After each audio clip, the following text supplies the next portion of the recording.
Driven to Win Presents, a remarkable literary classic by the renowned author H. G. Wells. Today, we proudly bring you his iconic work, The Invisible Man.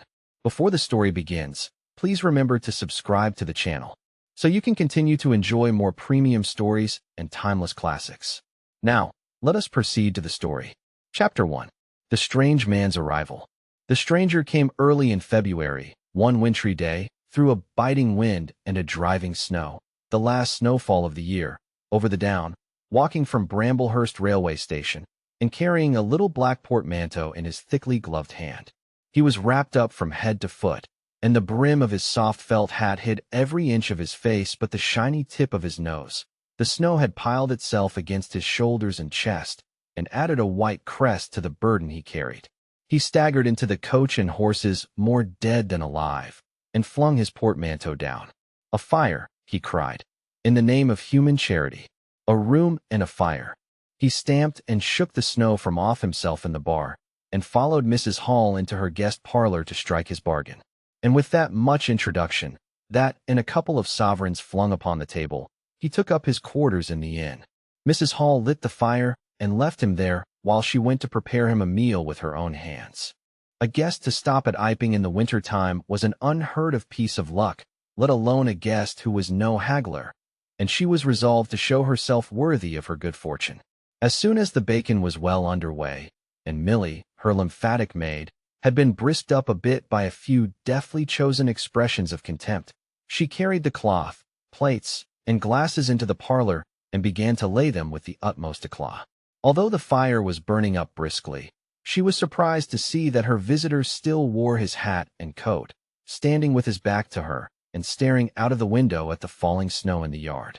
His gloved hands were clasped behind him, and he seemed to be lost in thought. She noticed that the melting snow that still sprinkled his shoulders dripped upon her carpet. "Can I take your hat and coat, sir?" she said, "and give them a good dry in the kitchen?" "No," he said without turning. She was not sure she had heard him, and was about to repeat her question. He turned his head and looked at her over his shoulder.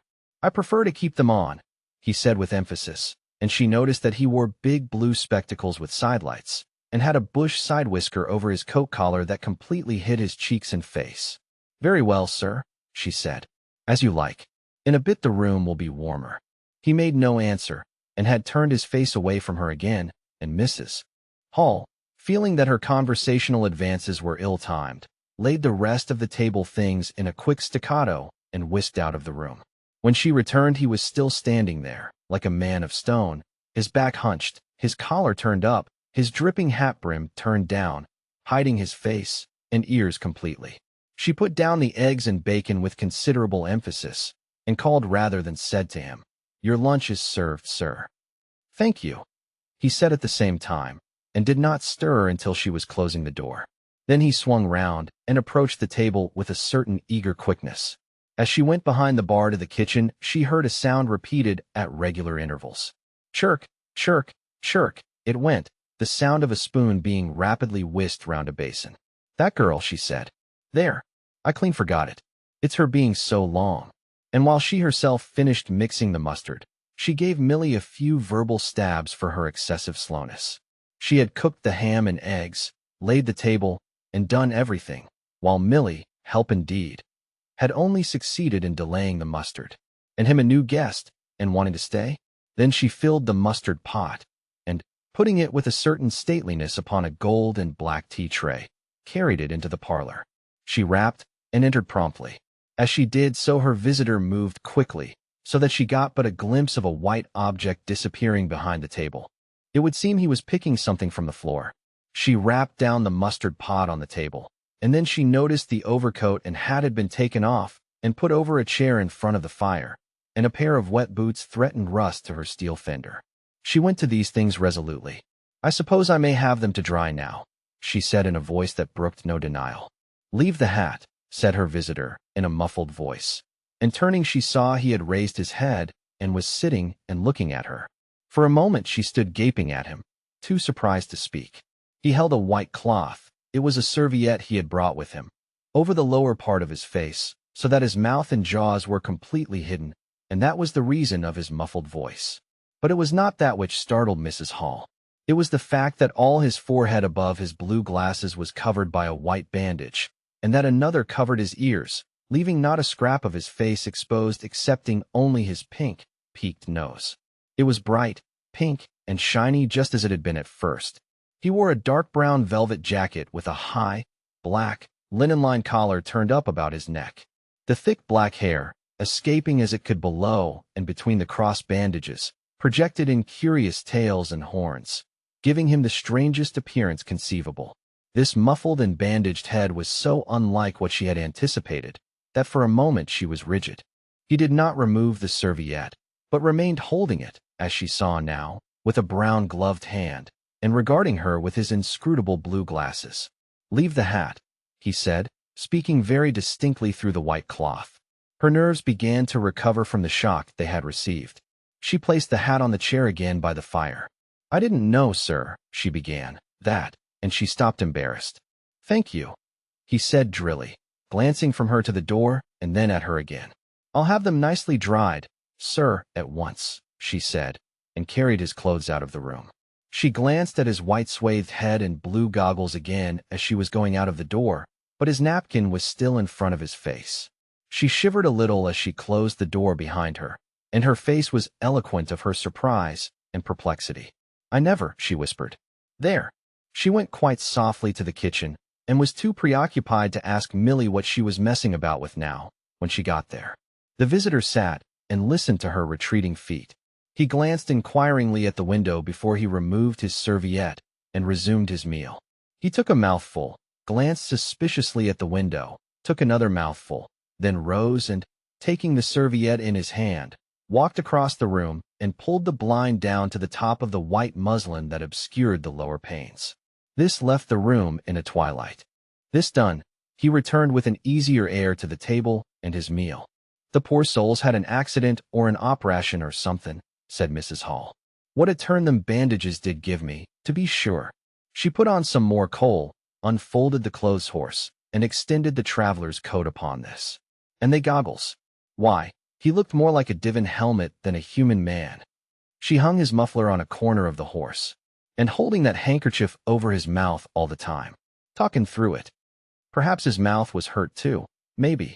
She turned round, as one who suddenly remembers. "Bless my soul alive," she said, going off at a tangent. "Ain't you done them taters yet, Millie?" When Mrs. Hall went to clear away the stranger's lunch, her idea that his mouth must also have been cut or disfigured in the accident she supposed him to have suffered was confirmed, for he was smoking a pipe, and all the time that she was in the room, he never loosened the silk muffler he had wrapped round the lower part of his face to put the mouthpiece to his lips. Yet it was not forgetfulness, for she saw he glanced at it as it smoldered out. He sat in the corner with his back to the window blind and spoke now, having eaten and drunk and being comfortably warmed through, with less aggressive brevity than before. The reflection of the fire lent a kind of red animation to his big spectacles they had lacked hitherto. "I have some luggage," he said, "at Bramblehurst Station," and he asked her how he could have it sent. He bowed his bandaged head quite politely in acknowledgment of her explanation. "Tomorrow," he said. "There is no speedier delivery," and seemed quite disappointed when she answered. No, was she quite sure? No man with a trap who would go over? Mrs. Hall, nothing loath, answered his questions and developed a conversation. "It's a steep road by the downs, sir," she said in answer to the question about a trap, and then, snatching at an opening, said, "It was there a carriage was upsettled, a year ago and more. A gentleman killed, besides his coachman.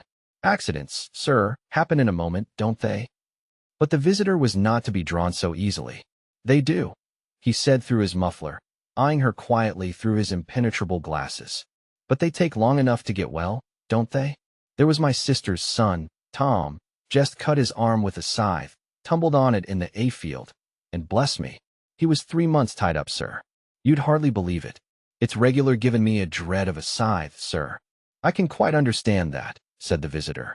"He was afraid, one time, that he'd have to have an operation. He was that bad, sir." The visitor laughed abruptly, a bark of a laugh that he seemed to bite and kill in his mouth. "Was he?" he said. "He was, sir.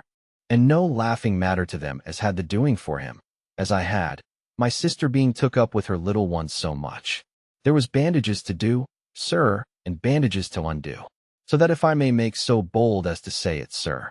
Will you get me some matches? Said the visitor, quite abruptly. My pipe is out. Mrs. Hall was pulled up suddenly. It was certainly rude of him, after telling him all she had done. She gasped at him for a moment, and remembered the 2 sovereigns. She went for the matches. Thanks, he said concisely, as she put them down, and turned his shoulder upon her, and stared out of the window again. It was altogether too discouraging. Evidently, he was sensitive on the topic of operations and bandages. She did not make so bold as to say, however, after all. But his snubbing way had irritated her, and Millie had a hot time of it that afternoon. The visitor remained in the parlor until 4 o'clock, without giving the ghost of an excuse for an intrusion. For the most part, he was quite still during that time. It would seem he sat in the growing darkness smoking in the firelight, perhaps dozing. Once or twice a curious listener might have heard him at the coals, and for the space of 5 minutes he was audible pacing the room. He seemed to be talking to himself. Then the armchair creaked as he sat down again. Chapter 2. Mr. Teddy Henfrey's First Impressions. At 4 o'clock, when it was fairly dark and Mrs. Hall was screwing up her courage to go in and ask her visitor if he would take some tea, Teddy Henfrey, the clock jobber, came into the bar. My sakes, Mrs. Hall, said he, but this is terrible weather for thin boots. The snow outside was falling faster. Mrs. Hall agreed, and then noticed he had his bag with him. Now you're here, Mr. Teddy, said she. I'd be glad if you'd give teach old clock in the parlor a bit of a look. 'Tis going, and it strikes well and hearty, but the hour hand won't do nothin' but point at 6. And leading the way, she went across to the parlor door and rapped and entered. Her visitor, she saw as she opened the door, was seated in the armchair before the fire, dozing it would seem, with his bandaged head drooping on one side. The only light in the room was the red glow from the fire, which lit his eyes like adverse railway signals, but left his downcast face in darkness, and the scanty vestiges of the day that came in through the open door.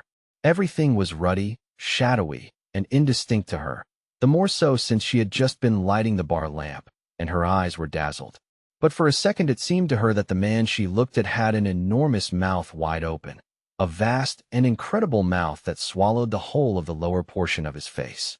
It was the sensation of a moment, the white-bound head, the monstrous goggle eyes, and this huge yawn below it. Then he started up in his chair, put up his hand. She opened the door wide, so that the room was lighter, and she saw him more clearly, with the muffler held up to his face, just as she had seen him hold the serviette before. The shadows, she fancied, had tricked her. Would you mind, sir, this man coming to look at the clock, sir? She said, recovering from the momentary shock. Look at the clock, he said, staring round in a drowsy manner, and speaking over his hand, and then, getting more fully awake, certainly. Mrs. Hall went away to get a lamp, and he rose and stretched himself. Then came the light, and Mr. Teddy Henfrey, entering, was confronted by this bandaged person. He was, he says, taken aback. Good afternoon, said the stranger, regarding him, as Mr. Henfrey says, with a vivid sense of the dark spectacles, like a lobster. I hope, said Mr. Henfrey, that it's no intrusion. None whatever, said the stranger. Though, I understand, he said, turning to Mrs. Hall, that this room is really to be mine for my own private use.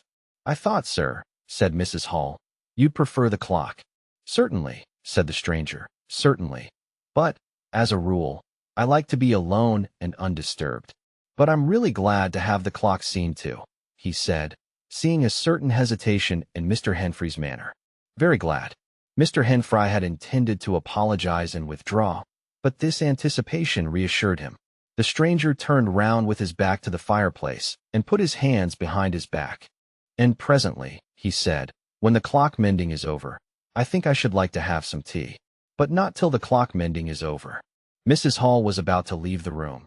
She made no conversational advances this time, because she did not want to be snubbed in front of Mr. Henfrey, when her visitor asked her if she had made any arrangements about his boxes at Bramblehurst. She told him she had mentioned the matter to the postman, and that the carrier could bring them over on the morrow. You are certain that is the earliest? He said. She was certain, with a marked coldness.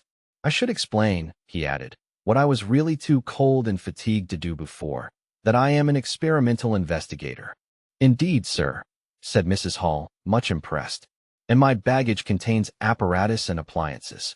"Very useful things indeed they are, sir," said Mrs. Hall. "And I'm very naturally anxious to get on with my inquiries." "Of course, sir. My reason for coming to Iping," he proceeded, with a certain deliberation of manner, "was a desire for solitude. I do not wish to be disturbed in my work. In addition to my work, an accident—" "I thought as much," said Mrs. Hall to herself, "necessitates a certain retirement. My eyes are sometimes so weak and painful that I have to shut myself up in the dark for hours together. Lock myself up. Sometimes, now and then. Not at present, certainly. At such times the slightest disturbance, the entry of a stranger into the room, is a source of excruciating annoyance to me. It is well these things should be understood." "Certainly, sir," said Mrs. Hall. "And if I might make so bold as to ask—" "That I think is all," said the stranger, with that quietly irresistible air of finality he could assume at will. Mrs. Hall reserved her question and sympathy for a better occasion. After Mrs. Hall had left the room, he remained standing in front of the fire, glaring, so Mr. Henfry puts it, at the clock mending. Mr. Henfry not only took off the hands of the clock and the face, but extracted the works, and he tried to work in as slow and quiet and unassuming a manner as possible. He worked with the lamp close to him, and the green shade threw a brilliant light upon his hands and upon the frame and wheels, and left the rest of the room shadowy. When he looked up, colored patches swam in his eyes. Being constitutionally of a curious nature, he had removed the works, a quite unnecessary proceeding, with the idea of delaying his departure and perhaps falling into conversation with the stranger. But the stranger stood there, perfectly silent and still. So still, it got on Henfrey's nerves. He felt alone in the room and looked up, and there, gray and dim, was the bandaged head and huge blue lenses staring fixedly, with a mist of green spots drifting in front of them. It was so uncanny to Henfry that for a minute they remained staring blankly at one another. Then Henfry looked down again. Very uncomfortable position. One would like to say something. Should he remark that the weather was very cold for the time of year? He looked up as if to take aim with that introductory shot. "The weather," he began. "Why don't you finish and go?" said the rigid figure, evidently in a state of painfully suppressed rage. "All you've got to do is to fix the hour hand on its axle. You're simply humbugging." "Certainly, sir, 1 minute more." "I overlooked."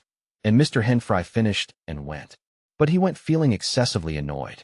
"Damn it," said Mr. Henfry to himself, trudging down the village through the thawing snow. "A man must do a clock at times, surely." And again, "Can't a man look at you? Ugly." And yet again, "Seemingly not. If the police was wanting you, you couldn't be more wropped and bandaged." At Gleason's Corner he saw Hall, who had recently married the stranger's hostess at the Coach and Horses, and who now drove the Iping conveyance, when occasional people required it, to Sidderbridge Junction, coming towards him on his return from that place. Hall had evidently been stopping a bit at Sidderbridge, to judge by his driving. "How do, Teddy?" he said, passing. "You got a rum un up home," said Teddy. Hall very sociably pulled up. "What's that?" he asked. "Rum-looking customer stopping at the Coach and Horses," said Teddy. "My sakes." And he proceeded to give Hall a vivid description of his grotesque guest. "Looks a bit like a disguise, don't it? I'd like to see a man's face if I had him stopping in my place," said Henfry. "But women are that trustful, where strangers are concerned. He's took your rooms, and he ain't even given a name, Hall." "You don't say so," said Hall, who was a man of sluggish apprehension. "Yes," said Teddy. "By the week. Whatever he is, you can't get rid of him under the week. And he's got a lot of luggage coming tomorrow, so he says. Let's hope it won't be stones in boxes, Hall." He told Hall how his aunt at Hastings had been swindled by a stranger with empty portmanteaus. Altogether, he left Hall vaguely suspicious. "Get up, old girl," said Hall. "I suppose I must see about this." Teddy trudged on his way with his mind considerably relieved. Instead of seeing about it, however, Hall on his return was severely rated by his wife on the length of time he had spent in Sidderbridge, and his mild inquiries were answered snappishly and in a manner not to the point. But the seed of suspicion Teddy had sown germinated in the mind of Mr. Hall in spite of these discouragements.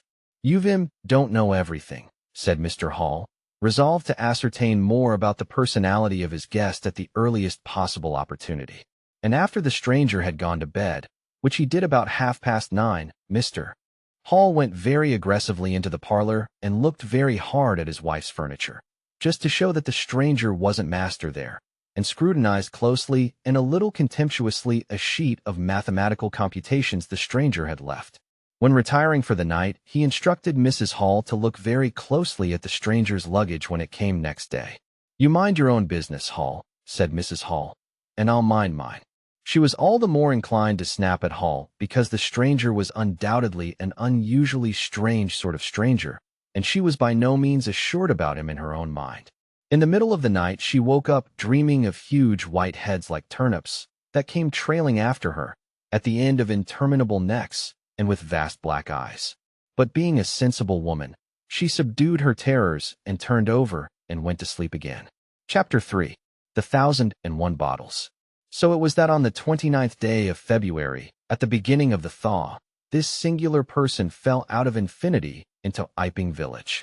Next day his luggage arrived through the slush, and very remarkable luggage it was.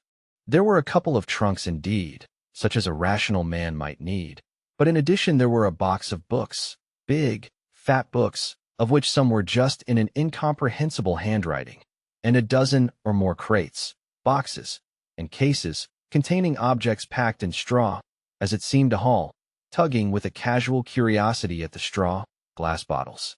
The stranger, muffled in hat, coat, gloves, and wrapper, came out impatiently to meet Fearenside's cart, while Hall was having a word or so of gossip preparatory to helping bring them in. Out he came, not noticing Fearenside's dog, who was sniffing in a dilettante spirit at Hall's legs. "Come along with those boxes," he said. "I've been waiting long enough." And he came down the steps towards the tail of the cart, as if to lay hands on the smaller crate. No sooner had Fearenside's dog caught sight of him, however, than it began to bristle and growl savagely, and when he rushed down the steps it gave an undecided hop, and then sprang straight at his hand. "Whup!" cried Hall, jumping back, for he was no hero with dogs, and Fearenside howled, "Lie down," and snatched his whip. They saw the dog's teeth had slipped the hand, heard a kick, saw the dog execute a flanking jump and get home on the stranger's leg, and heard the rip of his trousering. Then the finer end of Fearenside's whip reached his property, and the dog, yelping with dismay, retreated under the wheels of the wagon. It was all the business of a swift half-minute. No one spoke, everyone shouted. The stranger glanced swiftly at his torn glove and at his leg, made as if he would stoop to the latter, then turned and rushed swiftly up the steps into the inn. They heard him go headlong across the passage and up the uncarpeted stairs to his bedroom. "You brute, you," said Fearenside, climbing off the wagon with his whip in his hand, while the dog watched him through the wheel. "Come here," said Fearenside. "You'd better." Hall had stood gaping. "He was bit," said Hall. "I'd better go and see to inn." And he trotted after the stranger. He met Mrs. Hall in the passage. "Carrier's dark," he said, "bit in." He went straight upstairs, and the stranger's door being ajar, he pushed it open and was entering without any ceremony, being of a naturally sympathetic turn of mind. The blind was down and the room dim. He caught a glimpse of a most singular thing, what seemed a handless arm waving towards him, and a face of 3 huge, indeterminate spots on white, very like the face of a pale pansy. Then he was struck violently in the chest, hurled back, and the door slammed in his face and locked. It was so rapid that it gave him no time to observe. A waving of indecipherable shapes, a blow, and a concussion. There he stood on the dark little landing, wondering what it might be that he had seen. A couple of minutes after, he rejoined the little group that had formed outside the coach and horses. There was Fearenside telling about it all over again for the second time. There was Mrs. Hall saying his dog didn't have no business to bite her guests.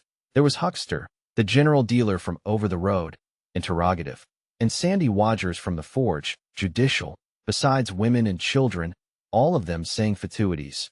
"Wouldn't let in bite me, I knows. Tasn't right have such dargs. What? They bite in for, then?" And so forth.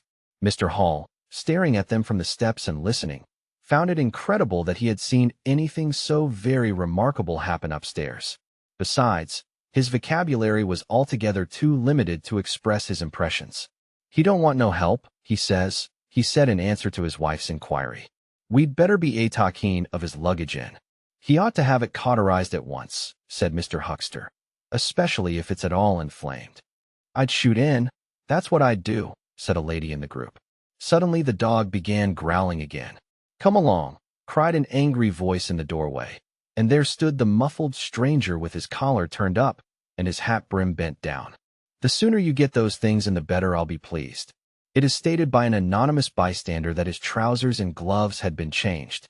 "Was you hurt, sir?" said Fearenside. "I'm rare sorry the dog." "Not a bit," said the stranger. "Never broke the skin. Hurry up with those things." He then swore to himself, so Mr. Hall asserts.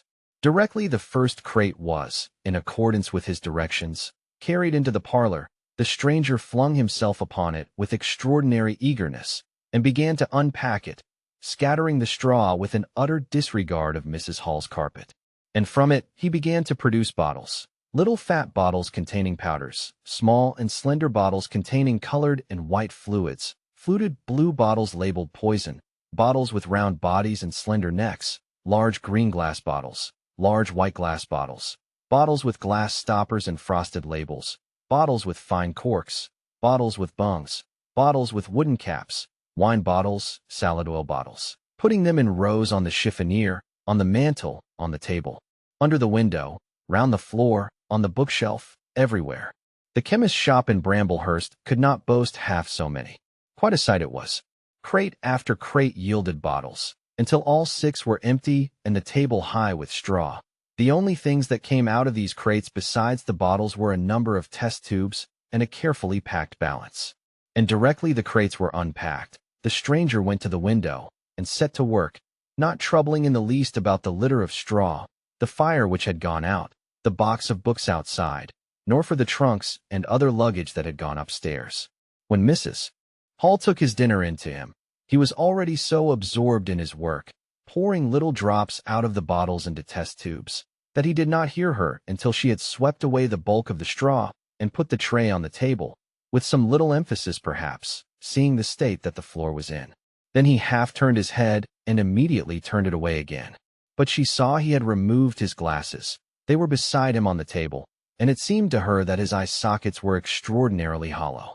He put on his spectacles again, and then turned and faced her. She was about to complain of the straw on the floor when he anticipated her. "I wish you wouldn't come in without knocking," he said in the tone of abnormal exasperation that seemed so characteristic of him. "I knocked, but seemingly. Perhaps you did. But in my investigations, my really very urgent and necessary investigations, the slightest disturbance, the jar of a door, I must ask you." "Certainly, sir. You can turn the lock if you're like that, you know. Any time." "A very good idea," said the stranger. "This strayer, sir, if I might make so bold as to remark. Don't. If the straw makes trouble, put it down in the bill." And he mumbled at her, words suspiciously like curses. He was so odd, standing there, so aggressive and explosive, bottle in one hand and test tube in the other, that Mrs. Hall was quite alarmed. But she was a resolute woman. "In which case, I should like to know, sir, what you consider. A shilling, put down a shilling. Surely a shilling's enough." "So be it," said Mrs. Hall, taking up the tablecloth and beginning to spread it over the table. "If you're satisfied, of course." He turned and sat down, with his coat collar toward her. All the afternoon he worked with the door locked and, as Mrs. Hall testifies, for the most part in silence. But once there was a concussion and a sound of bottles ringing together as though the table had been hit, and the smash of a bottle flung violently down, and then a rapid pacing athwart the room. Fearing something was the matter, she went to the door and listened, not caring to knock. "I can't go on," he was raving. "I can't go on. 300,000, 400,000. The huge multitude. Cheated. All my life it may take me. Patience. Patience indeed. Fool. Fool." There was a noise of hobnails on the bricks in the bar, and Mrs. Hall had very reluctantly to leave the rest of his soliloquy. When she returned, the room was silent again, save for the faint crepitation of his chair and the occasional clink of a bottle. It was all over. The stranger had resumed work. When she took in his tea, she saw broken glass in the corner of the room under the concave mirror, and a golden stain that had been carelessly wiped. She called attention to it. "Put it down in the bill," snapped her visitor. For God's sake, don't worry me. If there's damage done, put it down in the bill. And he went on ticking a list in the exercise book before him. I'll tell you something, said Fearenside, mysteriously.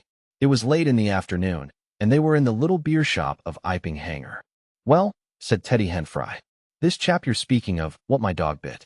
Well, he's black. Leastways, his legs are. I seed through the tear of his trousers and the tear of his glove. You'd have expected a sort of pinky to show, wouldn't you? Well, there wasn't none. Just blackness. I tell you, he's as black as my hat. My sakes, said Henfry. It's a rummy case altogether. Why, his nose is as pink as paint. That's true, said Fearenside. I knows that. And I tell ye what I'm thinking. That marn's a piebald, Teddy. Black here and white there, in patches. And he's ashamed of it. He's a kind of half-breed, and the colors come off patchy instead of mixing. I've heard of such things before. And it's the common way with horses, as any one can see. Chapter 4. Mr. Cuss interviews the stranger.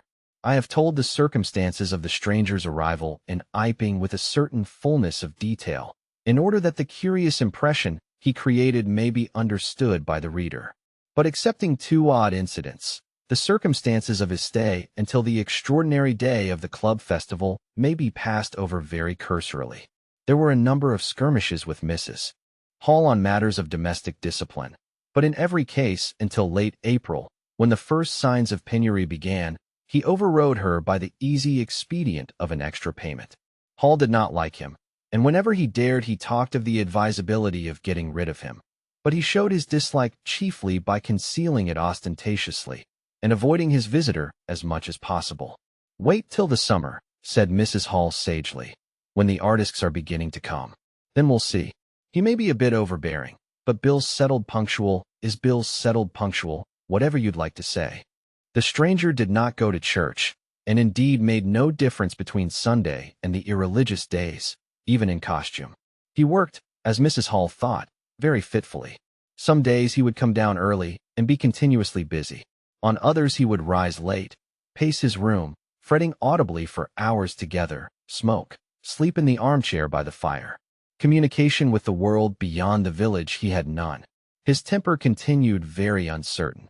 For the most part his manner was that of a man suffering under almost unendurable provocation, and once or twice things were snapped, torn, crushed, or broken in spasmodic gusts of violence.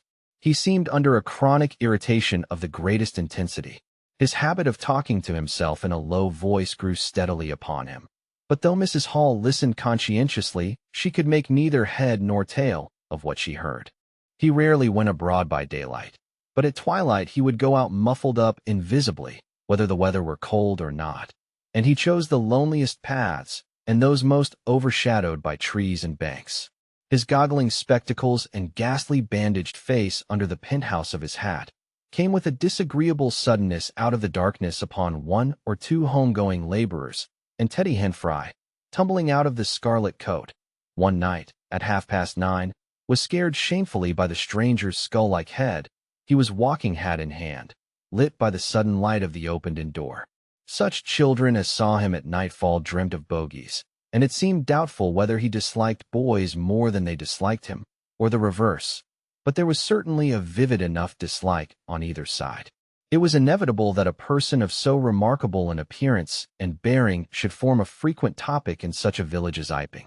Opinion was greatly divided about his occupation. Mrs. Hall was sensitive on the point. When questioned, she explained very carefully that he was an experimental investigator, going gingerly over the syllables as one who dreads pitfalls. When asked what an experimental investigator was, she would say with a touch of superiority that most educated people knew such things as that, and would thus explain that he discovered things. Her visitor had had an accident, she said, which temporarily discolored his face and hands, and being of a sensitive disposition, he was averse to any public notice of the fact. Out of her hearing there was a view largely entertained that he was a criminal trying to escape from justice by wrapping himself up so as to conceal himself altogether from the eye of the police. This idea sprang from the brain of Mr. Teddy Henfry. No crime of any magnitude dating from the middle or end of February was known to have occurred. Elaborated in the imagination of Mr. Gould, the probationary assistant in the National School, This theory took the form that the stranger was an anarchist in disguise, preparing explosives, and he resolved to undertake such detective operations as his time permitted. These consisted for the most part in looking very hard at the stranger whenever they met, or in asking people who had never seen the stranger, leading questions about him. But he detected nothing. Another school of opinion followed Mr.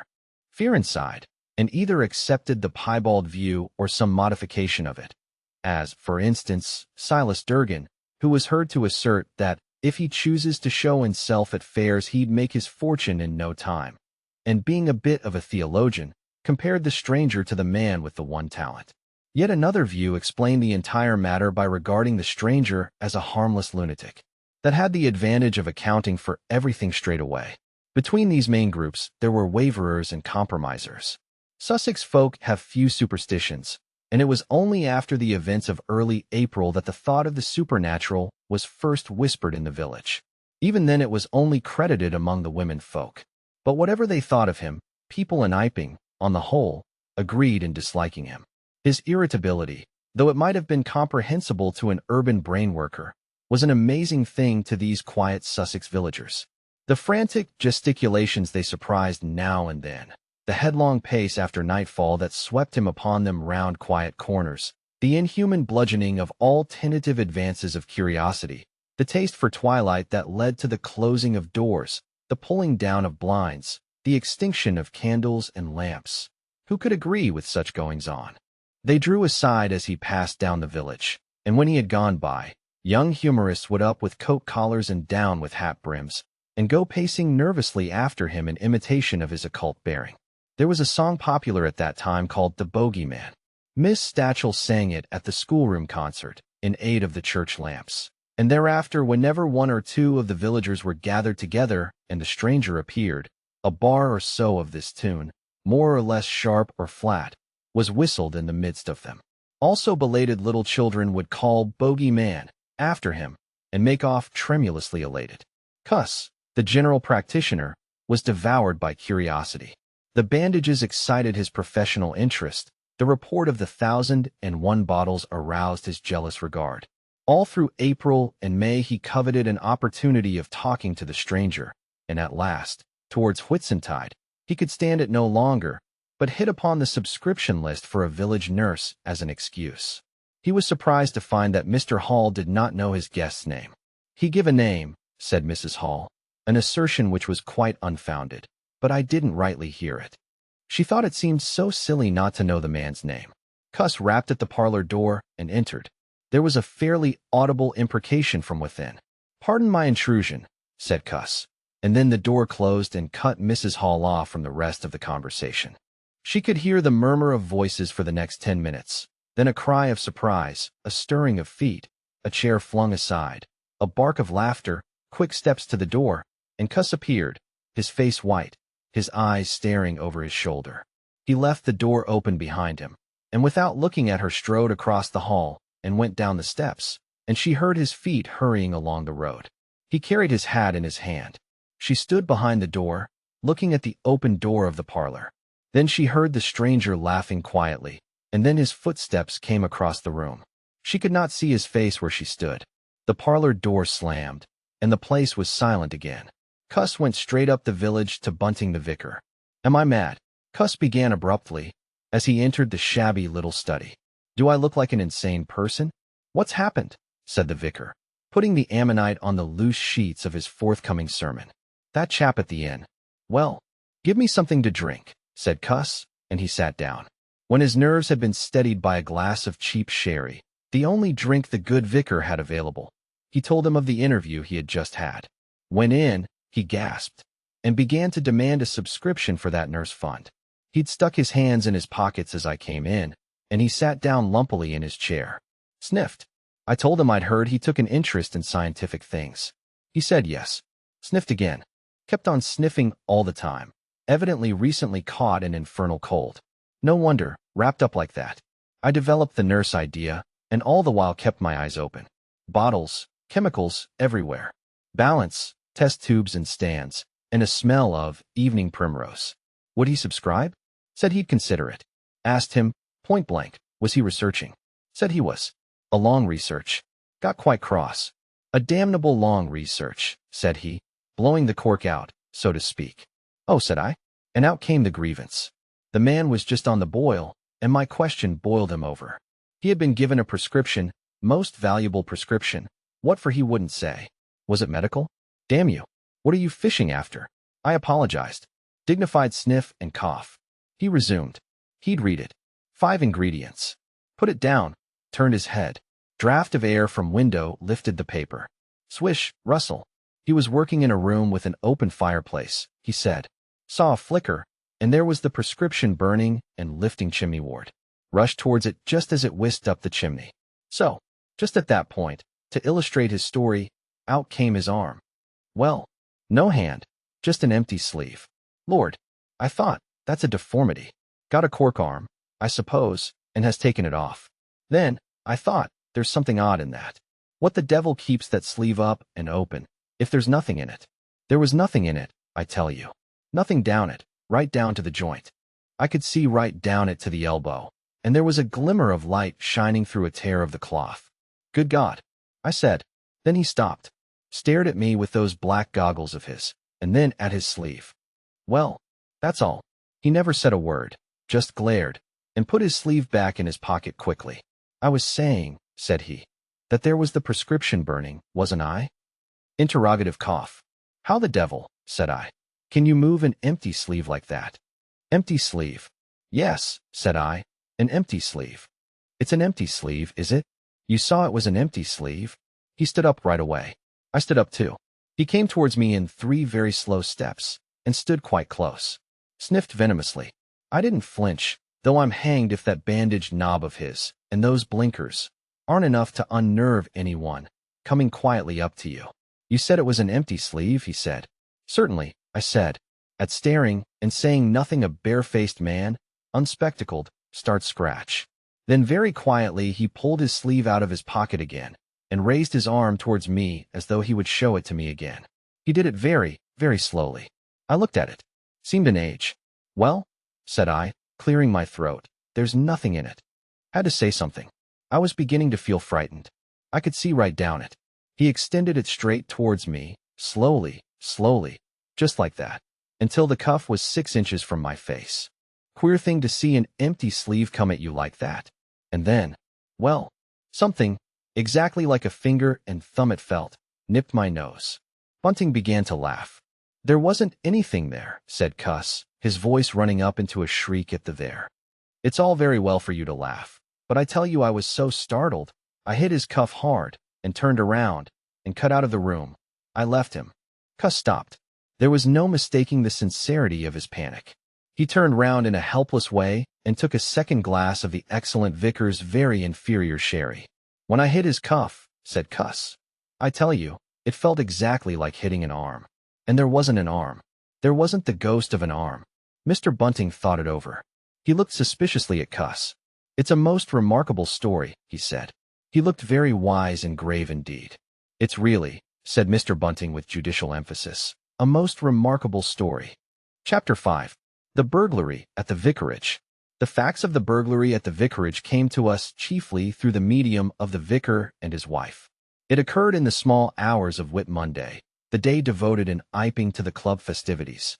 Mrs. Bunting, it seems, woke up suddenly in the stillness that comes before the dawn, with the strong impression that the door of their bedroom had opened and closed. She did not arouse her husband at first, but sat up in bed listening. She then distinctly heard the pad of bare feet coming out of the adjoining dressing room and walking along the passage towards the staircase. As soon as she felt assured of this, she aroused the Reverend Mr. Bunting as quietly as possible. He did not strike a light, but putting on his spectacles, her dressing gown, and his bath slippers, he went out on the landing to listen. He heard quite distinctly a fumbling going on at his study desk downstairs, and then a violent sneeze. At that he returned to his bedroom, armed himself with the most obvious weapon, the poker, and descended the staircase as noiselessly as possible. Mrs. Bunting came out on the landing. The hour was about 4, and the ultimate darkness of the night was past. There was a faint shimmer of light in the hall, but the study doorway yawned impenetrably black.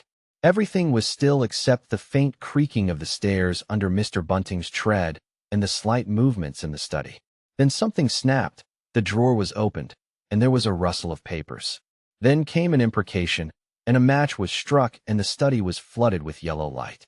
Mr. Bunting was now in the hall, and through the crack of the door he could see the desk and the open drawer and a candle burning on the desk. But the robber he could not see.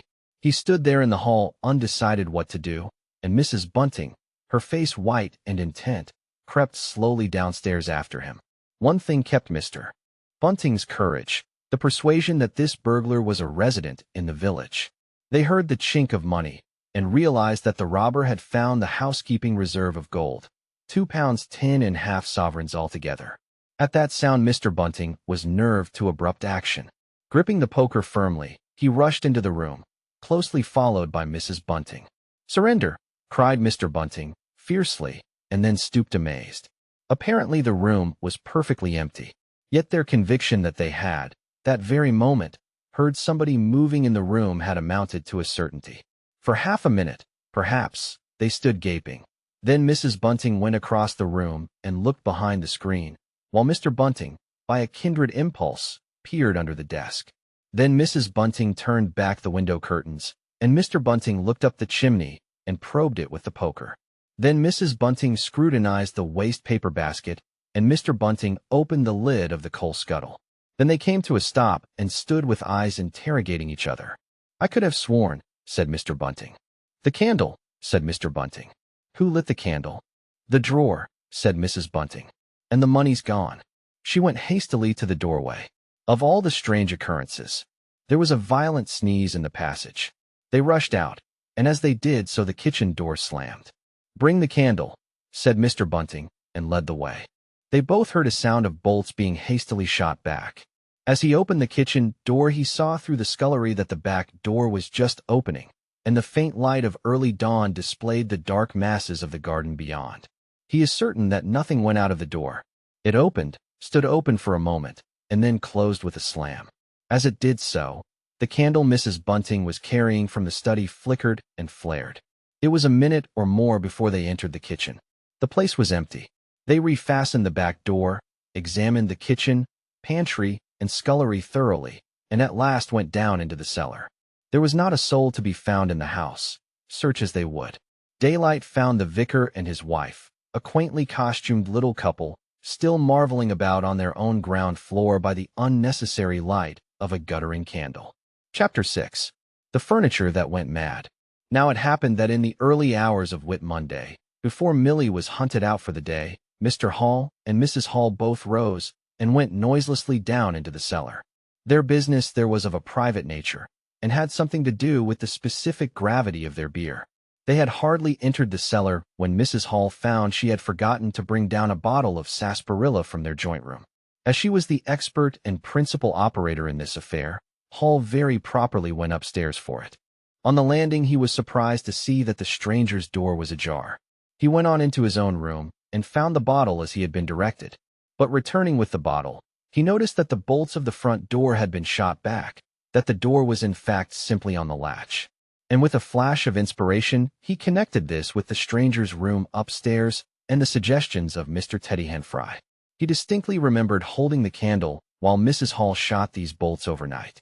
At the sight he stopped, gaping, then with the bottle still in his hand went upstairs again. He rapped at the stranger's door. There was no answer. He rapped again, then pushed the door wide open and entered. It was as he expected. The bed, the room also, was empty. And what was stranger, even to his heavy intelligence, on the bedroom chair and along the rail of the bed were scattered the garments, the only garments so far as he knew, and the bandages of their guest. His big slouch hat even was cocked jauntily over the bedpost. As Hall stood there he heard his wife's voice coming out of the depth of the cellar, with that rapid telescoping of the syllables and interrogative cocking up of the final words to a high note, by which the West Sussex villager is wont to indicate a brisk impatience. "George, you gart what a want." At that he turned and hurried down to her. "Janny," he said, over the rail of the cellar steps, "test the truth what Henfry says. 'E's not in Yuzy room, 'e ain't, and the front door's unbolted." At first Mrs. Hall did not understand, and as soon as she did she resolved to see the empty room for herself. "Hall," still holding the bottle, went first. "If he ain't there," he said, "is close are. And what's he doin' if out is close then? 'Twas a most curious business." As they came up the cellar steps they both, it was afterwards ascertained, fancied they heard the front door open and shut, but seeing it closed and nothing there, neither said a word to the other about it at the time. Mrs. Hall passed her husband in the passage and ran on first upstairs. Someone sneezed on the staircase. Hall, following 6 steps behind, thought that he heard her sneeze. She, going on first, was under the impression that Hall was sneezing. She flung open the door and stood regarding the room. "Of all the curious," she said. She heard a sniff close behind her head as it seemed, and turning, was surprised to see Hall a dozen feet off on the topmost stair. But in another moment he was beside her. She bent forward and put her hand on the pillow and then under the clothes. "Cold," she said. "He's been up this hour or more." As she did so, a most extraordinary thing happened. The bedclothes gathered themselves together, leapt up suddenly into a sort of peak, and then jumped headlong over the bottom rail. It was exactly as if a hand had clutched them in the center and flung them aside. Immediately after, the stranger's hat hopped off the bedpost, described a whirling flight in the air through the better part of a circle, and then dashed straight at Mrs. Hall's face. Then as swiftly came the sponge from the washstand, and then the chair, flinging the stranger's coat and trousers carelessly aside, and laughing drilly in a voice singularly like the stranger's, turned itself up with its 4 legs at Mrs. Hall, seemed to take aim at her for a moment, and charged at her. She screamed and turned, and then the chair legs came gently but firmly against her back and impelled her and Hall out of the room. The door slammed violently and was locked. The chair and bed seemed to be executing a dance of triumph for a moment, and then abruptly everything was still. Mrs. Hall was left almost in a fainting condition in Mr. Hall's arms on the landing. It was with the greatest difficulty that Mr. Hall and Milly, who had been roused by her scream of alarm, succeeded in getting her downstairs and applying the restoratives customary in such cases. "'Tas spirits," said Mrs. Hall. "I know 'tis spirits. I've read in papers of tables and chairs leaping and dancing." "Take a drop more, Janny," said Hall. "'Twill steady ye." "Lock him out," said Mrs. Hall. "Don't let him come in again. I half guessed, I might ha' known. With them goggling eyes and bandaged head, and never going to church of a Sunday. And all they bottles, more in it's right for any one to have. He's put the spirits into the furniture. My good old furniture. 'Twas in that very chair my poor dear mother used to sit when I was a little girl. To think it should rise up against me now." "Just a drop more, Janny," said Hall. "Your nerves is all upset."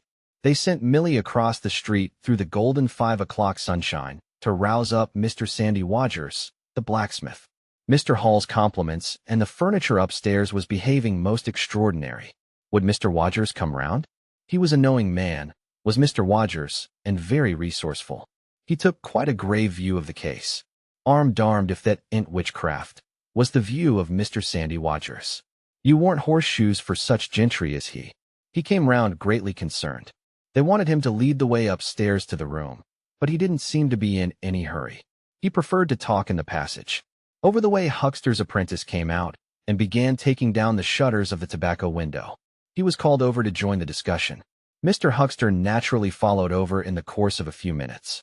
The Anglo-Saxon genius for parliamentary government asserted itself. There was a great deal of talk and no decisive action. "Let's have the facts first," insisted Mr. Sandy Wodgers. "Let's be sure we'd be acting perfectly right in bustin' that their door open. A door on bust is always open to bustin', but ye can't on-bust a door once you've busted in." And suddenly and most wonderfully the door of the room upstairs opened of its own accord, and as they looked up in amazement, they saw descending the stairs the muffled figure of the stranger, staring more blackly and blankly than ever with those unreasonably large blue glass eyes of his. He came down stiffly and slowly, staring all the time. He walked across the passage staring, then stopped. "Look there," he said, and their eyes followed the direction of his gloved finger and saw a bottle of sarsaparilla hard by the cellar door. Then he entered the parlor, and suddenly, swiftly, viciously, slammed the door in their faces. Not a word was spoken until the last echoes of the slam had died away. They stared at one another. "Well, if that don't lick everything," said Mr. Wodgers, and left the alternative unsaid. "I'd go in and ask him about it," said Wodgers. to Mr. Hall. "I demand an explanation." It took some time to bring the landlady's husband up to that pitch. At last he rapped, opened the door, and got as far as, "Excuse me." "Go to the devil," said the stranger in a tremendous voice, "and shut that door after you." So that brief interview terminated. Chapter 7. The Unveiling of the Stranger. The stranger went into the little parlor of the Coach and Horses about 5:30 in the morning, and there he remained until near midday, the blinds down, the door shut, and none, after Hall's repulse, venturing near him. All that time he must have fasted. Thrice he rang his bell, the third time furiously and continuously, but no one answered him. "Him and his go to the devil indeed," said Mrs. Hall. Presently came an imperfect rumor of the burglary at the vicarage, and two were put together. Hall, assisted by Wodgers, went off to find Mr. Shuckleforth, the magistrate, and take his advice. No one ventured upstairs. How the stranger occupied himself is unknown. Now and then he would stride violently up and down, and twice came an outburst of curses, a tearing of paper, and a violent smashing of bottles. The little group of scared but curious people increased. Mrs. Huckster came over. Some gay young fellows resplendent in black ready-made jackets and peak paper ties, for it was Whit Monday, joined the group with confused interrogations. Young Archie Harker distinguished himself by going up the yard and trying to peep under the window blinds. He could see nothing, but gave reason for supposing that he did, and others of the Iping youth presently joined him. It was the finest of all possible Whit Mondays, and down the village street stood a row of nearly a dozen booths, a shooting gallery, and on the grass by the forge were 3 yellow and chocolate wagons, and some picturesque strangers of both sexes putting up a coconut shy. The gentlemen wore blue jerseys, the ladies white aprons, and quite fashionable hats with heavy plumes. Wodger, of the Purple Fawn, and Mr. Jaggers, the cobbler, who also sold old second-hand ordinary bicycles, were stretching a string of Union Jacks and Royal Ensigns, which had originally celebrated the first Victorian Jubilee, across the road. And inside, in the artificial darkness of the parlor, into which only one thin jet of sunlight penetrated, the stranger, hungry we must suppose, and fearful, hidden in his uncomfortable hot wrappings, poured through his dark glasses upon his paper or chinked his dirty little bottles, and occasionally swore savagely at the boys, audible if invisible, outside the windows. In the corner by the fireplace lay the fragments of half a dozen smashed bottles, and a pungent twang of chlorine tainted the air. So much we know from what was heard at the time, and from what was subsequently seen in the room. About noon he suddenly opened his parlor door, and stood glaring fixedly at the 3 or 4 people in the bar. "Mrs. Hall," he said. Somebody went sheepishly, and called for Mrs. Hall. Mrs. Hall appeared after an interval, a little short of breath, but all the fiercer for that. Hall was still out. She had deliberated over this scene, and she came holding a little tray with an unsettled bill upon it. "Is it your bill you're wanting, sir?" she said. "Why wasn't my breakfast laid? Why haven't you prepared my meals and answered my bell? Do you think I live without eating? Why isn't my bill paid?" said Mrs. Hall. "That's what I want to know. I told you 3 days ago I was awaiting a remittance. I told you 2 days ago I wasn't going to await no remittances. You can't grumble if your breakfast waits a bit. If my bill's been waiting these 5 days, can you?" The stranger swore briefly but vividly. "N.A.R., from the bar. "And I'd thank you kindly, sir, if you'd keep your swearing to yourself, sir," said Mrs. Hall. The stranger stood looking more like an angry diving helmet than ever. It was universally felt in the bar that Mrs. Hall had the better of him. His next words showed as much. "Look here, my good woman," he began. "Don't good woman me," said Mrs. Hall. "I've told you my remittance hasn't come." "Remittance indeed," said Mrs. Hall. "Still, I dare say in my pocket. You told me 3 days ago that you hadn't anything but a sovereign's worth of silver upon you. Well, I found some more.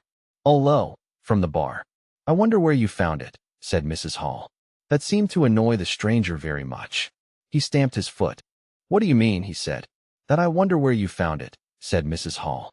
"And before I take any bills or get any breakfasts or do any such things whatsoever, you got to tell me 1 or 2 things I don't understand, and what nobody don't understand, and what everybody is very anxious to understand. I want to know what you been doing my chair upstairs, and I want to know how 'tis your room was empty, and how you got in again." Them as stops in this house comes in by the doors. That's the rule of the house. And that you didn't do. And what I want to know is how you did come in. And I want to know. Suddenly the stranger raised his gloved hands clenched, stamped his foot, and said, "Stop," with such extraordinary violence that he silenced her instantly. "You don't understand," he said, "who I am or what I am. I'll show you. By heaven, I'll show you." Then he put his open palm over his face and withdrew it. The center of his face became a black cavity. "Here," he said. He stepped forward and handed Mrs. Hall something which she, staring at his metamorphosed face, accepted automatically.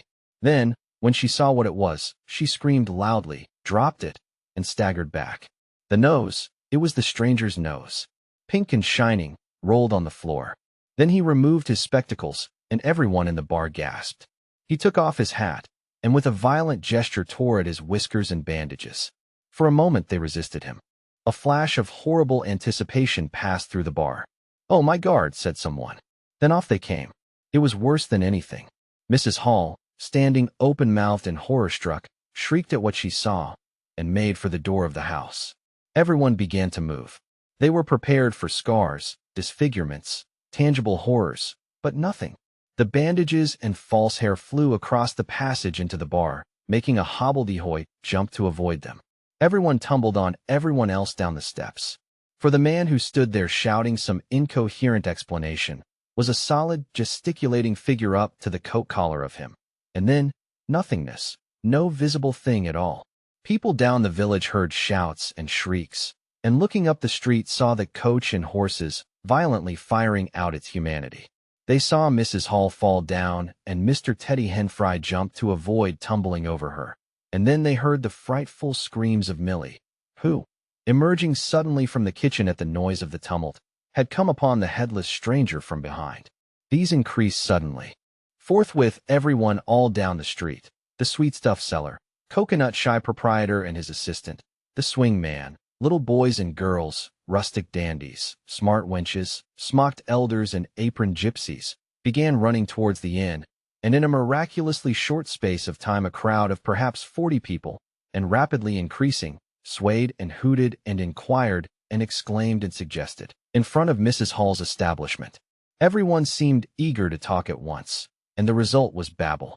A small group supported Mrs. Hall, who was picked up in a state of collapse. There was a conference, and the incredible evidence of a vociferous eyewitness. "Oh, Bogey, what's he been doing, then? Ain't hurt the girl, has he? Run it in with a knife, I believe." "No, Ed, I tell ye. I don't mean no manner of speaking. I mean marn ithout a Ed. Narnsense, 'tis some conjuring trick. Fetched off his wrapping, he did." In its struggles to see in through the open door, the crowd formed itself into a straggling wedge, with the more adventurous apex nearest the inn. He stood for a moment, I heard the gal scream, and he turned. I saw her skirts whisk, and he went after her. Didn't take 10 seconds. Back he comes with a knife in usy hand and a loaf. Stood just as if he was staring. Not a moment ago. Went in that there door. I tell ye, he ain't gart no Ed at all. You just missed en.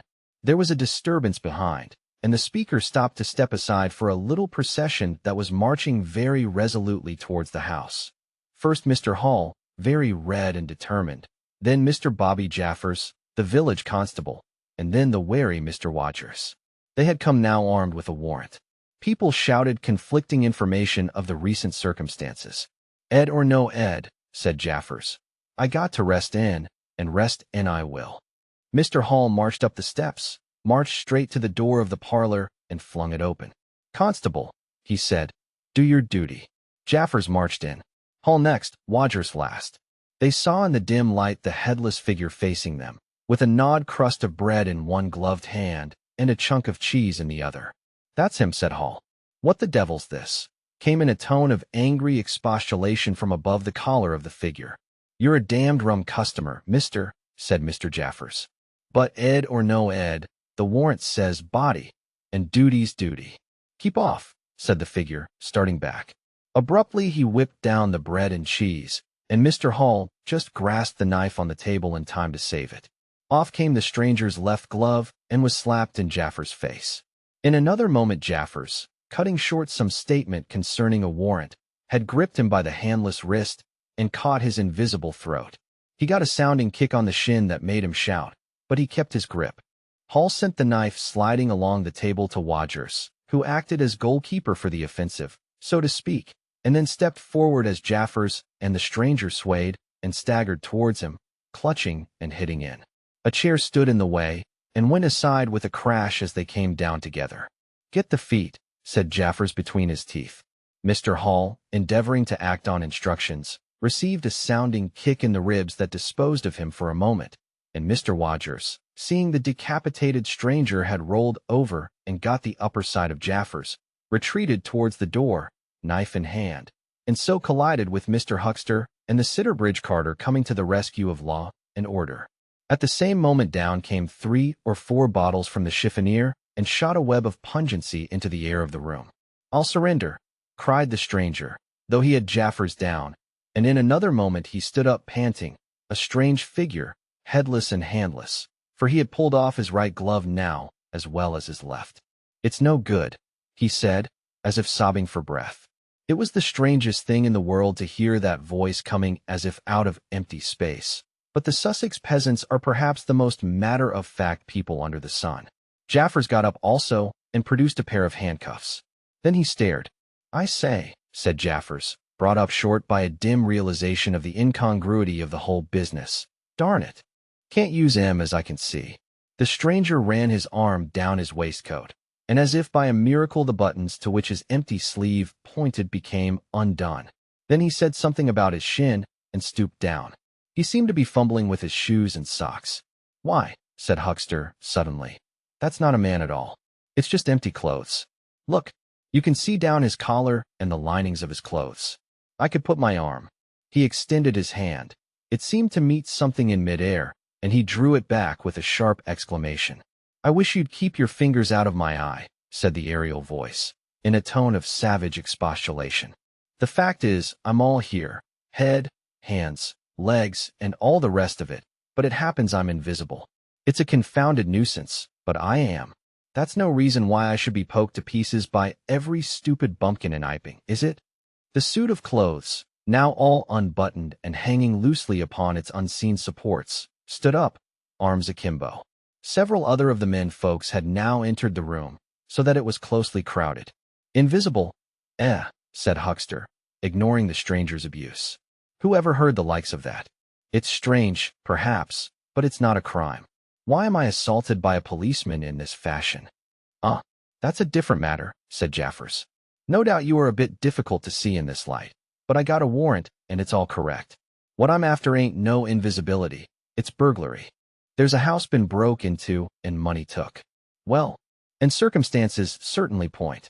"Stuff and nonsense," said the invisible man. "I hope so, sir, but I've got my instructions."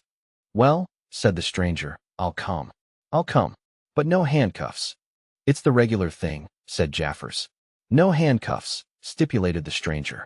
"Pardon me," said Jaffers. Abruptly the figure sat down, and before anyone could realize what was being done, the slippers, socks, and trousers had been kicked off onto the table. Then he sprang up again and flung off his coat. "Here, stop that," said Jaffers, suddenly realizing what was happening. He gripped at the waistcoat. It struggled, and the shirt slipped out of it and left it limp and empty in his hand. "Hold him," said Jaffers loudly. "Once he gets the things off." "Hold him," cried everyone, and there was a rush at the fluttering white shirt which was now all that was visible of the stranger. The shirt sleeve planted a shrewd blow in Hall's face that stopped his open-armed advance and sent him backward into Old Toothsome the sexton, and in another moment the garment was lifted up and became convulsed and vacantly flapping about the arms, even as a shirt that is being thrust over a man's head. Jaffers clutched at it, and only helped to pull it off. He was struck in the mouth out of the air, and incontinently threw his truncheon and smote Teddy Henfry savagely upon the crown of his head. "Look out," said everybody, fencing at random and hitting at nothing. "Hold him. Shut the door. Don't let him loose. I got something. Here he is." A perfect babel of noises they made. Everybody, it seemed, was being hit all at once, and Sandy Wodgers, knowing as ever and his wits sharpened by a frightful blow in the nose, reopened the door and led the rout. The others, following incontinently, were jammed for a moment in the corner by the doorway. The hitting continued. Phipps, the Unitarian, had a front tooth broken, and Henfry was injured in the cartilage of his ear. Jaffers was struck under the jaw, and, turning, caught at something that intervened between him and Huckster in the melee, and prevented their coming together. He felt a muscular chest, and in another moment the whole mass of struggling, excited men shot out into the crowded hall. "I got him," shouted Jaffers, choking and reeling through them all, and wrestling with purple face and swelling veins against his unseen enemy. Men staggered right and left as the extraordinary conflict swayed swiftly towards the house door and went spinning down the half-dozen steps of the inn.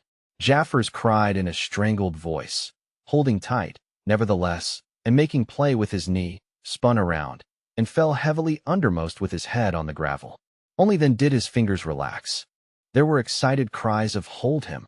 "Invisible!" and so forth, and a young fellow, a stranger in the place whose name did not come to light, rushed in at once, caught something, missed his hold, and fell over the constable's prostrate body.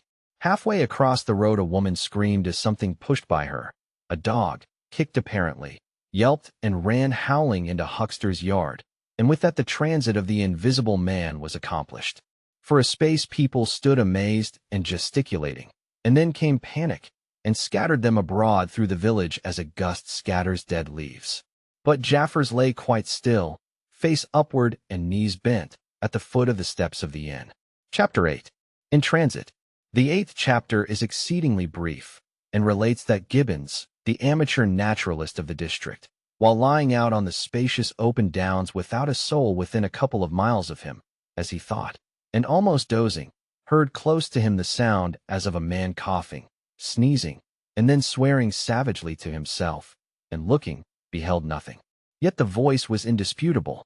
It continued to swear with that breadth and variety that distinguishes the swearing of a cultivated man. It grew to a climax, diminished again, and died away in the distance, going as it seemed to him in the direction of Aberdeen. It lifted to a spasmodic sneeze and ended. Gibbons had heard nothing of the morning's occurrences, but the phenomenon was so striking and disturbing that his philosophical tranquility vanished. He got up hastily and hurried down the steepness of the hill towards the village as fast as he could go. Chapter 9. Mr. Thomas Marvel. You must picture Mr. Thomas Marvel as a person of copious, flexible visage, a nose of cylindrical protrusion, a liquorish, ample, fluctuating mouth, and a beard of bristling eccentricity. His figure inclined to embonpoint. His short limbs accentuated this inclination. He wore a furry silk hat, and the frequent substitution of twine and shoelaces for buttons, apparent at critical points of his costume, marked a man essentially bachelor. Mr. Thomas Marvel was sitting with his feet in a ditch by the roadside over the down towards Aberdeen, about a mile and a half out of Iping. His feet, save for socks of irregular open work, were bare, his big toes were broad, and pricked like the ears of a watchful dog. In a leisurely manner. He did everything in a leisurely manner. He was contemplating trying on a pair of boots. They were the soundest boots he had come across for a long time, but too large for him, whereas the ones he had were, in dry weather, a very comfortable fit, but too thin-soled for damp. Mr. Thomas Marvel hated roomy shoes, but then he hated damp. He had never properly thought out which he hated most, and it was a pleasant day, and there was nothing better to do. So he put the 4 shoes in a graceful group on the turf and looked at them. And seeing them there among the grass and springing agrimony, it suddenly occurred to him that both pairs were exceedingly ugly to see. He was not at all startled by a voice behind him. "They're boots, anyhow," said the voice. "They are charity boots," said Mr. Thomas Marvel, with his head on one side regarding them distastefully. "And which is the ugliest pair in the whole blessed universe? I'm darned if I know." Said the voice. "I've worn worse. In fact, I've worn none. But none so audacious ugly, if you'll allow the expression. I've been cadging boots, in particular, for days, because I was sick of them. They're sound enough, of course, but a gentleman on tramp sees such a thundering lot of his boots.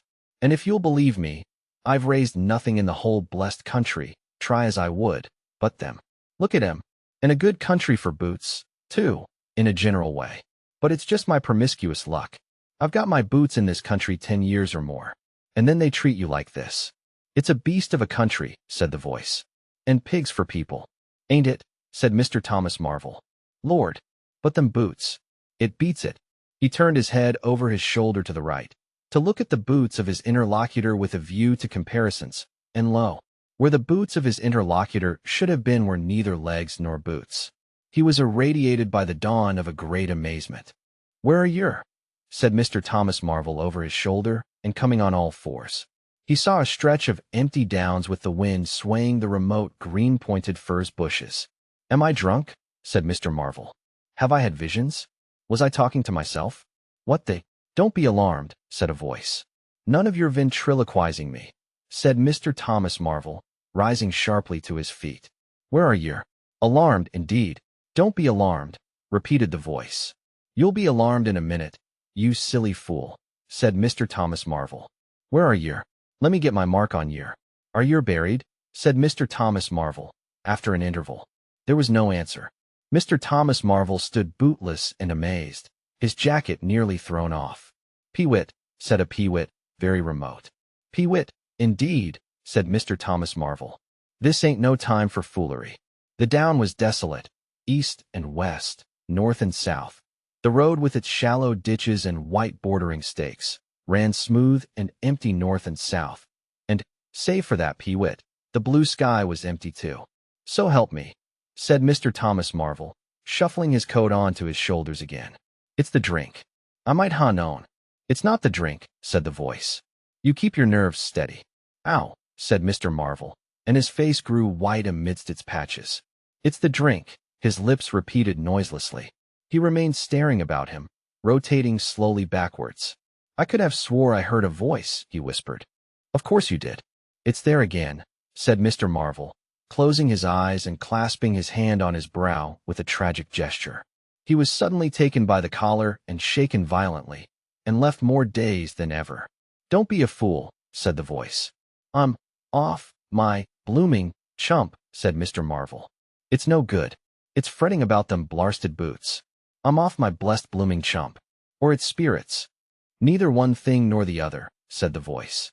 Listen, chump, said Mr. Marvel.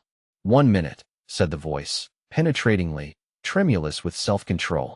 Well, said Mr. Thomas Marvel, with a strange feeling of having been dug in the chest by a finger. You think I'm just imagination? Just imagination. What else can you be? Said Mr. Thomas Marvel, rubbing the back of his neck. Very well, said the voice, in a tone of relief. Then I'm going to throw flints at you till you think differently. But where are you? The voice made no answer. Came a flint, apparently out of the air, and missed Mr. Marvel's shoulder by a hair's breadth. Mr. Marvel, turning, saw a flint jerk up into the air, trace a complicated path, hang for a moment, and then fling at his feet with almost invisible rapidity. He was too amazed to dodge. It came, and ricocheted from a bare toe into the ditch. Mr. Thomas Marvel jumped a foot and howled aloud. Then he started to run, tripped over an unseen obstacle, and came head over heels into a sitting position. Now, said the voice, as a third stone curved upward and hung in the air above the tramp. Am I imagination? Mr. Marvel by way of reply struggled to his feet and was immediately rolled over again. He lay quiet for a moment. If you struggle any more, said the voice, I shall throw the flint at your head. It's a fair do, said Mr. Thomas Marvel, sitting up, taking his wounded toe in hand and fixing his eye on the third missile.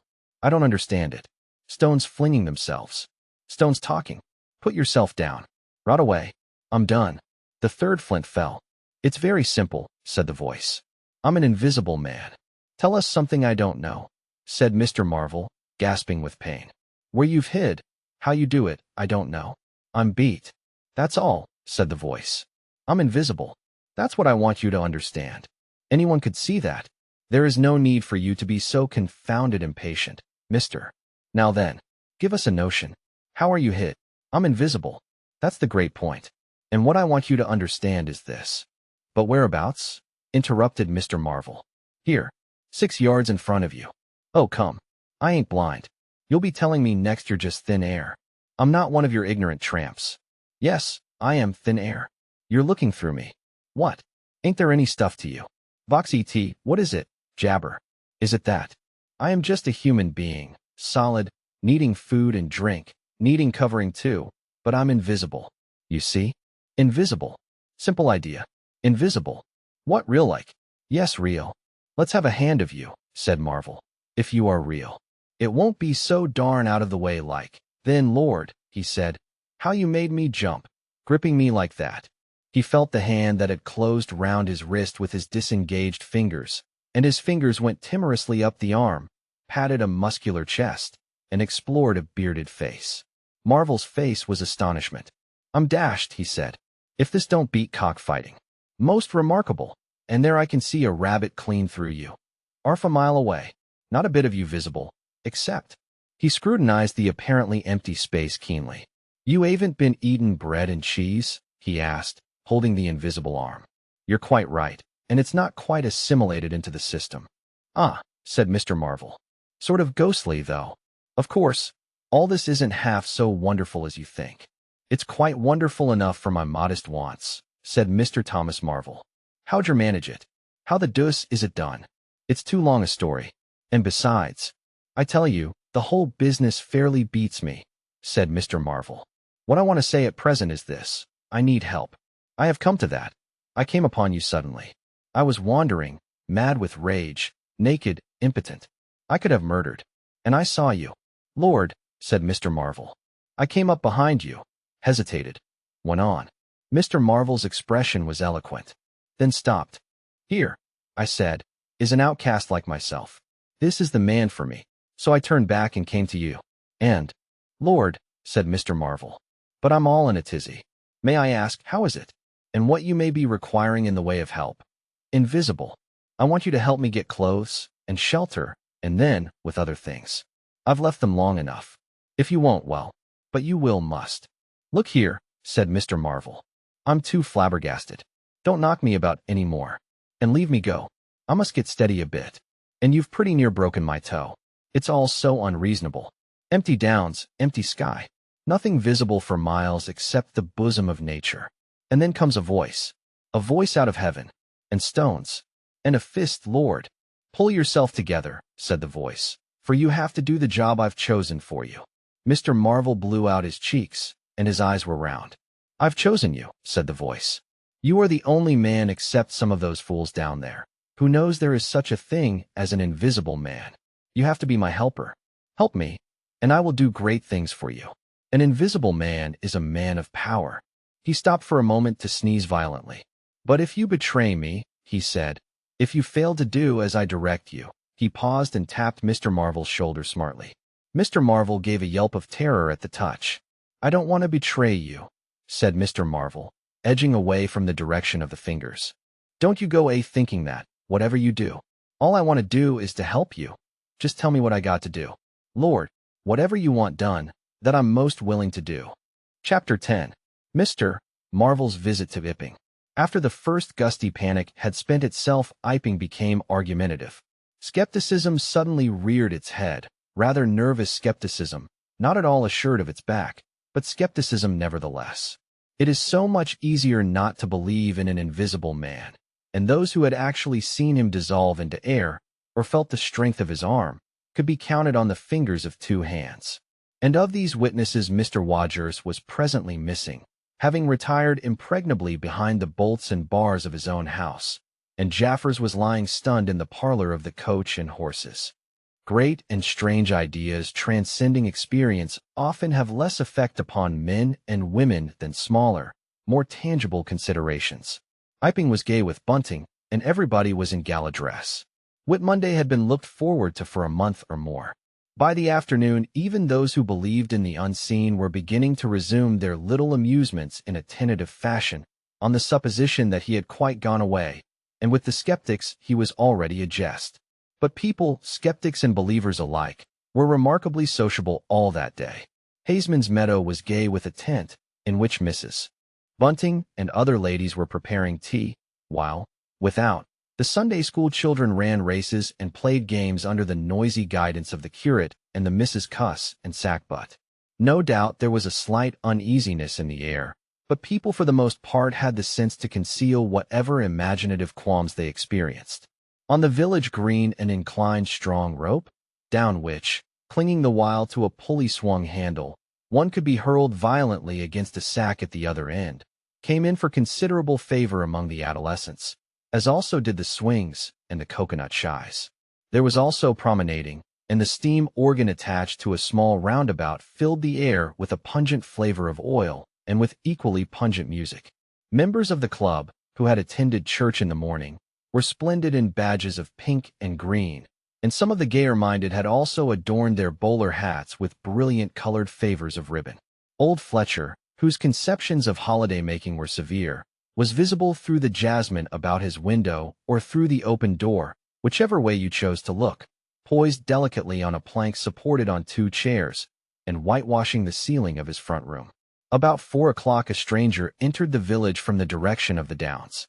He was a short, stout person in an extraordinarily shabby top hat, and he appeared to be very much out of breath. His cheeks were alternately limp and tightly puffed. His mottled face was apprehensive, and he moved with a sort of reluctant alacrity. He turned the corner of the church, and directed his way to the coach and horses. Among others, old Fletcher remembers seeing him, and indeed the old gentleman was so struck by his peculiar agitation that he inadvertently allowed a quantity of whitewash to run down the brush into the sleeve of his coat while regarding him. This stranger, to the perceptions of the proprietor of the coconut shy, appeared to be talking to himself, and Mr. Huckster remarked the same thing. He stopped at the foot of the coach and horses' steps, and, according to Mr. Huckster, appeared to undergo a severe internal struggle before he could induce himself to enter the house. Finally he marched up the steps, and was seen by Mr. Huckster to turn to the left and open the door of the parlor. Mr. Huckster heard voices from within the room and from the bar apprising the man of his error. "That room's private," said Hall, and the stranger shut the door clumsily and went into the bar.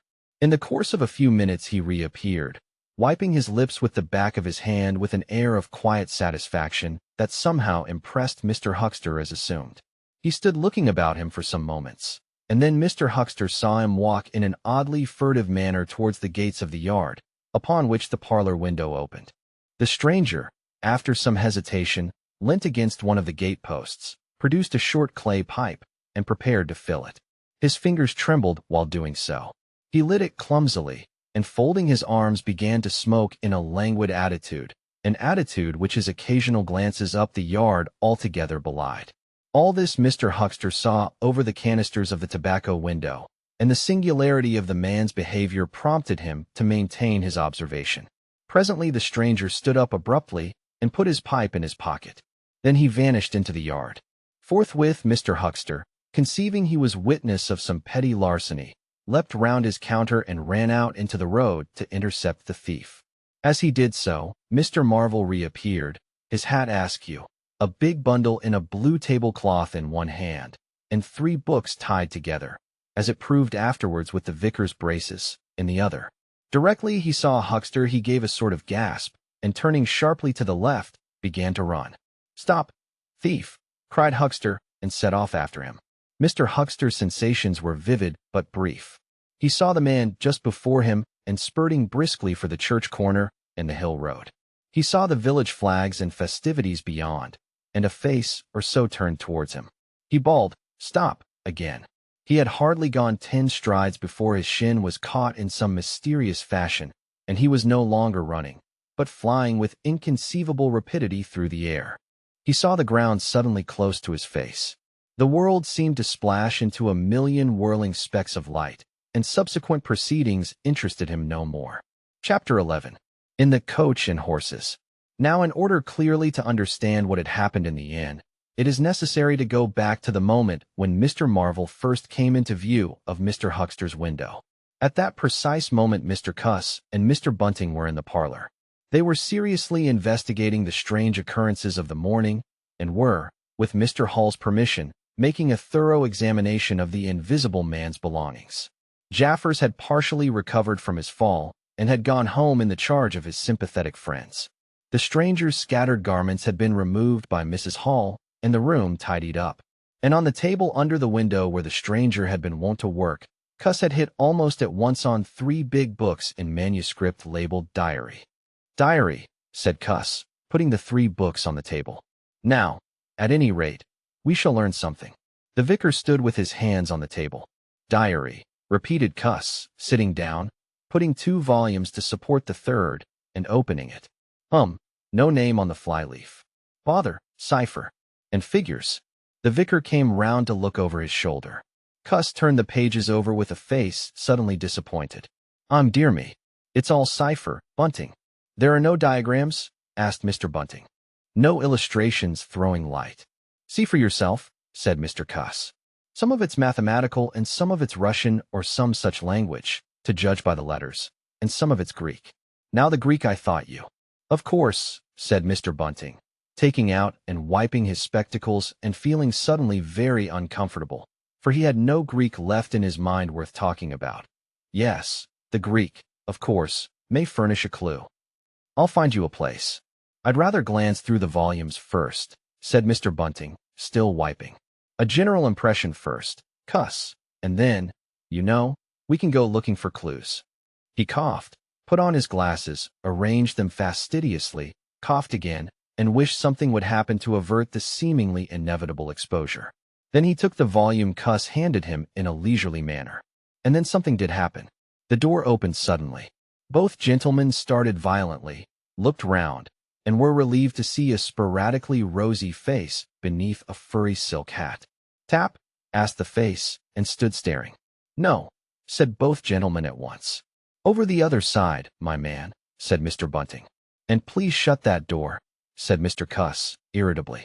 All right, said the intruder, as it seemed in a low voice curiously different from the huskiness of its first inquiry. Right you are, said the intruder in the former voice. Stand clear. And he vanished and closed the door. A sailor, I should judge, said Mr. Bunting. Amusing fellows, they are. Stand clear. Indeed. A nautical term, referring to his getting back out of the room, I suppose. I dare say so, said Cuss. My nerves are all loose today. It quite made me jump, the door opening like that. Mr. Bunting smiled as if he had not jumped. And now, he said with a sigh, these books. Someone sniffed as he did so. One thing is indisputable, said Bunting, drawing up a chair next to that of Cuss. There certainly have been very strange things happen in Iping during the last few days. Very strange. I cannot, of course, believe in this absurd invisibility story. It's incredible, said Cuss. Incredible. But the fact remains that I certainly saw right down his sleeve. But did you, are you sure? Suppose a mirror, for instance. Hallucinations are so easily produced. I don't know if you have ever seen a really good conjurer. I won't argue again, said Cuss. We've thrashed that out, Bunting. And just now there's these books. Here's some of what I take to be Greek. Greek letters, certainly. He pointed to the middle of the page. Mr. Bunting flushed slightly and brought his face nearer, apparently finding some difficulty with his glasses. Suddenly he became aware of a strange feeling at the nape of his neck. He tried to raise his head and encountered an immovable resistance. The feeling was a curious pressure, the grip of a heavy, firm hand, and it bore his chin irresistibly to the table. Don't move, little men, whispered a voice, or I'll brain you both. He looked into the face of Cuss, close to his own, and each saw a horrified reflection of his own sickly astonishment. I'm sorry to handle you so roughly, said the voice, but it's unavoidable. Since when did you learn to pry into an investigator's private memoranda, said the voice, and 2 chins struck the table simultaneously, and 2 sets of teeth rattled. Since when did you learn to invade the private rooms of a man in misfortune? And the concussion was repeated. Where have they put my clothes? Listen, said the voice. The windows are fastened, and I've taken the key out of the door. I am a fairly strong man, and I have the poker handy, besides being invisible. There's not the slightest doubt that I could kill you both and get away quite easily if I wanted to. Do you understand? Very well. If I let you go, will you promise not to try any nonsense, and do what I tell you? The vicar and the doctor looked at one another, and the doctor pulled a face. Yes, said Mr. Bunting, and the doctor repeated it. Then the pressure on the necks relaxed, and the doctor and the vicar sat up, both very red in the face and wriggling their heads. Please keep sitting where you are, said the invisible man. Here's the poker, you see. When I came into this room, continued the invisible man, after presenting the poker to the tip of the nose of each of his visitors, I did not expect to find it occupied, and I expected to find, in addition to my books of memoranda, an outfit of clothing. Where is it? No, don't rise. I can see it's gone. Now, just at present, though the days are quite warm enough for an invisible man to run about stark, the evenings are quite chilly. I want clothing and other accommodation, and I must also have those 3 books. Chapter 12. The Invisible Man Loses His Temper. It is unavoidable that at this point the narrative should break off again, for a certain very painful reason that will presently be apparent. While these things were going on in the parlor, and while Mr. Huckster was watching Mr. Marvel smoking his pipe against the gate, not a dozen yards away were Mr. Hall and Teddy Henfry discussing in a state of cloudy puzzlement the one-iping topic. Suddenly there came a violent thud against the door of the parlor, a sharp cry, and then silence. "Hullo," said Teddy Henfry. "Hullo," from the tap. Mr. Hall took things in slowly but surely. "That ain't right," he said, and came round from behind the bar towards the parlor door. He and Teddy approached the door together, with intent faces. Their eyes considered. "Summit wrong," said Hall, and Henfry nodded agreement. Whiffs of an unpleasant chemical odor met them, and there was a muffled sound of conversation, very rapid and subdued. "You all right Thursday?" asked Hall, rapping. The muttered conversation ceased abruptly, for a moment's silence. Then the conversation was resumed, in hissing whispers, then a sharp cry of "No. No, you don't." There came a sudden motion and the oversetting of a chair, a brief struggle. Silence again. "What the deuce?" exclaimed Henfry sotto voce. "You all right Thursday?" asked Mr. Hall, sharply again. The vicar's voice answered with a curious jerking intonation. "Quite rewrite. Please don't interrupt." "Odd," said Mr. Henfry. "Odd," said Mr. Hall. "Says, don't interrupt," said Henfry. "I heard in," said Hall. "And a sniff," said Henfry. They remained listening. The conversation was rapid and subdued. "I can't," said Mr. Bunting, his voice rising. "I tell you, sir, I will not." "What was that?" asked Henfry. "Says he why not," said Hall. "Warn't speaking to us, was he?" "Disgraceful," said Mr. Bunting within. "Disgraceful," said Mr. Henfry. "I heard it distinct." "Who's that speaking now?" asked Henfry. "Mr. Cuss, I suppose," said Hall. "Can you hear anything?" Silence. The sounds within indistinct and perplexing. "Sounds like throwing the tablecloth about," said Hall. Mrs. Hall appeared behind the bar. Hall made gestures of silence and invitation. This aroused Mrs. Hall's wifely opposition. "What you listening there for, Hall?" she asked. "Ain't you nothing better to do, busy day like this?" Hall tried to convey everything by grimaces and dumb show, but Mrs. Hall was obdurate. She raised her voice. So Hall and Henfry, rather crestfallen, tiptoed back to the bar, gesticulating to explain to her. At first she refused to see anything in what they had heard at all.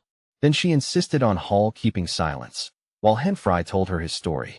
She was inclined to think the whole business nonsense. Perhaps they were just moving the furniture about. "I heard in say disgraceful." "That I did," said Hall. "I heard that, Mrs. Hall," said Henfry. "Like as not," began Mrs. Hall. "HSH," said Mr. Teddy Henfry. "Didn't I hear the window?" "What window?" asked Mrs. Hall. "Parlor window," said Henfry. Everyone stood listening intently. Mrs. Hall's eyes, directed straight before her, saw without seeing the brilliant oblong of the inn door, the road white and vivid, and Huckster's shop front blistering in the June sun. Abruptly Huckster's door opened and Huckster appeared, eyes staring with excitement, arms gesticulating. "Yap!" cried Huckster. "Stop, thief!" And he ran obliquely across the oblong towards the yard gates, and vanished. Simultaneously came a tumult from the parlor, and a sound of windows being closed. Hall, Henfry, and the human contents of the tap rushed out at once pell-mell into the street. They saw someone whisk round the corner towards the road, and Mr. Huckster executing a complicated leap in the air that ended on his face and shoulder. Down the street people were standing astonished or running towards them. Mr. Huckster was stunned. Henfry stopped to discover this, but Hall and the 2 laborers from the tap rushed at once to the corner, shouting incoherent things, and saw Mr. Marvel vanishing by the corner of the church wall. They appeared to have jumped to the impossible conclusion that this was the invisible man suddenly become visible, and set off at once along the lane in pursuit. But Hall had hardly run a dozen yards before he gave a loud shout of astonishment and went flying headlong sideways. clutching one of the laborers and bringing him to the ground. He had been charged just as one charges a man at football. The second laborer came round in a circle, stared, and conceiving that Hall had tumbled over of his own accord, turned to resume the pursuit, only to be tripped by the ankle just as Huckster had been. Then, as the first laborer struggled to his feet, he was kicked sideways by a blow that might have felled an ox.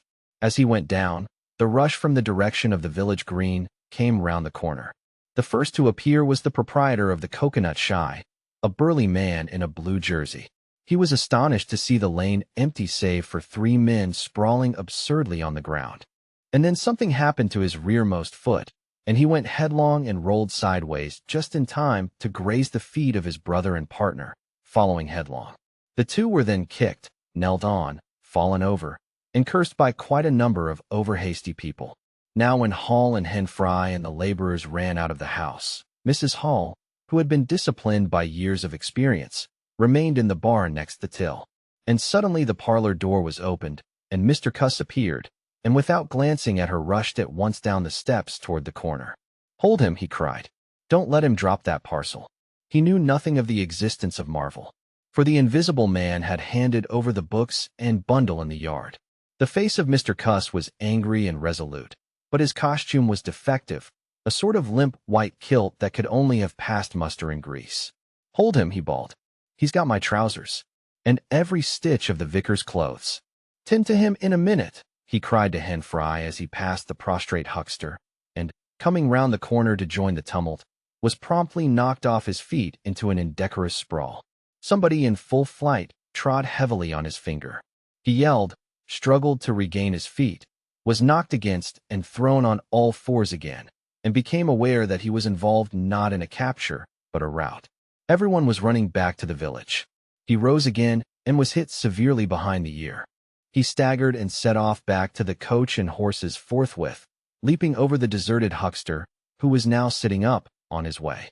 Behind him as he was halfway up the inn steps, he heard a sudden yell of rage, rising sharply out of the confusion of cries, and a sounding smack in someone's face. He recognized the voice as that of the Invisible Man, and the note was that of a man suddenly infuriated by a painful blow. In another moment Mr. Cuss was back in the parlor. "He's coming back, Bunting," he said, rushing in. "Save yourself." Mr. Bunting was standing in the window engaged in an attempt to clothe himself in the hearthrug in a West Surrey Gazette. "Who's coming?" he said, so startled that his costume narrowly escaped disintegration. "Invisible Man," said Cuss, and rushed on to the window. "We'd better clear out from here. He's fighting Matt." Matt. In another moment he was out in the yard. "Good heavens," said Mr. Bunting, hesitating between two horrible alternatives. He heard a frightful struggle in the passage of the inn, and his decision was made. He clambered out of the window, adjusted his costume hastily, and fled up the village as fast as his fat little legs would carry him. From the moment when the Invisible Man screamed with rage and Mr. Bunting made his memorable flight up the village, it became impossible to give a consecutive account of affairs in Iping. Possibly the Invisible Man's original intention was simply to cover Marvel's retreat with the clothes and books. But his temper, at no time very good, seems to have gone completely at some chance blow, and forthwith he set to smiting and overthrowing, for the mere satisfaction of hurting. You must figure the street full of running figures, of doors slamming and fights for hiding places. You must figure the tumult suddenly striking on the unstable equilibrium of old Fletcher's planks and 2 chairs, with cataclysmic results. You must figure an appalled couple caught dismally in a swing. And then the whole tumultuous rush has passed, and the Iping street with its gods and flags is deserted save for the still raging unseen, and littered with coconuts, overthrown canvas screens, and the scattered stock in trade of a sweetstuff stall. Everywhere there is a sound of closing shutters and shoving bolts, and the only visible humanity is an occasional flitting eye under a raised eyebrow in the corner of a window pane. The Invisible Man amused himself for a little while by breaking all the windows in the coach and horses, and then he thrust a street lamp through the parlor window of Mrs. Gribble. He it must have been who cut the telegraph wire to Adderdean just beyond Higgins' cottage on the Adderdean road. And after that, as his peculiar qualities allowed, he passed out of human perceptions altogether, and he was neither heard, seen, nor felt an Iping any more. He vanished absolutely. But it was the best part of 2 hours before any human being ventured out again into the desolation of Iping Street. Chapter 13. Mr. Marvel discusses his resignation. When the dusk was gathering and Iping was just beginning to peep timorously forth again upon the shattered wreckage of its bank holiday, a short, thick-set man in a shabby silk hat was marching painfully through the twilight behind the beechwoods on the road to Bramblehurst. He carried 3 books bound together by some sort of ornamental elastic ligature, and a bundle wrapped in a blue tablecloth. His rubicund face expressed consternation and fatigue. He appeared to be in a spasmodic sort of hurry. He was accompanied by a voice other than his own, and ever and again he winced under the touch of unseen hands. "If you give me the slip again," said the voice. "If you attempt to give me the slip again." "Lord," said Mr. Marvel, "that shoulder's a mass of bruises as it is." "On my honor," said the voice, "I will kill you." "I didn't try to give you the slip," said Marvel, in a voice that was not far remote from tears. "I swear I didn't. I didn't know the blessed turning, that was all. How the devil was I to know the blessed turning? As it is, I've been knocked about." "You'll get knocked about a great deal more if you don't mind," said the voice, and Mr. Marvel abruptly became silent. He blew out his cheeks, and his eyes were eloquent of despair. "It's bad enough to let these floundering yokels explode my little secret without your cutting off with my books. It's lucky for some of them they cut and ran when they did. Here am I. No one knew I was invisible. And now what am I to do?" "What am I to do?" asked Marvel sotto voce. "It's all about. It will be in the papers. Everybody will be looking for me. Everyone on their guard." The voice broke off into vivid curses and ceased. The despair of Mr. Marvel's face deepened, and his pace slackened. "Go on," said the voice. Mr. Marvel's face assumed a grayish tint between the ruddier patches. "Don't drop those books, stupid," said the voice, sharply, overtaking him. "The fact is," said the voice, "I shall have to make use of you. You're a poor tool, but I must." "I'm a miserable tool," said Marvel. "You are," said the voice. "I'm the worst possible tool you could have," said Marvel. "I'm not strong," he said after a discouraging silence. "I'm not overstrong," he repeated. "No, and my heart's weak. That little business. I pulled it through, of course, but bless you, I could have dropped. Well, I haven't the nerve and strength for the sort of thing you want. I'll stimulate you. I wish you wouldn't. I wouldn't like to mess up your plans, you know. But I might, out of sheer funk and misery." "You'd better not," said the voice, with quiet emphasis. "I wish I was dead," said Marvel. "It ain't justice," he said. "You must admit. It seems to me I've a perfect right." "Get on," said the voice. Mr. Marvel mended his pace, and for a time they went in silence again. "It's devilish hard," said Mr. Marvel. This was quite ineffectual. He tried another tack. "What do I make by it?" he began again in a tone of unendurable wrong. "Oh, shut up," said the voice, with sudden amazing vigor. "I'll see to you all right. You do what you're told. You'll do it all right. You're a fool and all that, but you'll do. I tell you, sir, I'm not the man for it. Respectfully, but it is so. If you don't shut up, I shall twist your wrist again," said the invisible man. "I want to think." Presently 2 oblongs of yellow light appeared through the trees, and the square tower of a church loomed through the gloaming. "I shall keep my hand on your shoulder," said the voice, "all through the village. Go straight through and try no foolery. It will be the worse for you if you do." "I know that," sighed Mr. Marvel. "I know all that." The unhappy-looking figure in the obsolete silk hat passed up the street of the little village with his burdens and vanished into the gathering darkness beyond the lights of the windows. Chapter 14. At Portstow. 10 o'clock the next morning found Mr. Marvel, unshaven, dirty, and travel-stained, sitting with the books beside him and his hands deep in his pockets, looking very weary, nervous, and uncomfortable, and inflating his cheeks at infrequent intervals, on the bench outside a little inn on the outskirts of Portstow. Beside him were the books, but now they were tied with string. The bundle had been abandoned in the pine woods beyond Bramblehurst. In accordance with a change in the plans of the invisible man, Mr. Marvel sat on the bench, and although no one took the slightest notice of him, his agitation remained at fever heat. His hands would go ever and again to his various pockets with a curious nervous fumbling. When he had been sitting for the best part of an hour, however, an elderly mariner, carrying a newspaper, came out of the inn and sat down beside him. "Pleasant day," said the mariner. Mr. Marvel glanced about him with something very like terror. "Very," he said. "Just seasonable weather for the time of year," said the mariner, taking no denial. "Quite," said Mr. Marvel. The mariner produced a toothpick and, saving his regard, was engrossed thereby for some minutes. His eyes meanwhile were at liberty to examine Mr. Marvel's dusty figure and the books beside him. As he had approached Mr. Marvel, he had heard a sound like the dropping of coins into a pocket. He was struck by the contrast of Mr. Marvel's appearance with this suggestion of opulence. Thence his mind wandered back again to a topic that had taken a curiously firm hold of his imagination.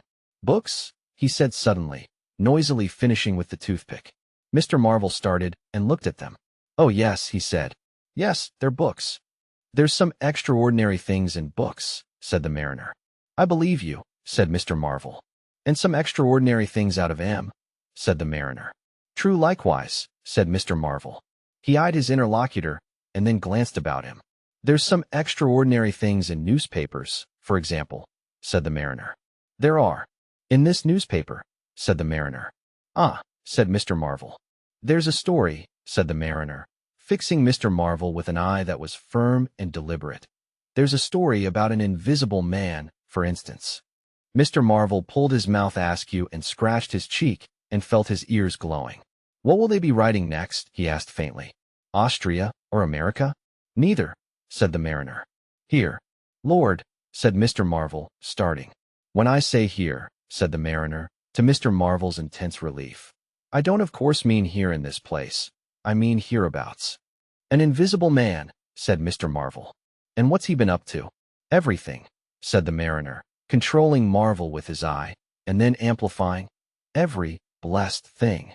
"I ain't seen a paper these 4 days," said Marvel. "Iping's the place he started at," said the mariner. "Indeed," said Mr. Marvel. "He started there. And where he came from, nobody don't seem to know. Here it is, peculiar story from Iping. And it says in this paper that the evidence is extraordinary strong, extraordinary." "Lord," said Mr. Marvel. "But then, it's an extraordinary story. There is a clergyman and a medical gent witnesses, saw him all right and proper, or leastways didn't see him. He was staying, it says, at the Coach and Horses, and no one don't seem to have been aware of his misfortune, it says, aware of his misfortune, until in an altercation in the inn, it says, his bandages on his head was torn off. It was then observed that his head was invisible. Attempts were at once made to secure him, but casting off his garments, it says, he succeeded in escaping, but not until after a desperate struggle, in which he had inflicted serious injuries, it says, on our worthy and able constable, Mr. J. A. Jaffers. Pretty straight story, eh? Names and everything." "Lord," said Mr. Marvel, looking nervously about him, trying to count the money in his pockets by his unaided sense of touch, and full of a strange and novel idea. "It sounds most astonishing, don't it? Extraordinary, I call it. Never heard tell of invisible men before, I haven't, but nowadays one hears such a lot of extraordinary things that—" "That all he did?" asked Marvel, trying to seem at his ease.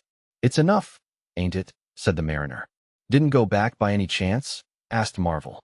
"Just escaped and that's all, eh?" "All," said the mariner. "Why, ain't it enough?" "Quite enough," said Marvel. "I should think it was enough," said the mariner. "I should think it was enough. He didn't have any pals. It don't say he had any pals, does it?" asked Mr. Marvel, anxious. "Ain't one of a sort enough for you?" asked the mariner. "No. Thank heaven, as one might say, he didn't." He nodded his head slowly. "It makes me regular uncomfortable, the bare thought of that chap running about the country. He is at present at large, and from certain evidence it is supposed that he has took, I suppose they mean, the road to Port Stowe. You see we're right in it. None of your American wonders, this time. And just think of the things he might do. Where'd you be, if he took a drop over and above, and had a fancy to go for you? Suppose he wants to rob. Who can prevent him? He can trespass, he can burgle, he could walk through a cordon of policemen as easy as me, or you could give the slip to a blind man. Easier. For these here blind chaps here uncommon sharp, I'm told. And wherever there was liquor he fancied. He's got a tremendous advantage, certainly, said Mr. Marvel. And well. You're right, said the mariner. He has. All this time Mr. Marvel had been glancing about him intently, listening for faint footfalls, trying to detect imperceptible movements. He seemed on the point of some great resolution. He coughed behind his hand. He looked about him again, listened, bent towards the mariner, and lowered his voice. The fact of it is, I happen to know just a thing or two about this invisible man. From private sources. Oh, said the mariner, interested. You? Yes, said Mr. Marvel. Me? Indeed, said the mariner. And may I ask? You'll be astonished, said Mr. Marvel behind his hand. It's tremendous. Indeed, said the mariner. The fact is, began Mr. Marvel eagerly in a confidential undertone. Suddenly his expression changed marvelously. Ow, he said. He rose stiffly in his seat. His face was eloquent of physical suffering. Wow, he said. What's up? Said the mariner, concerned. Toothache, said Mr. Marvel, and put his hand to his ear. He caught hold of his books. I must be getting on, I think, he said. He edged in a curious way along the seat away from his interlocutor. But you was just going to tell me about this here invisible man, protested the mariner. Mr. Marvel seemed to consult with himself. Hoax, said a voice. It's a hoax, said Mr. Marvel.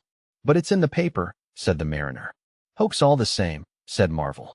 I know the chap that started the lie. There ain't no invisible man whatsoever, blimey. But how about this paper? D'you mean to say? Not a word of it, said Marvel, stoutly.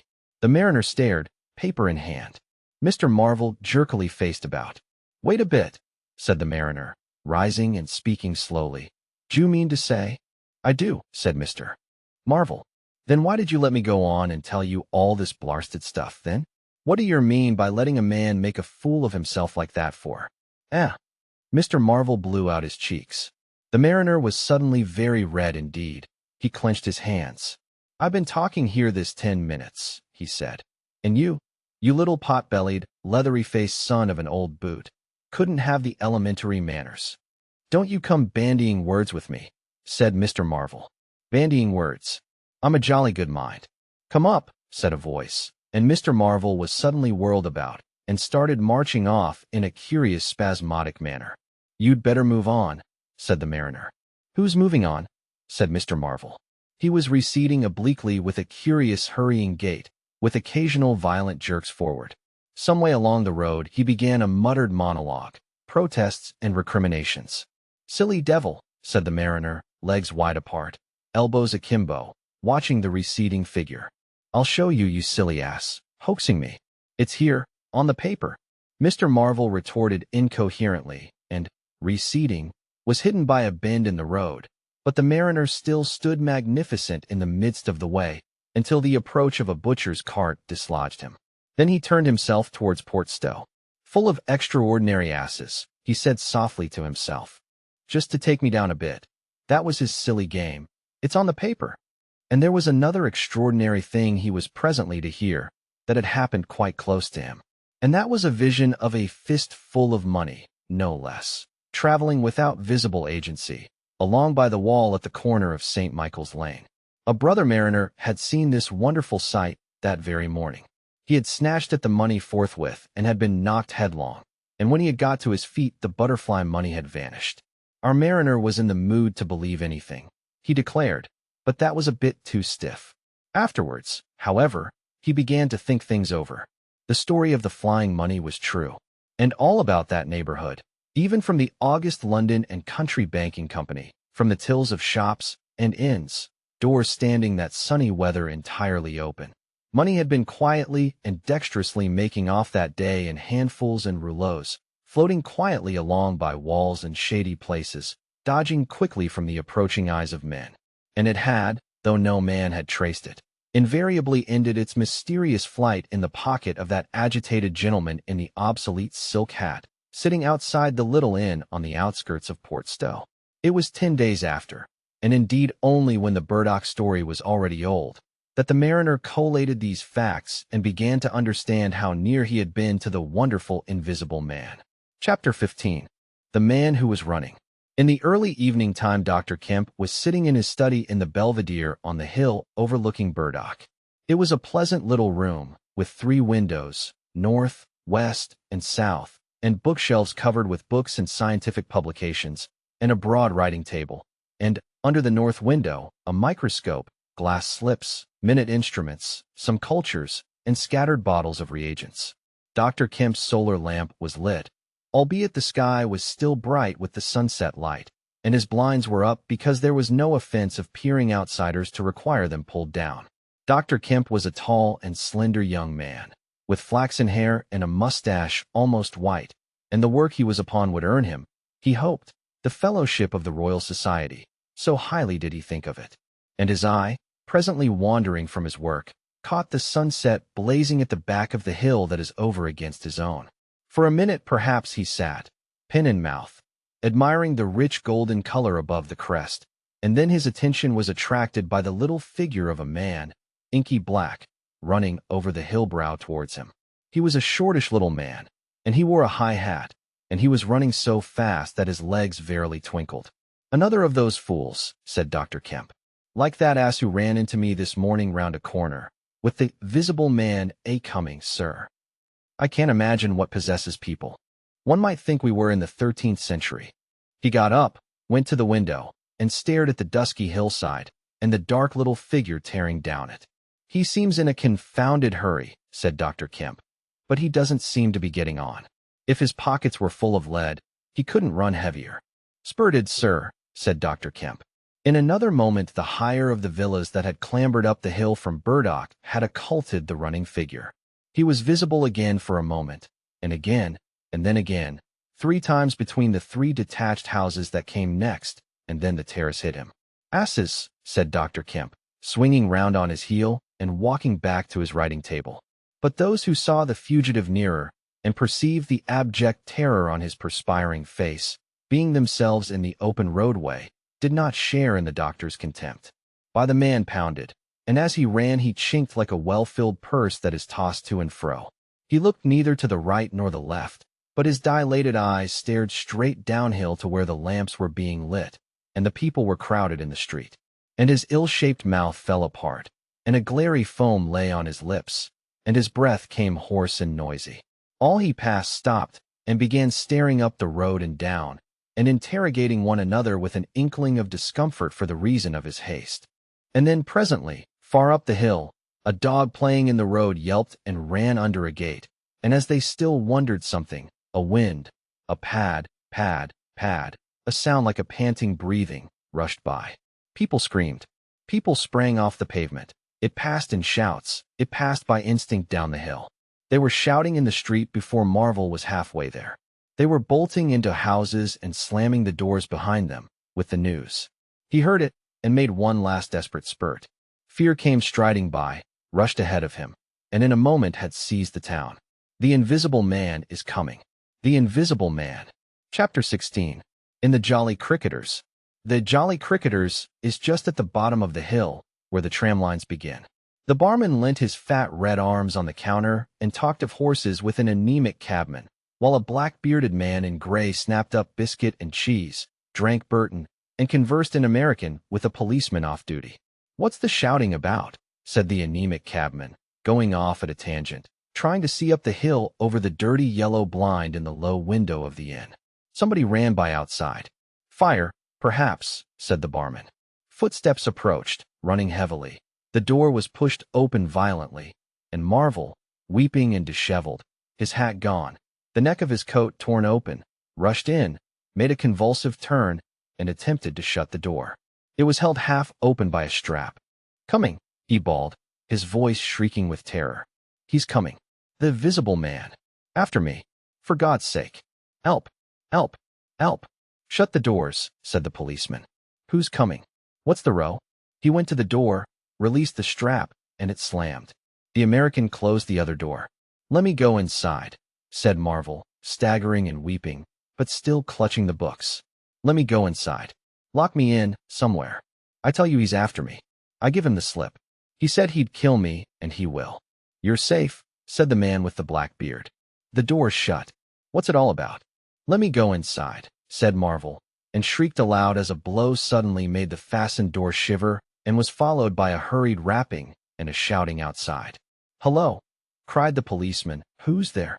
Mr. Marvel began to make frantic dives at panels that looked like doors. He'll kill me. He's got a knife or something. For God's sake. Here you are, said the barman. Come in here. And he held up the flap of the bar.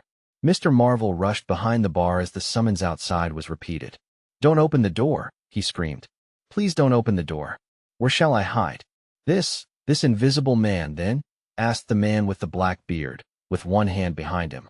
I guess it's about time we saw him.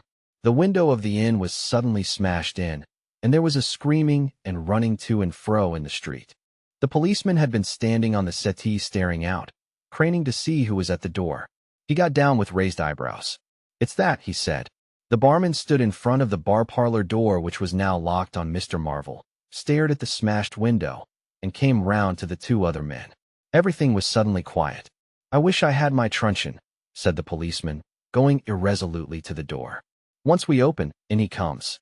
There's no stopping him. Don't you be in too much hurry about that door, said the anemic cabman, anxiously. Draw the bolts, said the man with the black beard. And if he comes, he showed a revolver in his hand. That won't do, said the policeman. That's murder. I know what country I'm in, said the man with the beard. I'm going to let off at his legs. Draw the bolts. Not with that blinking thing going off behind me, said the barman, craning over the blind. Very well, said the man with the black beard, and stooping down, revolver ready, drew them himself. Barman, cabman, and policeman faced about. Come in, said the bearded man in an undertone, standing back and facing the unbolted doors with his pistol behind him. No one came in. The door remained closed. 5 minutes afterwards, when a second cabman pushed his head in cautiously, they were still waiting, and an anxious face peered out of the bar parlor and supplied information.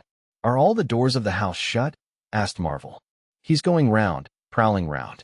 He's as artful as the devil. Good Lord, said the burly barman. There's the back.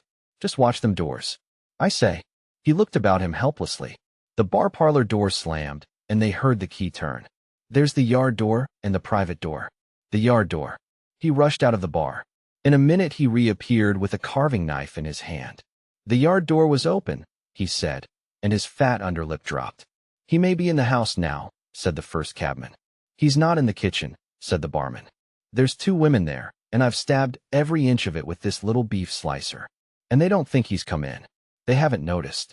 Have you fastened it? Asked the first cabman. I'm out of frocks, said the barman. The man with the beard replaced his revolver. And even as he did so, the flap of the bar was shut down and the bolt clicked, and then with a tremendous thud the catch of the door snapped, and the bar parlor door burst open. They heard Marvel squeal like a caught leveret, and forthwith they were clambering over the bar to his rescue. The bearded man's revolver cracked, and the looking-glass at the back of the parlor starred, and came smashing and tinkling down. As the barman entered the room, he saw Marvel, curiously crumpled up and struggling against the door that led to the yard and kitchen. The door flew open while the barman hesitated, and Marvel was dragged into the kitchen. There was a scream and a clatter of pans. Marvel, head down and lugging back obstinately, was forced to the kitchen door, and the bolts were drawn. Then the policeman, who had been trying to pass the barman, rushed in, followed by one of the cabmen, gripped the wrist of the invisible hand that collared Marvel, was hit in the face, and went reeling back. The door opened, and Marvel made a frantic effort to obtain a lodgment behind it. Then the cabman collared something. I got him, said the cabman. The barman's red hands came clawing at the unseen. Here he is, said the barman. Mr. Marvel, released, suddenly dropped to the ground and made an attempt to crawl behind the legs of the fighting men. The struggle blundered round the edge of the door. The voice of the invisible man was heard for the first time, yelling out sharply as the policeman trod on his foot. Then he cried out passionately, and his fists flew round like flails. The cabman suddenly hooped and doubled up, kicked under the diaphragm. The door into the bar parlor from the kitchen slammed and covered Mr. Marvel's retreat. The men in the kitchen found themselves clutching at and struggling with empty air. Where's he gone? Cried the man with the beard. Out. This way, said the policeman, stepping into the yard and stopping. A piece of tile whizzed by his head and smashed among the crockery on the kitchen table. I'll show him, shouted the man with the black beard, and suddenly a steel barrel shone over the policeman's shoulder, and 5 bullets had followed one another into the twilight whence the missile had come. As he fired, the man with the beard moved his hand in a horizontal curve, so that his shots radiated out into the narrow yard like spokes from a wheel. A silence followed. 5 cartridges, said the man with the black beard. That's the best of all. For aces and a joker. Get a lantern, someone, and come and feel about for his body. Chapter 17. Dr. Kemp's Visitor. Dr. Kemp had continued writing in his study until the shots aroused him. Crack, crack, crack. They came one after the other. Hello, said Dr. Kemp, putting his pen into his mouth again and listening. Who's letting off revolvers in Burdock? What are the asses at now? He went to the south window, threw it up, and leaning out stared down on the network of windows, beaded gas lamps and shops, with its black interstices of roof and yard that made up the town at night. Looks like a crowd down the hill, he said, by the cricketers, and remained watching. Thence his eyes wandered over the town to far away where the ship's lights shone, and the pier glowed, a little illuminated, faceted pavilion like a gem of yellow light. The moon in its first quarter hung over the westward hill, and the stars were clear and almost tropically bright. After 5 minutes, during which his mind had traveled into a remote speculation of social conditions of the future and lost itself at last over the time dimension, Dr. Kemp roused himself with a sigh, pulled down the window again, and returned to his writing desk. It must have been about an hour after this that the front door bell rang. He had been writing slackly, and with intervals of abstraction, since the shots. He sat listening. He heard the servant answer the door, and waited for her feet on the staircase, but she did not come. Wonder what that was, said Dr. Kemp. He tried to resume his work, failed, got up, went downstairs from his study to the landing, rang, and called over the balustrade to the housemaid as she appeared in the hall below. Was that a letter? He asked. Only a runaway ring, sir, she answered. I'm restless tonight, he said to himself. He went back to his study, and this time attacked his work resolutely. In a little while he was hard at work again, and the only sounds in the room were the ticking of the clock and the subdued shrillness of his quill, hurrying in the very center of the circle of light his lampshade threw on his table. It was 2 o'clock before Dr. Kemp had finished his work for the night. He rose, yawned, and went downstairs to bed. He had already removed his coat and vest when he noticed that he was thirsty. He took a candle and went down to the dining room in search of a siphon and whiskey. Dr. Kemp's scientific pursuits have made him a very observant man, and as he recrossed the hall, he noticed a dark spot on the linoleum near the mat at the foot of the stairs. He went on upstairs, and then it suddenly occurred to him to ask himself what the spot on the linoleum might be. Apparently some subconscious element was at work. At any rate, he turned with his burden, went back to the hall, put down the siphon and whiskey, and bending down, touched the spot. Without any great surprise, he found it had the stickiness and color of drying blood. He took up his burden again, and returned upstairs, looking about him and trying to account for the blood spot. On the landing he saw something and stopped astonished. The door handle of his own room was blood-stained. He looked at his own hand. It was quite clean, and then he remembered that the door of his room had been open when he came down from his study, and that consequently he had not touched the handle at all. He went straight into his room, his face quite calm, perhaps a trifle more resolute than usual. His glance, wandering inquisitively, fell on the bed. On the counterpane was a mess of blood, and the sheet had been torn. He had not noticed this before, because he had walked straight to the dressing table. On the further side the bedclothes were depressed, as if someone had been recently sitting there. Then he had an odd impression that he had heard a low voice say, "Good heavens, Kemp." But Dr. Kemp was no believer in voices. He stood staring at the tumbled sheets. Was that really a voice? He looked about again, but noticed nothing further than the disordered and blood-stained bed. Then he distinctly heard a movement across the room, near the washhand stand. All men, however highly educated, retain some superstitious inklings. The feeling that is called eerie came upon him. He closed the door of the room, came forward to the dressing table, and put down his burdens. Suddenly, with a start, he perceived a coiled and blood-stained bandage of linen rag hanging in midair, between him and the washhand stand. He stared at this in amazement. It was an empty bandage, a bandage properly tied, but quite empty. He would have advanced to grasp it, but a touch arrested him, and a voice speaking quite close to him. "Kemp," said the voice. Said Kemp, with his mouth open.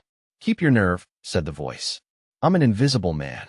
Kemp made no answer for a space, simply stared at the bandage. "Invisible man," he said.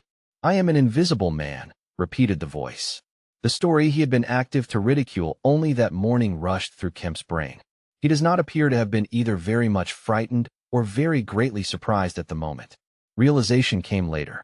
"I thought it was all a lie," he said.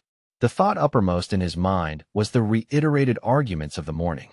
"Have you a bandage on?" he asked. "Yes," said the invisible man.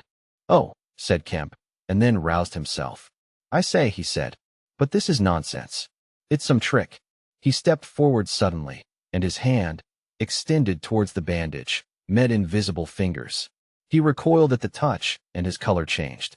"Keep steady, Kemp, for God's sake. I want help badly. Stop." The hand gripped his arm. He struck at it. "Kemp," cried the voice. "Kemp, keep steady," and the grip tightened. A frantic desire to free himself took possession of Kemp.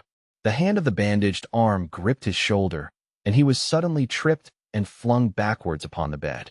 He opened his mouth to shout, and the corner of the sheet was thrust between his teeth. The invisible man had him down grimly, but his arms were free, and he struck and tried to kick savagely. "Listen to reason, will you?" said the invisible man, sticking to him in spite of a pounding in the ribs. "By heaven, you'll madden me in a minute." "Lie still, you fool," bawled the invisible man in Kemp's ear. Kemp struggled for another moment, and then lay still. "If you shout, I'll smash your face," said the invisible man, relieving his mouth. "I'm an invisible man. It's no foolishness and no magic. I really am an invisible man, and I want your help. I don't want to hurt you, but if you behave like a frantic rustic, I must. Don't you remember me, Kemp? Griffin, of University College?" "Let me get up," said Kemp. "I'll stop where I am, and let me sit quiet for a minute." He sat up and felt his neck. "I am Griffin, of University College, and I have made myself invisible. I am just an ordinary man, a man you have known, made invisible." "Griffin," said Kemp. "Griffin," answered the voice. "A younger student than you were, almost an albino, 6 feet high and broad, with a pink and white face and red eyes, who won the medal for chemistry." "I am confused," said Kemp. "My brain is rioting. What has this to do with Griffin?" "I am Griffin." Kemp thought. "It's horrible," he said. "But what devilry must happen to make a man invisible?" "It's no devilry. It's a process, sane and intelligible enough." "It's horrible," said Kemp. "How on earth?" "It's horrible enough. But I'm wounded and in pain and tired." "Great God. Kemp, you are a man. Take it steady. Give me some food and drink, and let me sit down here." Kemp stared at the bandage as it moved across the room, then saw a basket chair dragged across the floor and come to rest near the bed. It creaked, and the seat was depressed a quarter of an inch or so. He rubbed his eyes and felt his neck again. "This beats ghosts," he said, and laughed stupidly. "That's better. Thank heaven, you're getting sensible." "Or silly," said Kemp, and knuckled his eyes. "Give me some whiskey. I'm near dead." "It didn't feel so. Where are you? If I get up, shall I run into you?" "There. All right. Whiskey? Here. Where shall I give it to you?" The chair creaked, and Kemp felt the glass drawn away from him. He let go by an effort. His instinct was all against it. It came to rest poised 20 inches above the front edge of the seat of the chair. He stared at it in infinite perplexity. This must be hypnotism. You have suggested you are invisible." "Nonsense," said the voice. "It's frantic. Listen to me. I demonstrated conclusively this morning," began Kemp, "that invisibility." "Never mind what you've demonstrated. I'm starving," said the voice, "and the night is chilly to a man without clothes." "Food," said Kemp. The tumbler of whiskey tilted itself. "Yes," said the invisible man, wrapping it down. "Have you a dressing gown?" Kemp made some exclamation in an undertone. He walked to a wardrobe and produced a robe of dingy scarlet. "This do?" he asked. It was taken from him. It hung limp for a moment in midair, fluttered weirdly, stood full and decorous, buttoning itself, and sat down in his chair. "Drawers, socks, slippers would be a comfort," said the unseen, curtly. "And food. Anything. But this is the insanest thing I ever was in my life." He turned out his drawers for the articles, and then went downstairs to ransack his larder. He came back with some cold cutlets and bread, pulled up a light table, and placed them before his guest. "Never mind knives," said his visitor, and a cutlet hung in midair with a sound of gnawing. "Invisible," said Kemp, and sat down on a bedroom chair. "I always like to get something about me before I eat," said the Invisible Man, with a full mouth, eating greedily. "Queer fancy. I suppose that wrist is all right," said Kemp. "Trust me," said the Invisible Man. "Of all the strange and wonderful." "Exactly. But it's odd I should blunder into your house to get my bandaging. My first stroke of luck. Anyhow, I meant to sleep in this house tonight. You must stand that. It's a filthy nuisance, my blood showing, isn't it? Quite a clot over there. Gets visible as it coagulates, I see. It's only the living tissue I've changed, and only for as long as I'm alive. I've been in the house 3 hours. But how's it done?" began Kemp, in a tone of exasperation. "Confound it. The whole business. It's unreasonable from beginning to end." "Quite reasonable," said the Invisible Man. "Perfectly reasonable."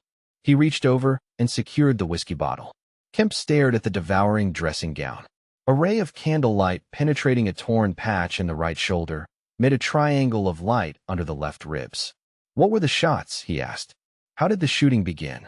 "There was a real fool of a man, a sort of confederate of mine, curse him, who tried to steal my money.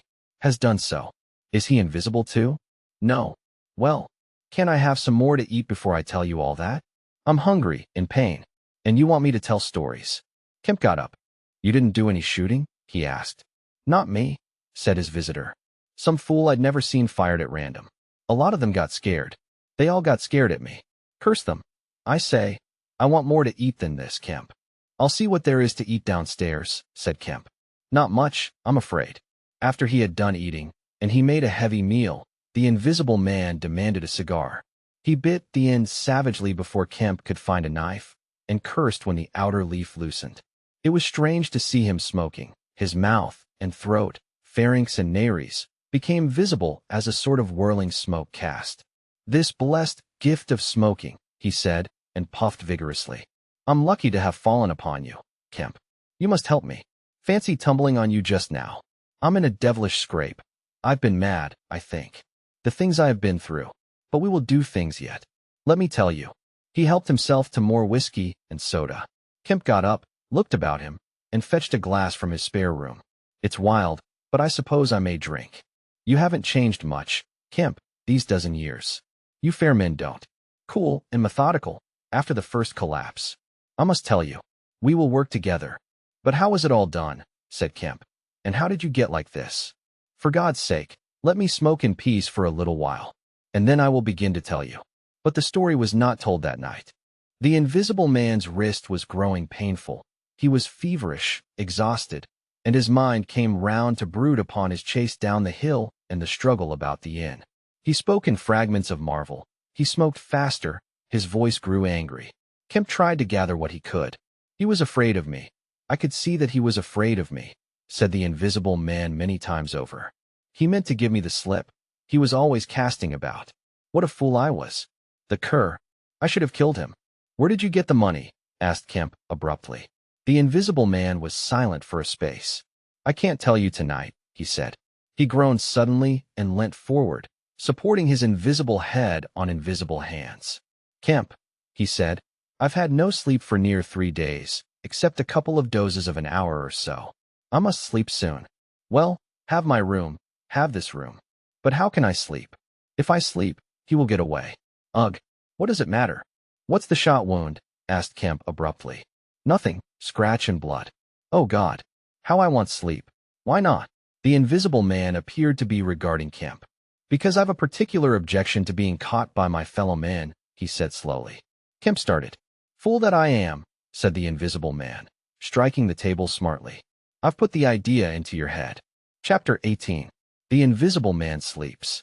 Exhausted and wounded as the Invisible Man was, he refused to accept Kemp's word that his freedom should be respected. He examined the 2 windows of the bedroom, drew up the blinds, and opened the sashes to confirm Kemp's statement that a retreat by them would be possible. Outside, the night was very quiet and still, and the new moon was setting over the down. Then he examined the keys of the bedroom and the 2 dressing-room doors to satisfy himself that these also could be made an assurance of freedom. Finally, he expressed himself satisfied. He stood on the hearth-rug, and Kemp heard the sound of a yawn. "I'm sorry," said the Invisible Man, "if I cannot tell you all that I have done tonight. but I am worn out. It's grotesque, no doubt. It's horrible. But believe me, Kemp, in spite of your arguments of this morning, it is quite a possible thing. I have made a discovery.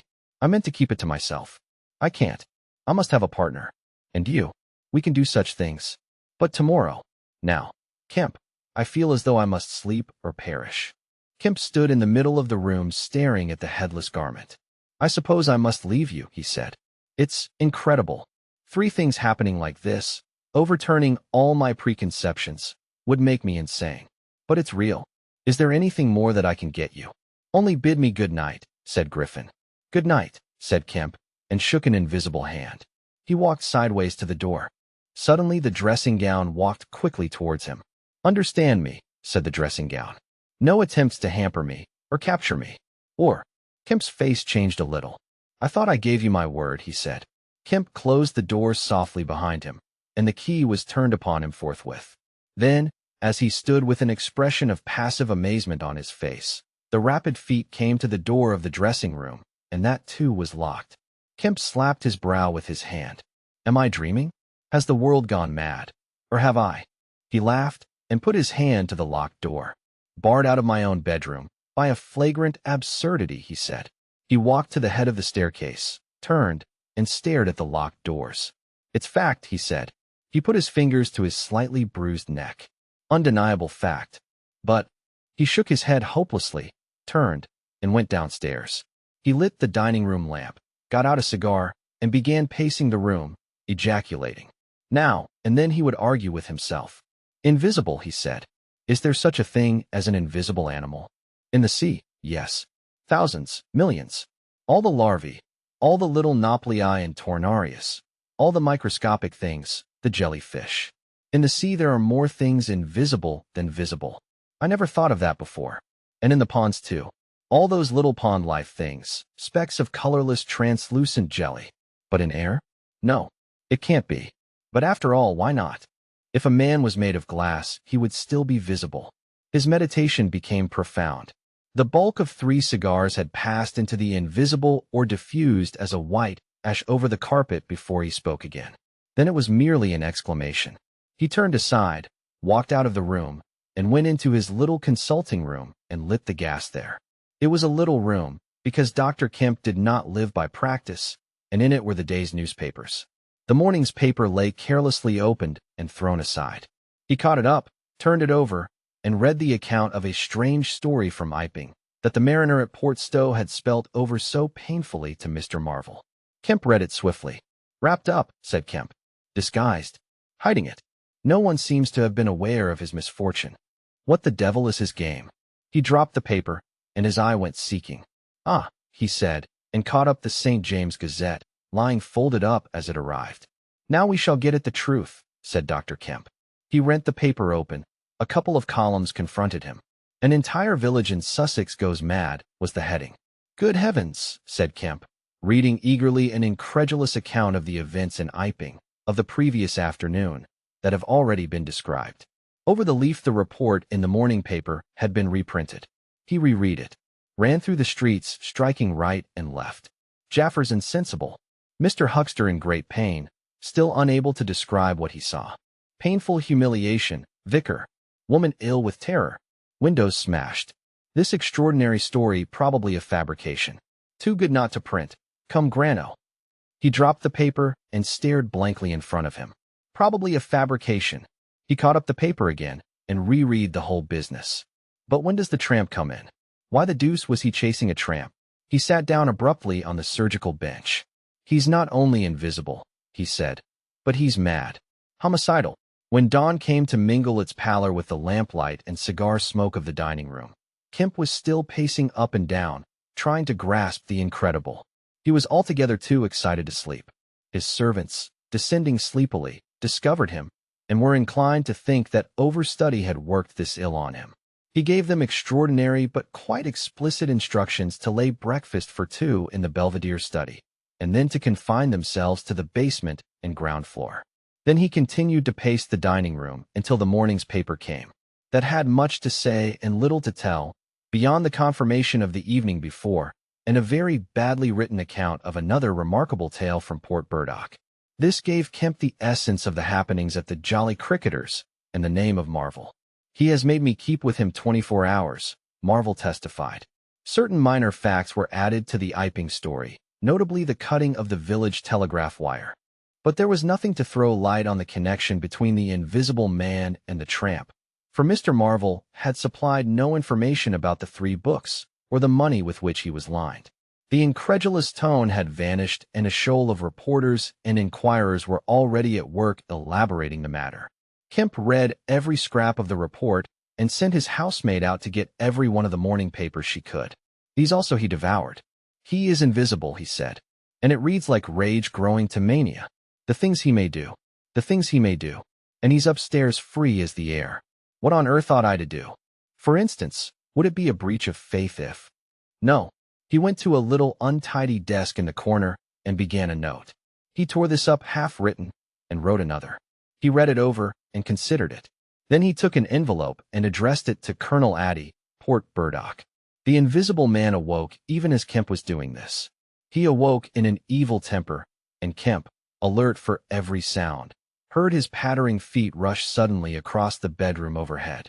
Then a chair was flung over and the wash-hand stand tumbler smashed. Kemp hurried upstairs and rapped eagerly. Chapter 19. Certain First Principles. What's the matter? Asked Kemp, when the Invisible Man admitted him. Nothing, was the answer. But, confound it. The smash. Fit of temper, said the Invisible Man. Forgot this arm, and it's sore. You're rather liable to that sort of thing. I am.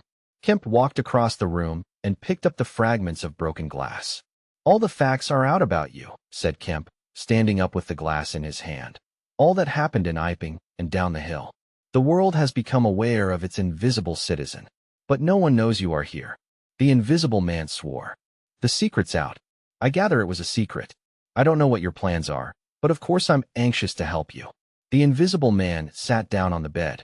There's breakfast upstairs, said Kemp, speaking as easily as possible, and he was delighted to find his strange guest rose willingly.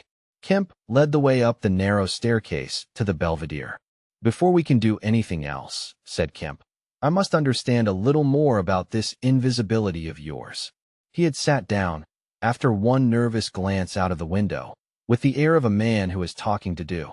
His doubts of the sanity of the entire business flashed and vanished again as he looked across to where Griffin sat at the breakfast table, a headless, handless dressing gown, wiping unseen lips on a miraculously held serviette. It's simple enough and credible enough, said Griffin, putting the serviette aside and leaning the invisible head on an invisible hand. No doubt, to you, but Kemp laughed. Well, yes, to me it seemed wonderful at first, no doubt. But now, great God! But we will do great things yet. I came on the stuff first at Chesilstowe. Chesilstowe? I went there after I left London. You know I dropped medicine and took up physics? No. Well, I did. Light fascinated me. Ah. Optical density. The whole subject is a network of riddles, a network with solutions glimmering elusively through. And being but 22 and full of enthusiasm, I said, I will devote my life to this. This is worthwhile. You know what fools we are at 22. Fools then or fools now, said Kemp, as though knowing could be any satisfaction to a man. But I went to work, like a slave. And I had hardly worked and thought about the matter 6 months before light came through one of the meshes suddenly, blindingly. I found a general principle of pigments and refraction, a formula, a geometrical expression involving 4 dimensions. Fools, common men, even common mathematicians, do not know anything of what some general expression may mean to the student of molecular physics. In the books that Tramp has hidden, there are marvels, miracles. But this was not a method. It was an idea that might lead to a method by which it would be possible, without changing any other property of matter, except, in some instances colors, to lower the refractive index of a substance, solid or liquid, to that of air, so far as all practical purposes are concerned. Phew, said Kemp. That's odd. But still I don't see quite. I can understand that thereby you could spoil a valuable stone, but personal invisibility is a far cry. Precisely, said Griffin. But consider, visibility depends on the action of the visible bodies on light. Either a body absorbs light, or it reflects or refracts it, or does all these things. If it neither reflects nor refracts nor absorbs light, it cannot of itself be visible.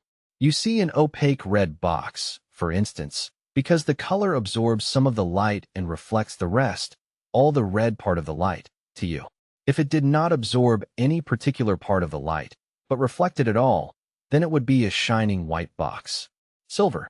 A diamond box would neither absorb much of the light nor reflect much from the general surface, but just here and there where the surfaces were favorable the light would be reflected and refracted, so that you would get a brilliant appearance of flashing reflections and translucencies, a sort of skeleton of light. A glass box would not be so brilliant, nor so clearly visible, as a diamond box, because there would be less refraction and reflection. See that? From certain points of view, you would see quite clearly through it. Some kinds of glass would be more visible than others. A box of flint glass would be brighter than a box of ordinary window glass.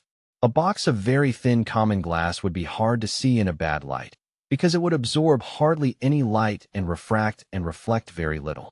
And if you put a sheet of common white glass in water, still more if you put it in some denser liquid than water, it would vanish almost altogether, because light passing from water to glass is only slightly refracted or reflected or indeed affected in any way.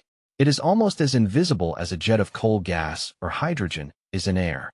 And for precisely the same reason. Yes, said Kemp, that is pretty plain sailing. And here is another fact you will know to be true. If a sheet of glass is smashed, Kemp, and beaten into a powder, it becomes much more visible while it is in the air.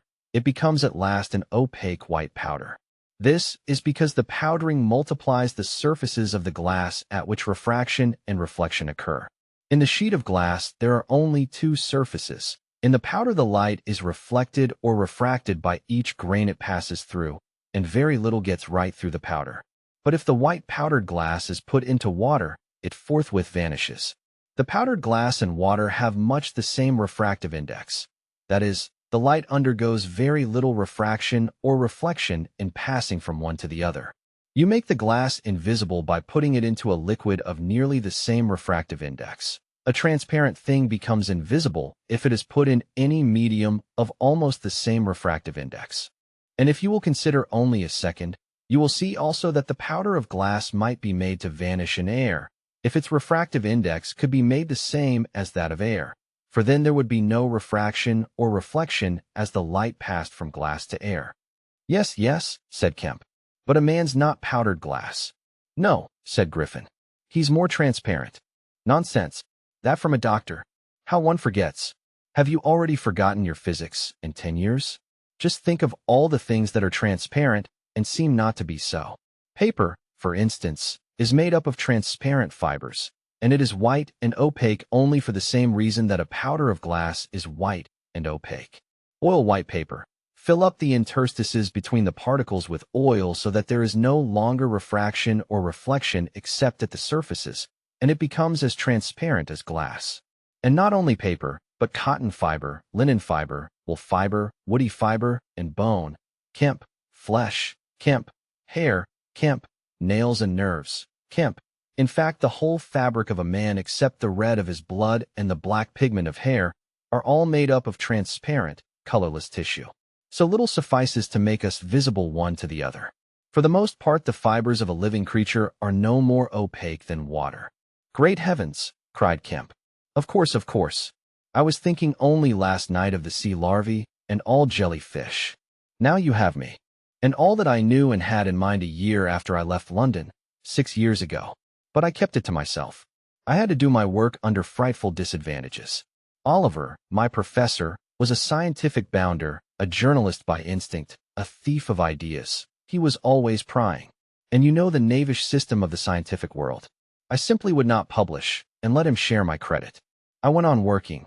I got nearer and nearer, making my formula into an experiment, a reality.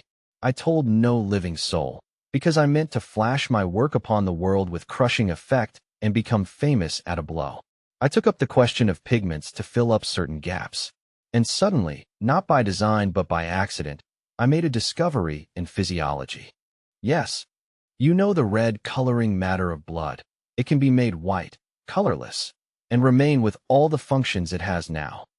Kemp gave a cry of incredulous amazement. The invisible man rose and began pacing the little study. You may well exclaim. I remember that night. It was late at night. In the daytime one was bothered with the gaping, silly students, and I worked then sometimes till dawn. It came suddenly, splendid and complete in my mind. I was alone. The laboratory was still, with the tall lights burning brightly and silently.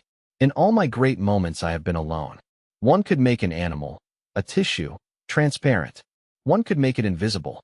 All except the pigments. I could be invisible, I said, suddenly realizing what it meant to be an albino with such knowledge. It was overwhelming. I left the filtering I was doing and went and stared out of the great window at the stars. I could be invisible. I repeated.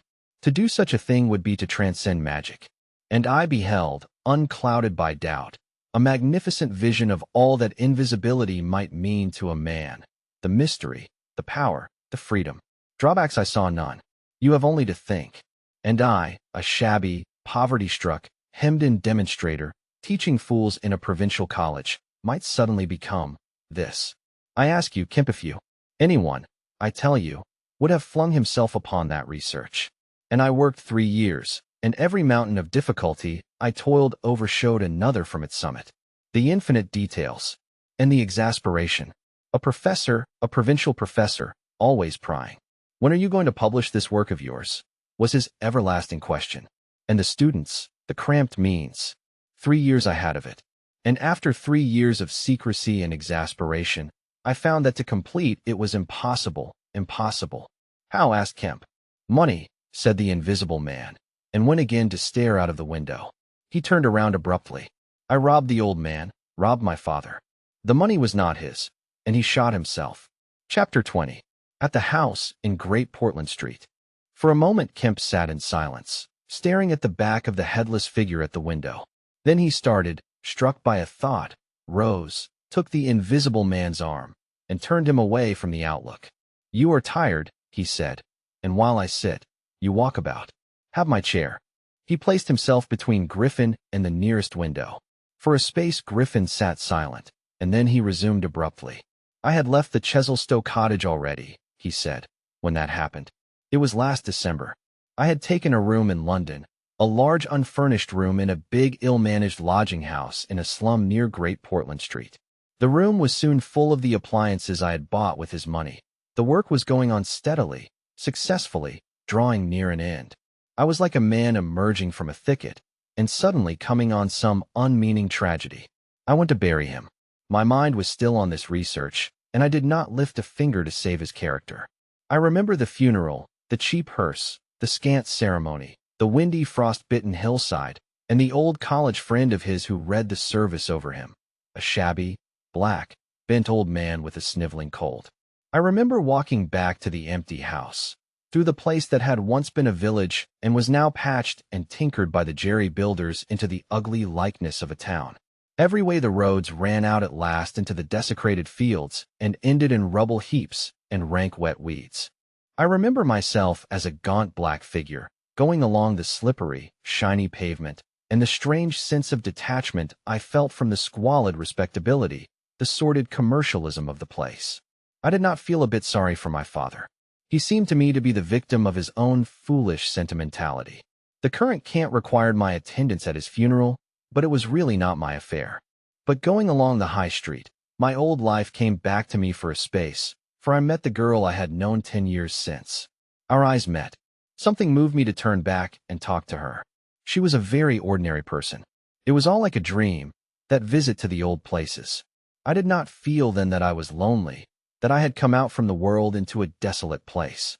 I appreciated my loss of sympathy, but I put it down to the general inanity of things. Re-entering my room seemed like the recovery of reality. There were the things I knew and loved.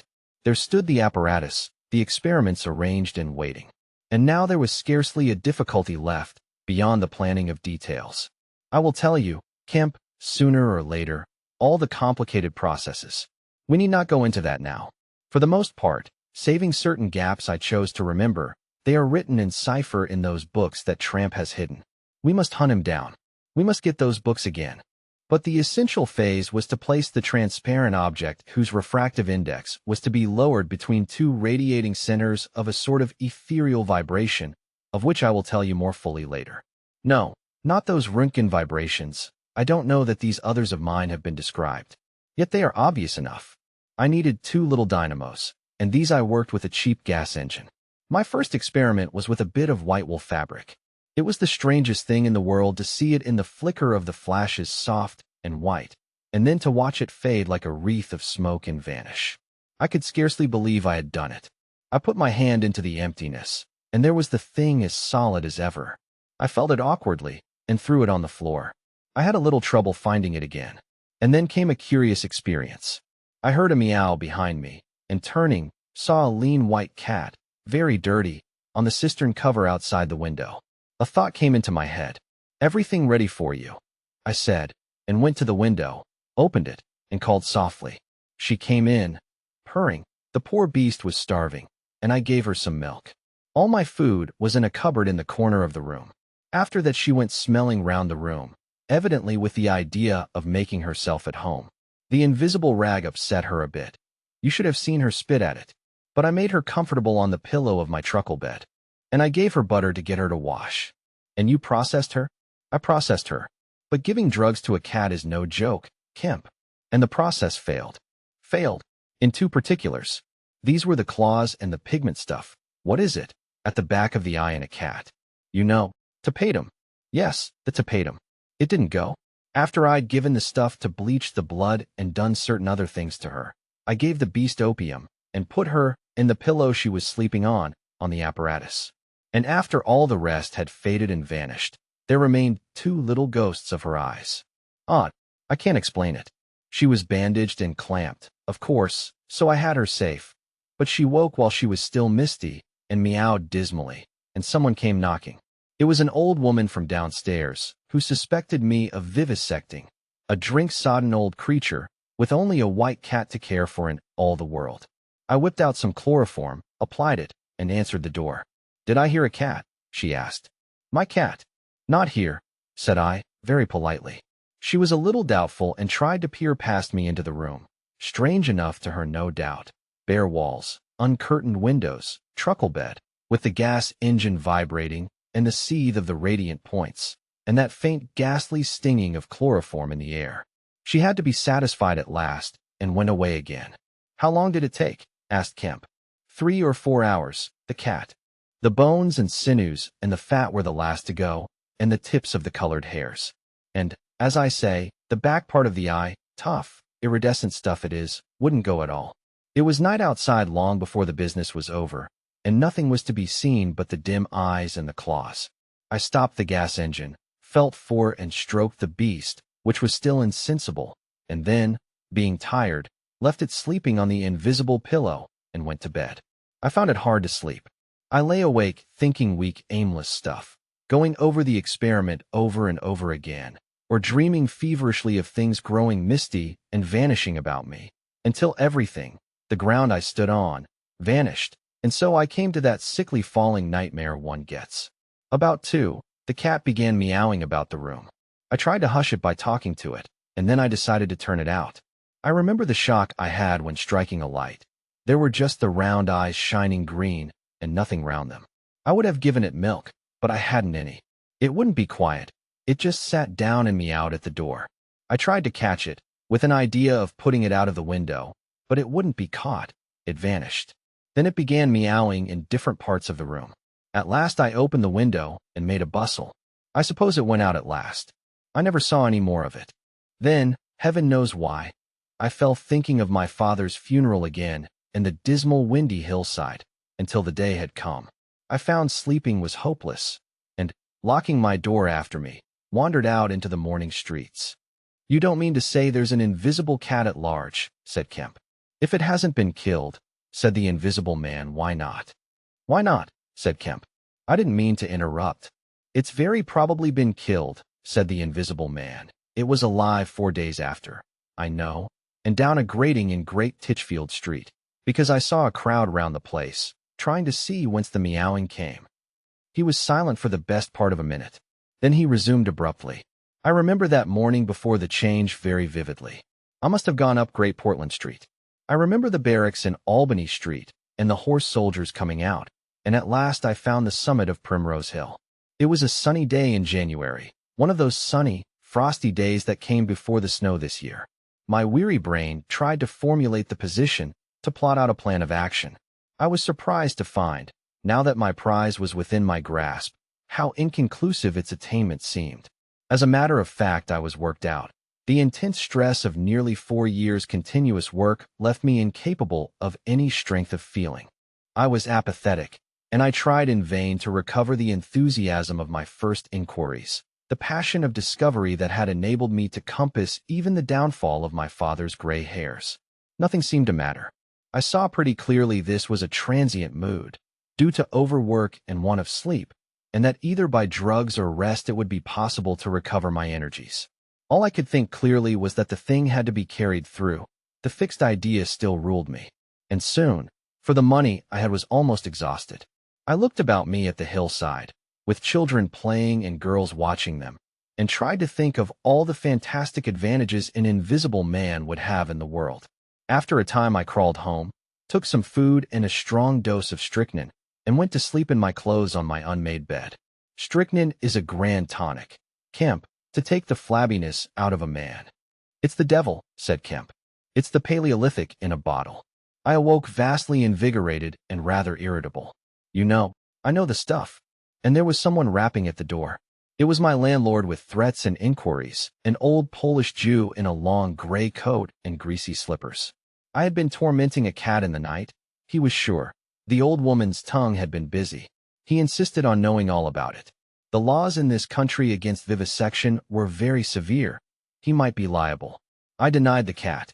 Then the vibration of the little gas engine could be felt all over the house, he said. That was true, certainly. He edged round me into the room, peering about over his German silver spectacles, and a sudden dread came into my mind that he might carry away something of my secret. I tried to keep between him and the concentrating apparatus I had arranged, and that only made him more curious. What was I doing? Why was I always alone and secretive? Was it legal? Was it dangerous? I paid nothing but the usual rent. This had always been a most respectable house, in a disreputable neighborhood. Suddenly my temper gave way. I told him to get out. He began to protest, to jabber of his right of entry. In a moment I had him by the collar. Something ripped, and he went spinning out into his own passage. I slammed and locked the door and sat down quivering. He made a fuss outside, which I disregarded, and after a time he went away. But this brought matters to a crisis. I did not know what he would do, nor even what he had the power to do. To move to fresh apartments would have meant delay. Altogether, I had barely £20 left in the world, for the most part in a bank, and I could not afford that. Vanish. It was irresistible. Then there would be an inquiry, the sacking of my room. At the thought of the possibility of my work being exposed or interrupted at its very climax, I became very angry and active. I hurried out with my 3 books of notes, my checkbook. The tramp has them now, and directed them from the nearest post office to a house of call for letters and parcels in Great Portland Street. I tried to go out noiselessly. Coming in, I found my landlord going quietly upstairs. He had heard the door close, I suppose. You would have laughed to see him jump aside on the landing as I came tearing after him. He glared at me as I went by him, and I made the house quiver with the slamming of my door. I heard him come shuffling up to my floor, hesitate, and go down. I set to work upon my preparations forthwith. It was all done that evening and night. While I was still sitting under the sickly, drowsy influence of the drugs that decolorize blood, there came a repeated knocking at the door. It ceased, footsteps went away and returned, and the knocking was resumed. There was an attempt to push something under the door, a blue paper. Then in a fit of irritation I rose, and went and flung the door wide open. Now then, said I. It was my landlord, with a notice of ejectment or something. He held it out to me, saw something odd about my hands, I expect, and lifted his eyes to my face. For a moment he gaped. Then he gave a sort of inarticulate cry, dropped candle and writ together, and went blundering down the dark passage to the stairs.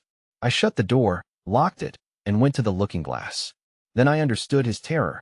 My face was white, like white stone. But it was all horrible. I had not expected the suffering. A night of racking anguish, sickness, and fainting. I set my teeth, though my skin was presently afire, all my body afire, but I lay there like grim death. I understood now how it was the cat had howled until I chloroformed it. Lucky it was I lived alone and untended in my room. There were times when I sobbed and groaned and talked, but I stuck to it. I became insensible and woke languid in the darkness. The pain had passed. I thought I was killing myself, and I did not care. I shall never forget that dawn, and the strange horror of seeing that my hands had become as clouded glass, and watching them grow clearer and thinner as the day went by, until at last I could see the sickly disorder of my room through them, though I closed my transparent eyelids. My limbs became glassy, the bones and arteries faded, vanished, and the little white nerves went last. I gritted my teeth and stayed there to the end. At last only the dead tips of the fingernails remained, pallid and white, and the brown stain of some acid upon my fingers. I struggled up. At first I was as incapable as a swathed infant, stepping with limbs I could not see. I was weak and very hungry. I went and stared at nothing in my shaving glass, at nothing save where an attenuated pigment still remained behind the retina of my eyes, fainter than mist. I had to hang on to the table and press my forehead against the glass. It was only by a frantic effort of will that I dragged myself back to the apparatus and completed the process. I slept during the forenoon, pulling the sheet over my eyes to shut out the light, and about midday I was awakened again by a knocking. My strength had returned. I sat up and listened and heard a whispering.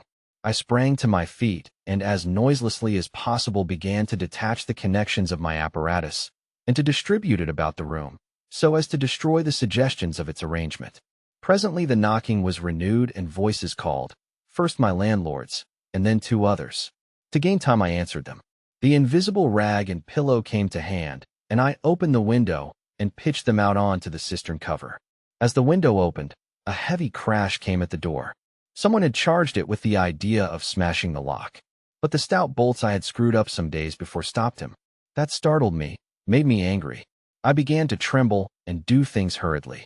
I tossed together some loose paper, straw, packing paper, and so forth, in the middle of the room, and turned on the gas. Heavy blows began to rain upon the door.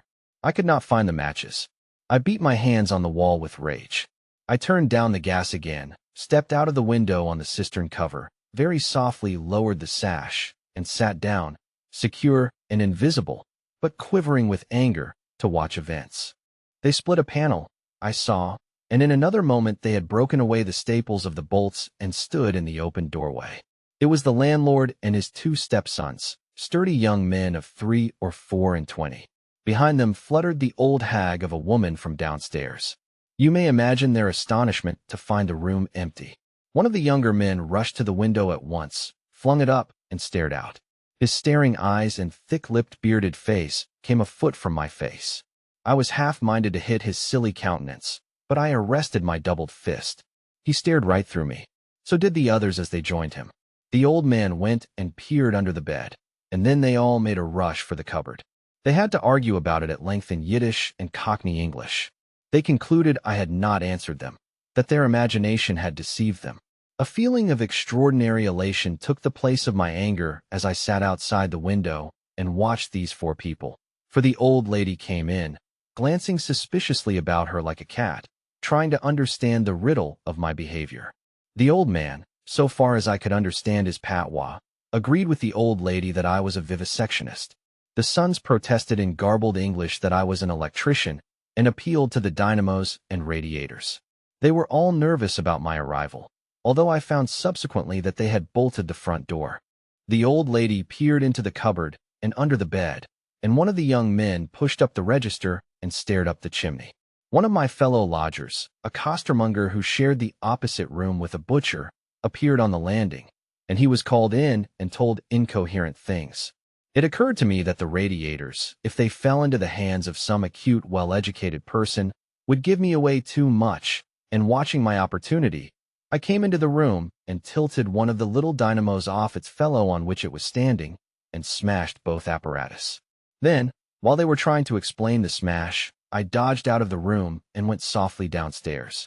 I went into one of the sitting rooms and waited until they came down, still speculating and argumentative, all a little disappointed at finding no horrors, and all a little puzzled how they stood legally towards me.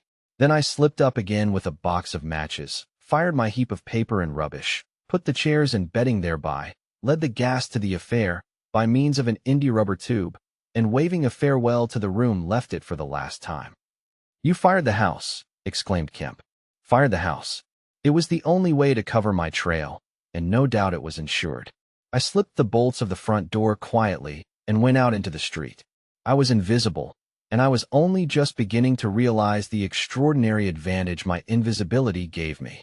My head was already teeming with plans of all the wild and wonderful things I had now impunity to do. Chapter 21. In Oxford Street. In going downstairs the first time, I found an unexpected difficulty because I could not see my feet. Indeed, I stumbled twice, and there was an unaccustomed clumsiness in gripping the bolt. By not looking down, however, I managed to walk on the level passably well. My mood, I say, was one of exaltation. I felt as a seeing man might do, with padded feet and noiseless clothes, in a city of the blind.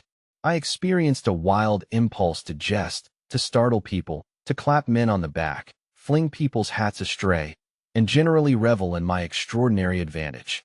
But hardly had I emerged upon Great Portland Street, however, my lodging was close to the big draper's shop there, when I heard a clashing concussion and was hit violently behind, and turning saw a man carrying a basket of soda-water siphons and looking in amazement at his burden. Although the blow had really hurt me, I found something so irresistible in his astonishment that I laughed aloud. "The devil's in the basket," I said, and suddenly twisted it out of his hand. He let go incontinently, and I swung the whole weight into the air. But a fool of a cabman, standing outside a public house, made a sudden rush for this, and his extending fingers took me with excruciating violence under the ear. I let the whole down with a smash on the cabman, and then, with shouts and the clatter of feet about me, people coming out of shops, vehicles pulling up, I realized what I had done for myself, and cursing my folly, backed against a shop window and prepared to dodge out of the confusion. In a moment I should be wedged into a crowd and inevitably discovered. I pushed by a butcher boy, who luckily did not turn to see the nothingness that shoved him aside, and dodged behind the cabman's four-wheeler. I do not know how they settled the business. I hurried straight across the road, which was happily clear, and hardly heeding which way I went, in the fright of detection the incident had given me, plunged into the afternoon throng of Oxford Street. I tried to get into the stream of people, but they were too thick for me, and in a moment my heels were being trodden upon. I took to the gutter, the roughness of which I found painful to my feet, and forthwith the shaft of a crawling hansom dug me forcibly under the shoulder blade, reminding me that I was already bruised severely. I staggered out of the way of the cab, avoided a perambulator by a convulsive movement, and found myself behind the hansom. A happy thought saved me, and as this drove slowly along I followed in its immediate wake, trembling and astonished at the turn of my adventure.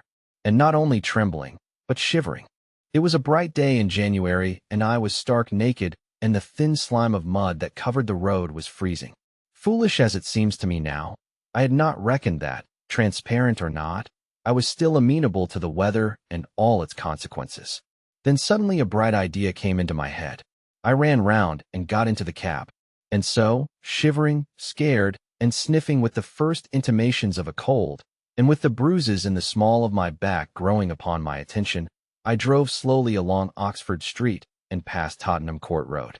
My mood was as different from that in which I had sallied forth 10 minutes ago as it is possible to imagine. This invisibility, indeed.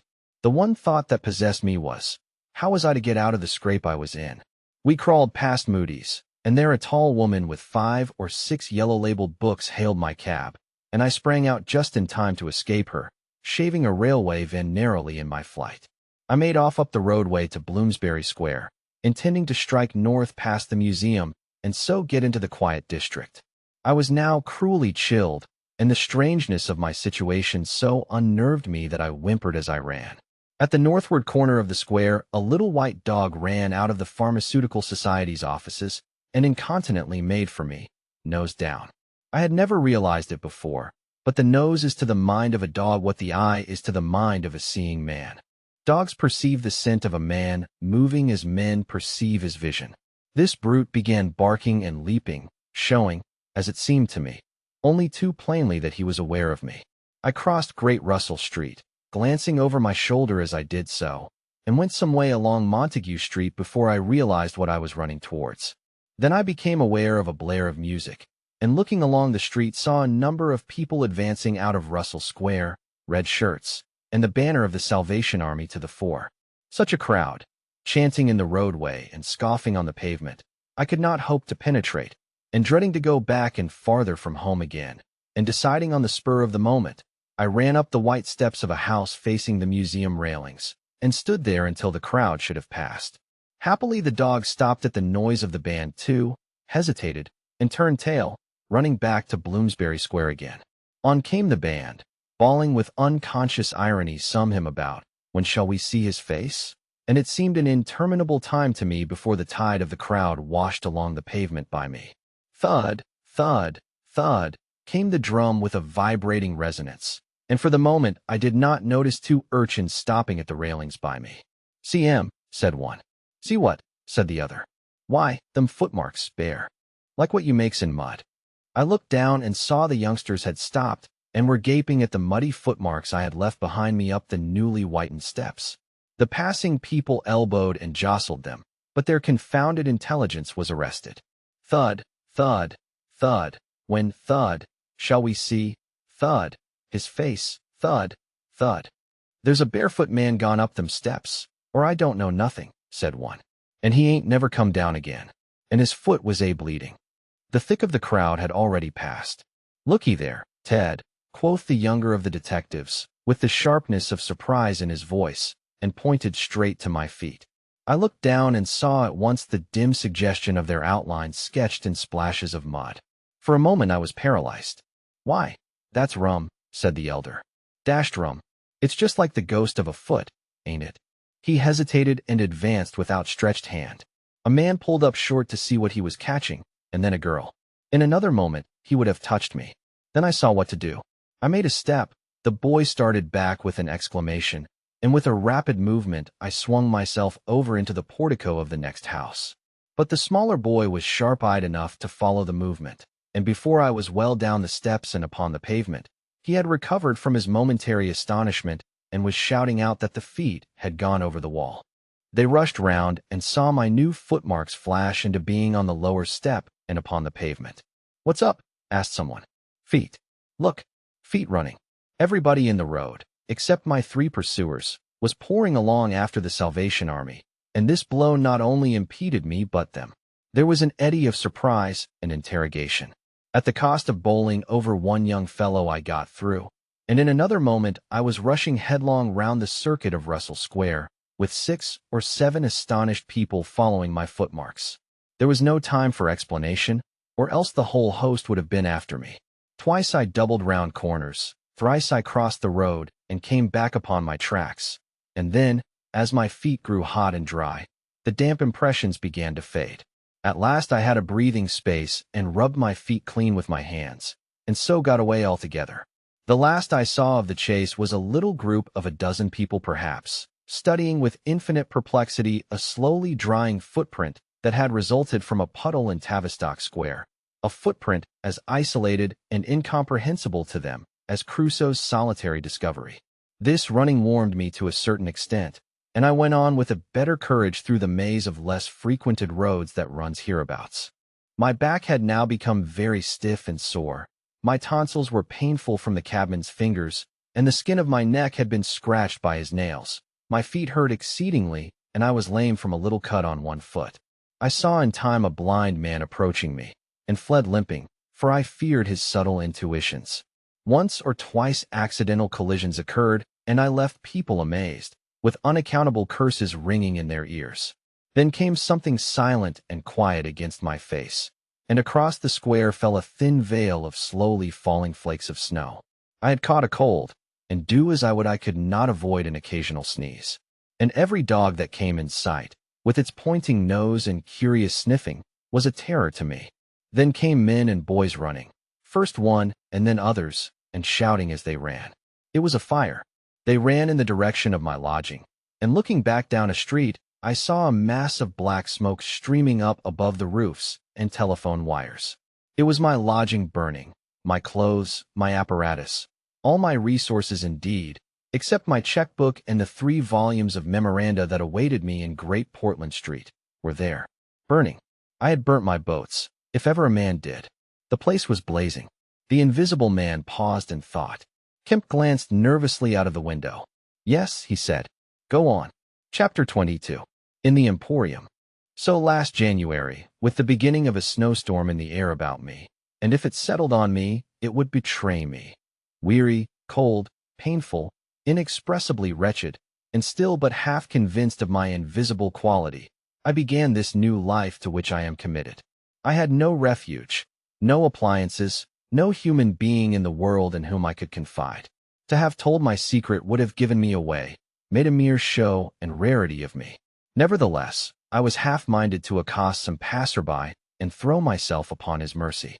But I knew too clearly the terror and brutal cruelty my advances would evoke. I made no plans in the street. My sole object was to get shelter from the snow, to get myself covered and warm, then I might hope to plan. But even to me, an invisible man, the rows of London houses stood latched, barred, and bolted impregnably. Only one thing could I see clearly before me, the cold exposure and misery of the snowstorm and the night. And then I had a brilliant idea. I turned down one of the roads leading from Gower Street to Tottenham Court Road, and found myself outside Omnium's, the big establishment where everything is to be bought. You know the place. Meat, grocery, linen, furniture, clothing, oil paintings even. A huge meandering collection of shops rather than a shop. I had thought I should find the doors open, but they were closed, and as I stood in the wide entrance a carriage stopped outside, and a man in uniform, you know the kind of personage with Omnium on his cap, flung open the door. I contrived to enter, and walking down the shop, it was a department where they were selling ribbons and gloves and stockings and that kind of thing, came to a more spacious region devoted to picnic baskets and wicker furniture. I did not feel safe there, however. People were going to and fro, and I prowled restlessly about until I came upon a huge section in an upper floor containing multitudes of bedsteads, and over these I clambered, and found a resting place at last among a huge pile of folded flock mattresses. The place was already lit up and agreeably warm, and I decided to remain where I was, keeping a cautious eye on the 2 or 3 sets of shopmen and customers who were meandering through the place, until closing time came. Then I should be able, I thought, to rob the place for food and clothing, and disguised, prowl through it and examine its resources, perhaps sleep on some of the bedding. That seemed an acceptable plan. My idea was to procure clothing to make myself a muffled but acceptable figure, to get money, and then to recover my books and parcels where they awaited me, take a lodging somewhere, and elaborate plans for the complete realization of the advantages my invisibility gave me, as I still imagined, over my fellow men. Closing time arrived quickly enough. It could not have been more than an hour after I took up my position on the mattresses before I noticed the blinds of the windows being drawn and customers being marched doorward. And then a number of brisk young men began with remarkable alacrity to tidy up the goods that remained disturbed. I left my lair as the crowds diminished and prowled cautiously out into the less desolate parts of the shop. I was really surprised to observe how rapidly the young men and women whipped away the goods displayed for sale during the day. All the boxes of goods, the hanging fabrics, the festoons of lace, the boxes of sweets in the grocery section, the displays of this and that, were being whipped down, folded up, slapped into tidy receptacles, and everything that could not be taken down and put away had sheets of some coarse stuff like sacking flung over them. Finally, all the chairs were turned up onto the counters, leaving the floor clear. Directly each of these young people had done, he or she made promptly for the door with such an expression of animation as I have rarely observed in a shop assistant before. Then came a lot of youngsters scattering sawdust and carrying pails and brooms. I had to dodge to get out of the way, and as it was, my ankle got stung with the sawdust. For some time, wandering through the swathed and darkened departments, I could hear the brooms at work, and at last, a good hour or more after the shop had been closed, came a noise of locking doors. Silence came upon the place, and I found myself wandering through the vast and intricate shops, galleries, showrooms of the place, alone. It was very still. In one place, I remember passing near one of the Tottenham Court Road entrances and listening to the tapping of boot heels of the passers-by. My first visit was to the place where I had seen stockings and gloves for sale. It was dark, and I had the devil of a hunt after matches, which I found at last in the drawer of the little cash desk. Then I had to get a candle. I had to tear down wrappings and ransack a number of boxes and drawers, but at last I managed to turn out what I sought. The box label called them lambswool pants and lambswool vests. Then socks, a thick comforter, and then I went to the clothing place and got trousers, a lounge jacket, an overcoat, and a slouch hat, a clerical sort of hat with the brim turned down. I began to feel a human being again, and my next thought was food. Upstairs was a refreshment department, and there I got cold meat. There was coffee still in the urn, and I lit the gas and warmed it up again, and altogether I did not do badly. Afterwards, prowling through the place in search of blankets, I had to put up at last with a heap of down quilts. I came upon a grocery section with a lot of chocolate and candied fruits, more than was good for me indeed, and some white burgundy. And near that was a toy department, and I had a brilliant idea. I found some artificial noses, dummy noses, you know, and I thought of dark spectacles. But Omniums had no optical department. My nose had been a difficulty indeed. I had thought of paint. But the discovery set my mind running on wigs and masks and the like. Finally, I went asleep in a heap of down quilts, very warm and comfortable. My last thoughts before sleeping were the most agreeable I had had since the change. I was in a state of physical serenity, and that was reflected in my mind. I thought that I should be able to slip out unobserved in the morning with my clothes upon me, muffling my face with a white wrapper I had taken, purchase, with the money I had taken, spectacles and so forth, and so complete my disguise. I lapsed into disorderly dreams of all the fantastic things that had happened during the last few days. I saw the ugly little Jew of a landlord vociferating in his rooms. I saw his two sons marveling, and the wrinkled old woman's gnarled face as she asked for her cat. I experienced again the strange sensation of seeing the cloth disappear, and so I came round to the windy hillside, and the sniffing old clergyman mumbling earth to earth, ashes to ashes, dust to dust, at my father's open grave. "You also," said a voice, and suddenly I was being forced towards the grave. I struggled, shouted, appealed to the mourners, but they continued stonily following the service. The old clergyman, too, never faltered droning and sniffing through the ritual. I realized I was invisible and inaudible, that overwhelming forces had their grip on me. I struggled in vain. I was forced over the brink. The coffin rang hollow as I fell upon it, and the gravel came flying after me in spadefuls. Nobody heeded me. Nobody was aware of me. I made convulsive struggles and awoke. The pale London dawn had come. The place was full of a chilly gray light that filtered round the edges of the window blinds. I sat up, and for a time I could not think where this ample apartment, with its counters, its piles of rolled stuff, its heap of quilts and cushions, its iron pillars, might be. Then, as recollection came back to me, I heard voices in conversation. Then far down the place, in the brighter light of some department which had already raised its blinds, I saw two men approaching. I scrambled to my feet, looking about me for some way of escape, and even as I did so the sound of my movement made them aware of me. I suppose they saw merely a figure moving quietly and quickly away. "Who's that?" cried one. "And stop there," shouted the other. I dashed around a corner and came full tilt. A faceless figure, mind you, on a lanky lad of 15. He yelled, and I bowled him over, rushed past him, turned another corner, and by a happy inspiration threw myself behind a counter. In another moment feet went running past, and I heard voices shouting, all hands to the doors, asking what was up, and giving one another advice how to catch me. Lying on the ground, I felt scared out of my wits. But, odd as it may seem, it did not occur to me at the moment to take off my clothes as I should have done. I had made up my mind, I suppose, to get away in them, and that ruled me. And then down the vista of the counters came a bawling of "Here he is." I sprang to my feet, whipped a chair off the counter, and sent it whirling at the fool who had shouted, turned, came into another round a corner, sent him spinning, and rushed up the stairs. He kept his footing, gave a view hello, and came up the staircase hot after me. Up the staircase were piled a multitude of those bright-colored pot things. "What are they?" "Art pots," suggested Kemp. "That's it. Art pots." "Well," I turned at the top step and swung round, plucked one out of a pile, and smashed it on his silly head as he came at me. The whole pile of pots went headlong, and I heard shouting and footsteps running from all parts. I made a mad rush for the refreshment place, and there was a man in white like a man cook who took up the chase. I made one last desperate turn and found myself among lamps and ironmongery. I went behind the counter of this and waited for my cook, and as he bolted in at the head of the chase, I doubled him up with a lamp. Down he went, and I crouched down behind the counter and began whipping off my clothes as fast as I could. Coat, jacket, trousers, shoes were all right, but a lamb's wool vest fits a man like a skin. I heard more men coming. My cook was lying quiet on the other side of the counter, stunned or scared speechless, and I had to make another dash for it, like a rabbit hunted out of a woodpile. "This way, policeman!" I heard someone shouting. I found myself in my bedstead storeroom again, and at the end of a wilderness of wardrobes.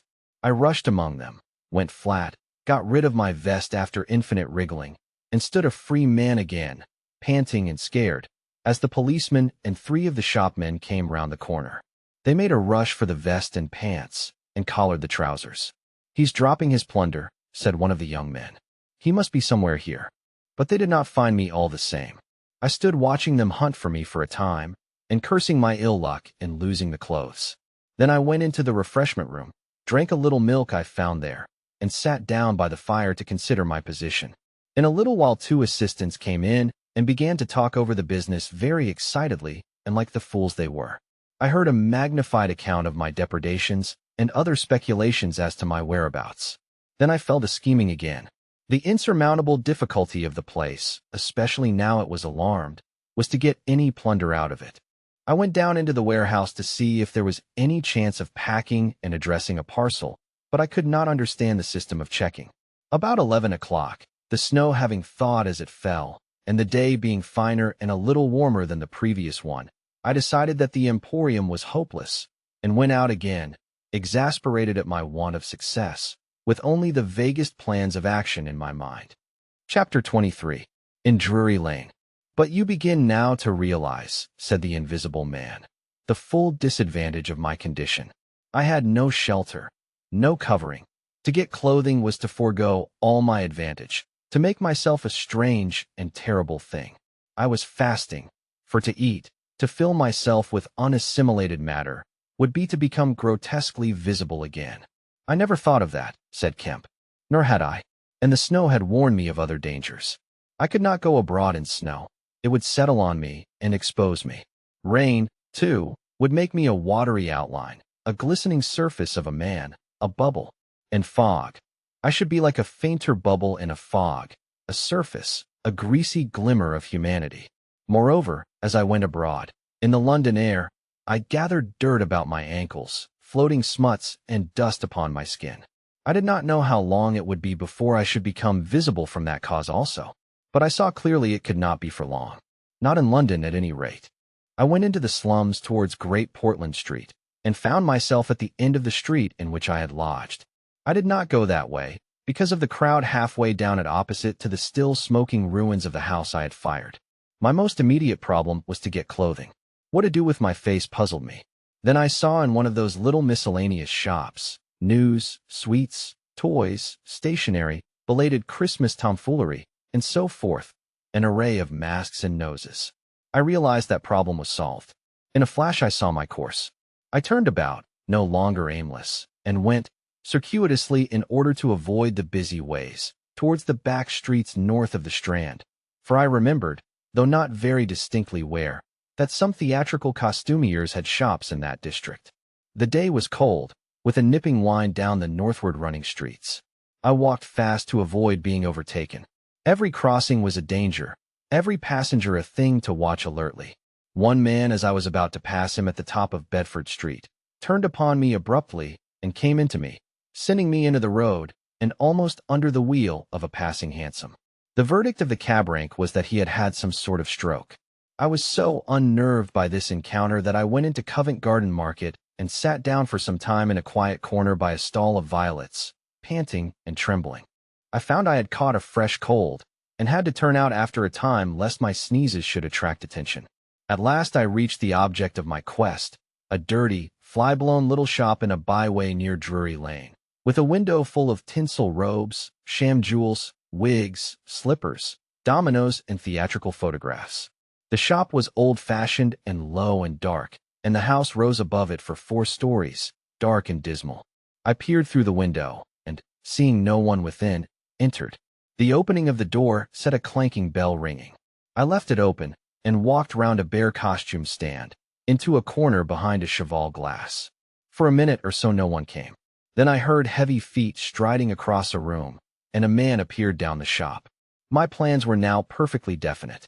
I proposed to make my way into the house, secrete myself upstairs, watch my opportunity, and when everything was quiet, rummage out a wig, mask, spectacles, and costume, and go into the world, perhaps a grotesque, but still a credible figure. And incidentally, of course, I could rob the house of any available money. The man who had just entered the shop was a short, slight, hunched, beetle-browed man, with long arms and very short bandy legs. Apparently, I had interrupted a meal. He stared about the shop with an expression of expectation. This gave way to surprise, and then to anger, as he saw the shop empty. "Damn the boys," he said. He went to stare up and down the street. He came in again in a minute, kicked the door to with his foot spitefully, and went muttering back to the house door. I came forward to follow him, and at the noise of my movement, he stopped dead. I did so too, startled by his quickness of ear. He slammed the house door in my face. I stood hesitating. Suddenly, I heard his quick footsteps returning, and the door reopened. He stood looking about the shop like one who was still not satisfied. Then, murmuring to himself, he examined the back of the counter and peered behind some fixtures.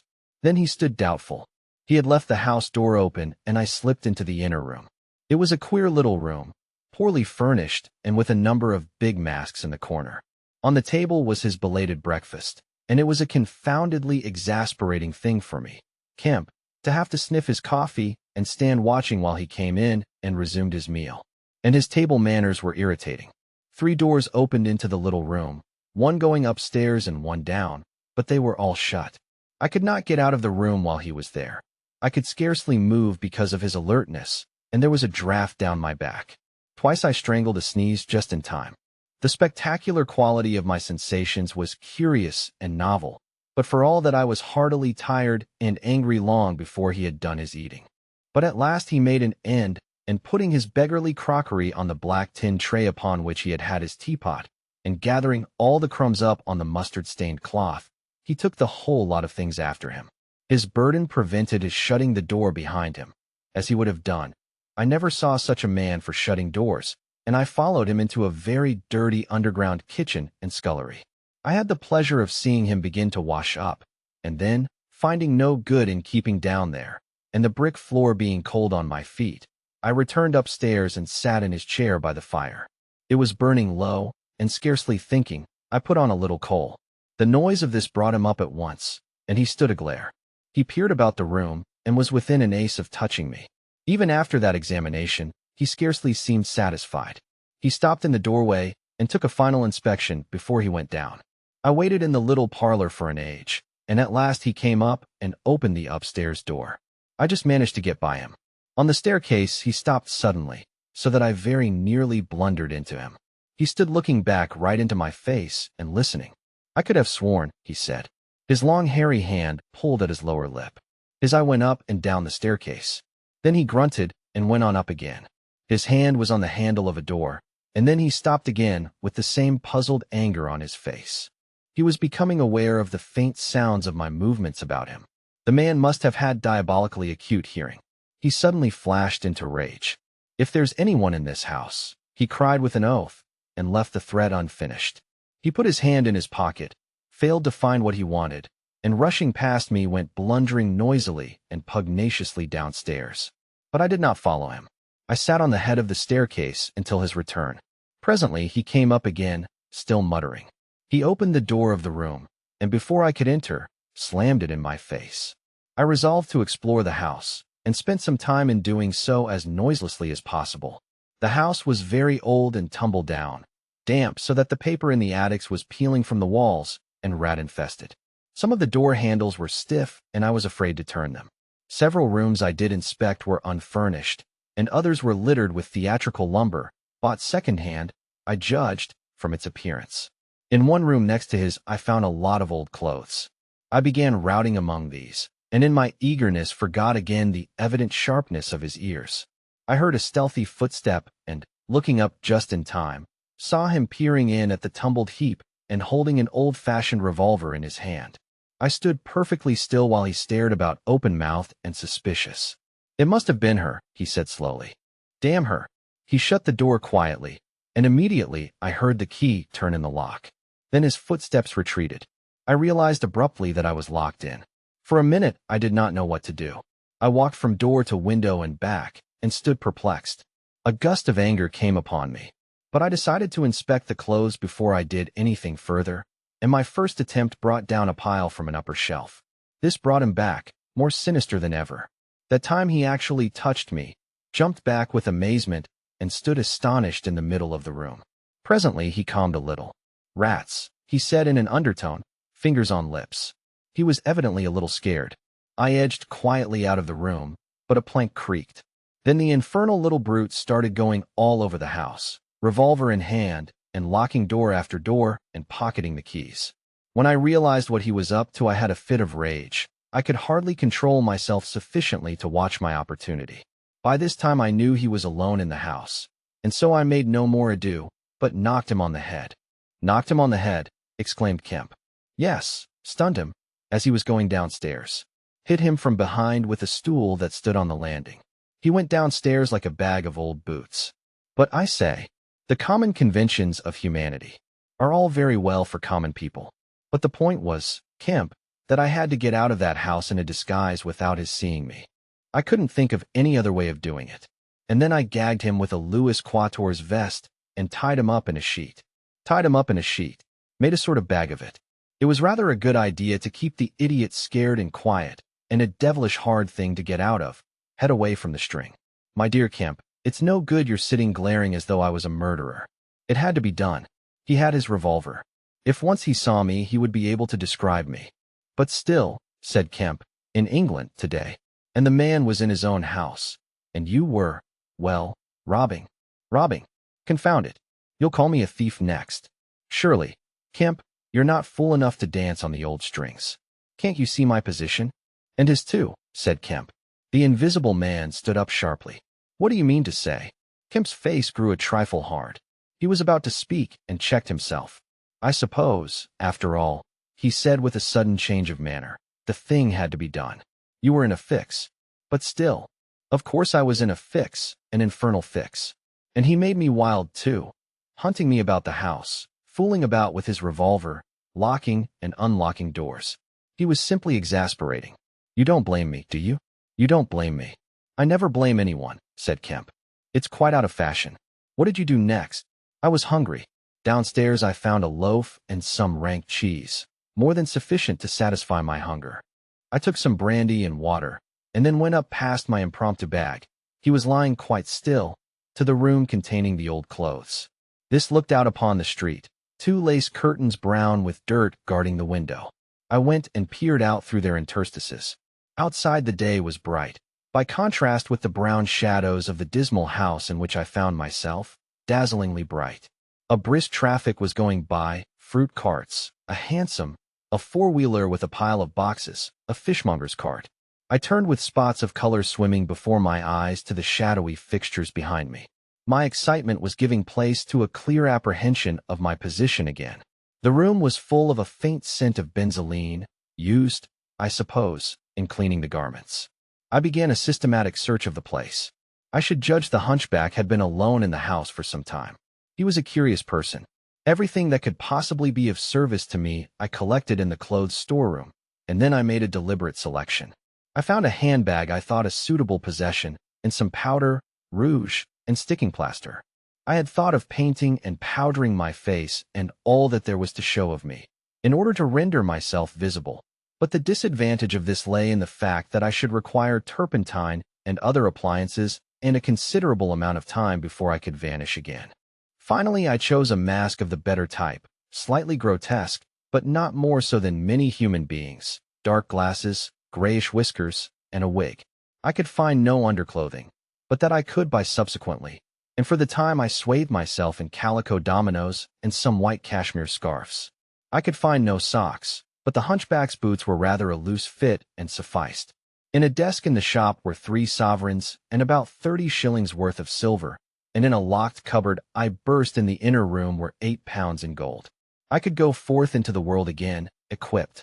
Then came a curious hesitation. Was my appearance really credible? I tried myself with a little bedroom looking-glass, inspecting myself from every point of view to discover any forgotten chink, but it all seemed sound. I was grotesque to the theatrical pitch, a stage miser, but I was certainly not a physical impossibility. Gathering confidence, I took my looking-glass down into the shop, pulled down the shop blinds, and surveyed myself from every point of view with the help of the cheval glass in the corner. I spent some minutes screwing up my courage and then unlocked the shop door and marched out into the street, leaving the little man to get out of his sheet again when he liked. In 5 minutes a dozen turnings intervened between me and the costumier's shop. No one appeared to notice me very pointedly. My last difficulty seemed overcome. He stopped again. "And you troubled no more about the hunchback?" said Kemp. "No," said the invisible man, "nor have I heard what became of him. I suppose he untied himself or kicked himself out. The knots were pretty tight." He became silent and went to the window and stared out. "What happened when you went out into the Strand?" "Oh, disillusionment again. I thought my troubles were over. Practically, I thought I had impunity to do whatever I chose, everything, save to give away my secret. So I thought, whatever I did, whatever the consequences might be, was nothing to me. I had merely to fling aside my garments and vanish. No person could hold me. I could take my money where I found it. I decided to treat myself to a sumptuous feast, and then put up at a good hotel and accumulate a new outfit of property. I felt amazingly confident. It's not particularly pleasant recalling that I was an ass. I went into a place and was already ordering lunch, when it occurred to me that I could not eat unless I exposed my invisible face. I finished ordering the lunch, told the man I should be back in 10 minutes, and went out exasperated. I don't know if you have ever been disappointed in your appetite. "Not quite so badly," said Kemp, "but I can imagine it. I could have smashed the silly devils." At last, faint with the desire for tasteful food, I went into another place and demanded a private room.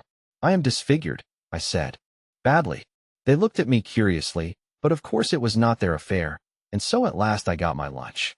It was not particularly well served, but it sufficed, and when I had had it, I sat over a cigar, trying to plan my line of action. And outside a snowstorm was beginning. The more I thought it over, Kemp, the more I realized what a helpless absurdity an invisible man was, in a cold and dirty climate and a crowded civilized city. Before I made this mad experiment, I had dreamt of 1,000 advantages. That afternoon it seemed all disappointment. I went over the heads of the things a man reckons desirable. No doubt invisibility made it possible to get them, but it made it impossible to enjoy them when they are got. Ambition. What is the good of pride of place when you cannot appear there? What is the good of the love of woman when her name must needs be Delilah? I have no taste for politics, for the blackguardisms of fame, for philanthropy, for sport. What was I to do? And for this I had become a wrapped-up mystery, a swathed and bandaged caricature of a man. He paused, and his attitude suggested a roving glance at the window. "But how did you get to Iping?" said Kemp, anxious to keep his guest busy talking. "I went there to work. I had one hope. It was a half idea. I have it still. It is a full-blown idea now. A way of getting back, of restoring what I have done, when I choose, when I have done all I mean to do invisibly. And that is what I chiefly want to talk to you about now." "You went straight to Iping?" "Yes. I had simply to get my 3 volumes of memoranda and my checkbook, my luggage and underclothing, order a quantity of chemicals to work out this idea of mine.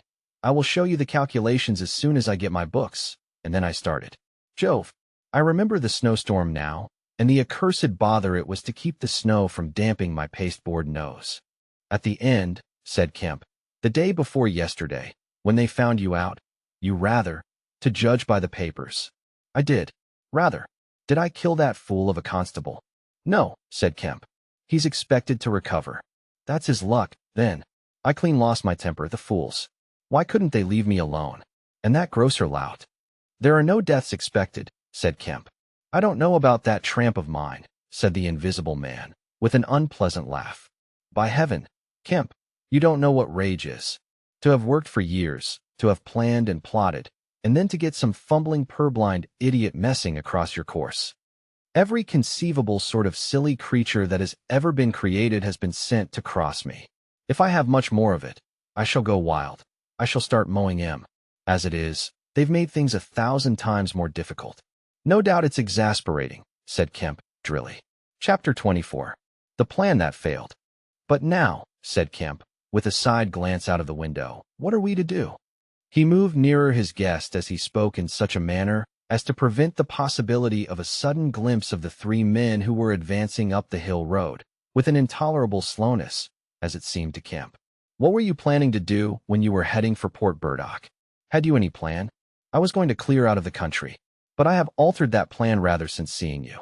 I thought it would be wise, now the weather is hot and invisibility possible, to make for the south, especially as my secret was known, and everyone would be on the lookout for a masked and muffled man.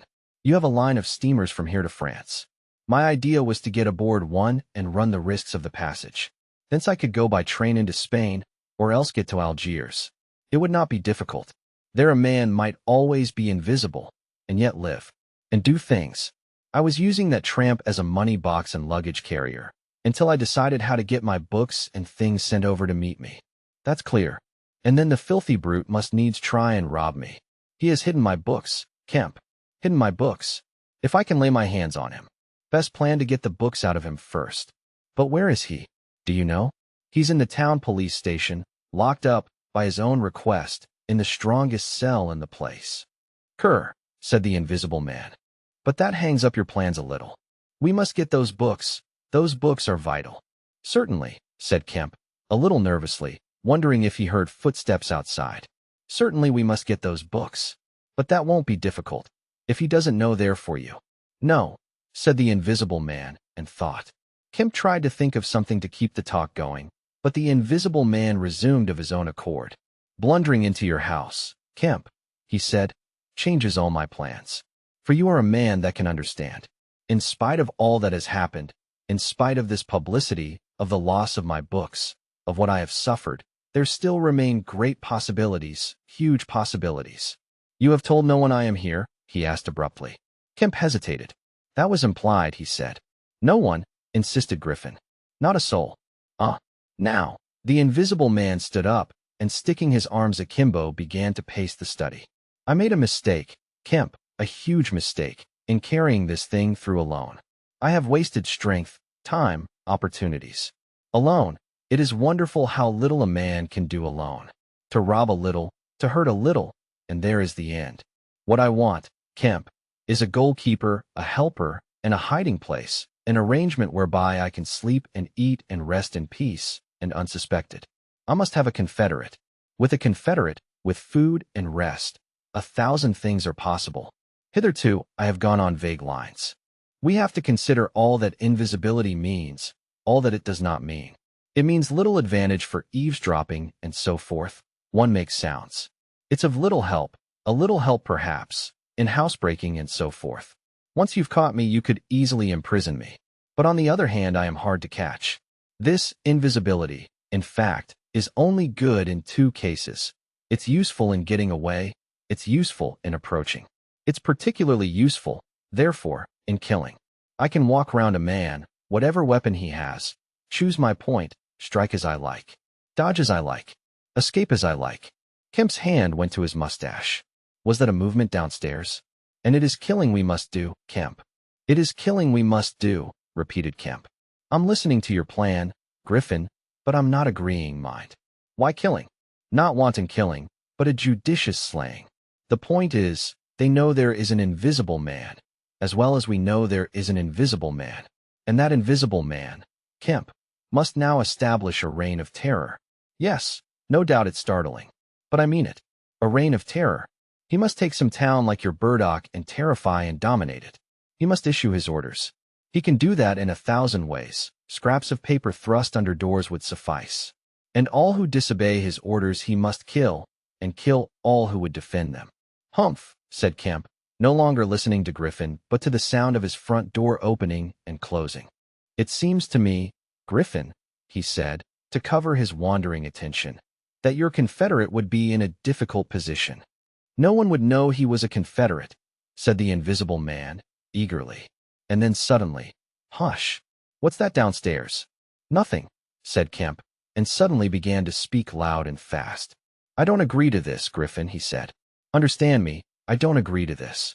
Why dream of playing a game against the race? How can you hope to gain happiness? Don't be a lone wolf. Publish your results. Take the world, take the nation at least, into your confidence. Think what you might do with 1,000,000 helpers. The Invisible Man interrupted, arm extended. There are footsteps coming upstairs, he said in a low voice. Nonsense, said Kemp. Let me see, said the Invisible Man, and advanced, arm extended, to the door. And then things happened very swiftly. Kemp hesitated for a second and then moved to intercept him. The Invisible Man started and stood still. Traitor, cried the voice, and suddenly the dressing gown opened, and sitting down the unseen began to disrobe. Kemp made 3 swift steps to the door, and forthwith the Invisible Man, his legs had vanished, sprang to his feet with a shout. Kemp flung the door open. As it opened, there came a sound of hurrying feet downstairs and voices. With a quick movement, Kemp thrust the Invisible Man back, sprang aside, and slammed the door.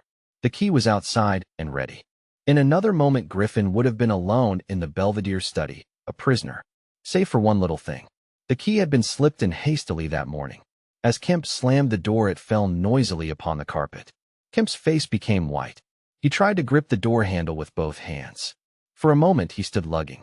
Then the door gave 6 inches. But he got it closed again. The second time it was jerked a foot wide, and the dressing gown came wedging itself into the opening. His throat was gripped by invisible fingers, and he left his hold on the handle to defend himself. He was forced back, tripped and pitched heavily into the corner of the landing. The empty dressing gown was flung on the top of him. Halfway up the staircase was Colonel Addy, the recipient of Kemp's letter, the chief of the Burdock police. He was staring aghast at the sudden appearance of Kemp, followed by the extraordinary sight of clothing tossing empty in the air. He saw Kemp felled and struggling to his feet. He saw him rush forward and go down again, felled like an ox. Then suddenly he was struck violently. By nothing. A vast weight, it seemed, leapt upon him, and he was hurled headlong down the staircase, with a grip on his throat and a knee in his groin. An invisible foot trod on his back. A ghostly patter passed downstairs. He heard the 2 police officers in the hall shout and run, and the front door of the house slammed violently. He rolled over and sat up staring. He saw, staggering down the staircase, Kemp, dusty and disheveled, one side of his face white from a blow, his lip bleeding, and a pink dressing gown and some underclothing held in his arms. My God, cried Kemp, the game's up.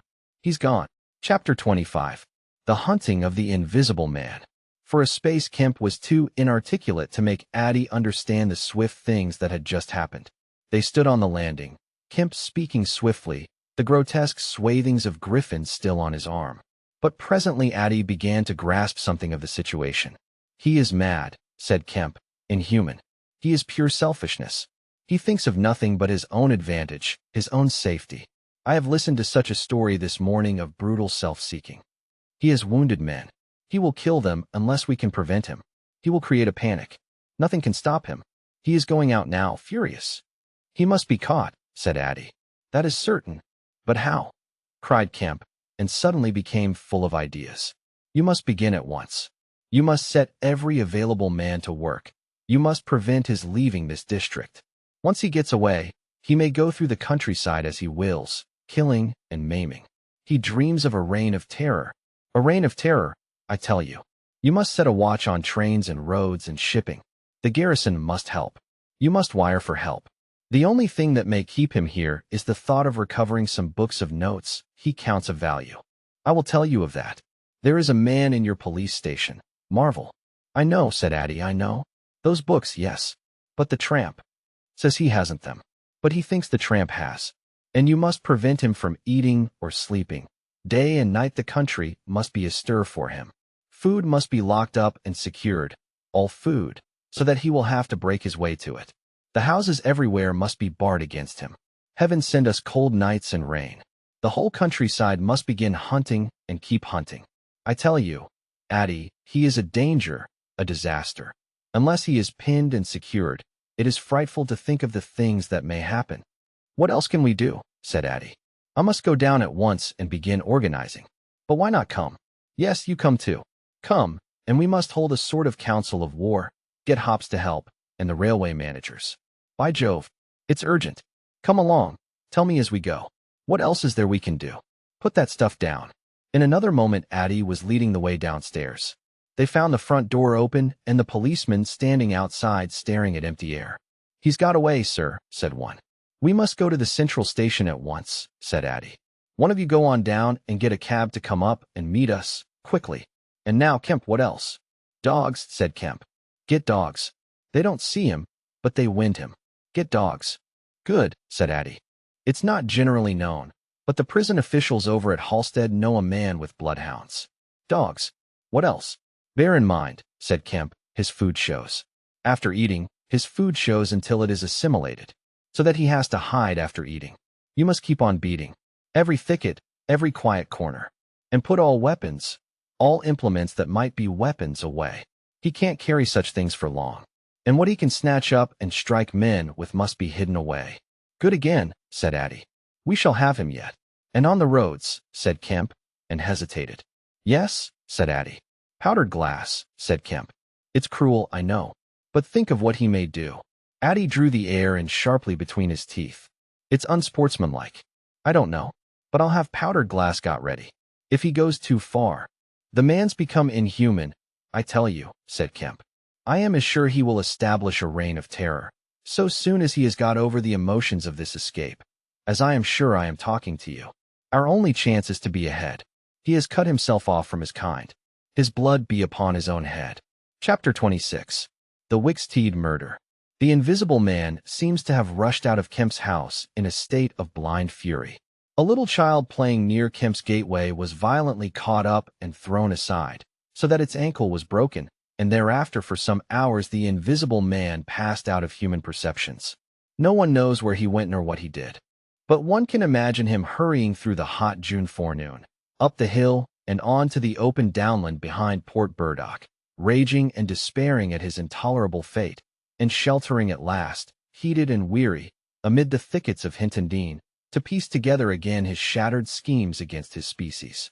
That seems the most probable refuge for him, for there it was he reasserted himself in a grimly tragical manner about 2 in the afternoon. One wonders what his state of mind may have been during that time, and what plans he devised. No doubt he was almost ecstatically exasperated by Kemp's treachery, and though we may be able to understand the motives that led to that deceit, we may still imagine and even sympathize a little with the fury the attempted surprise must have occasioned.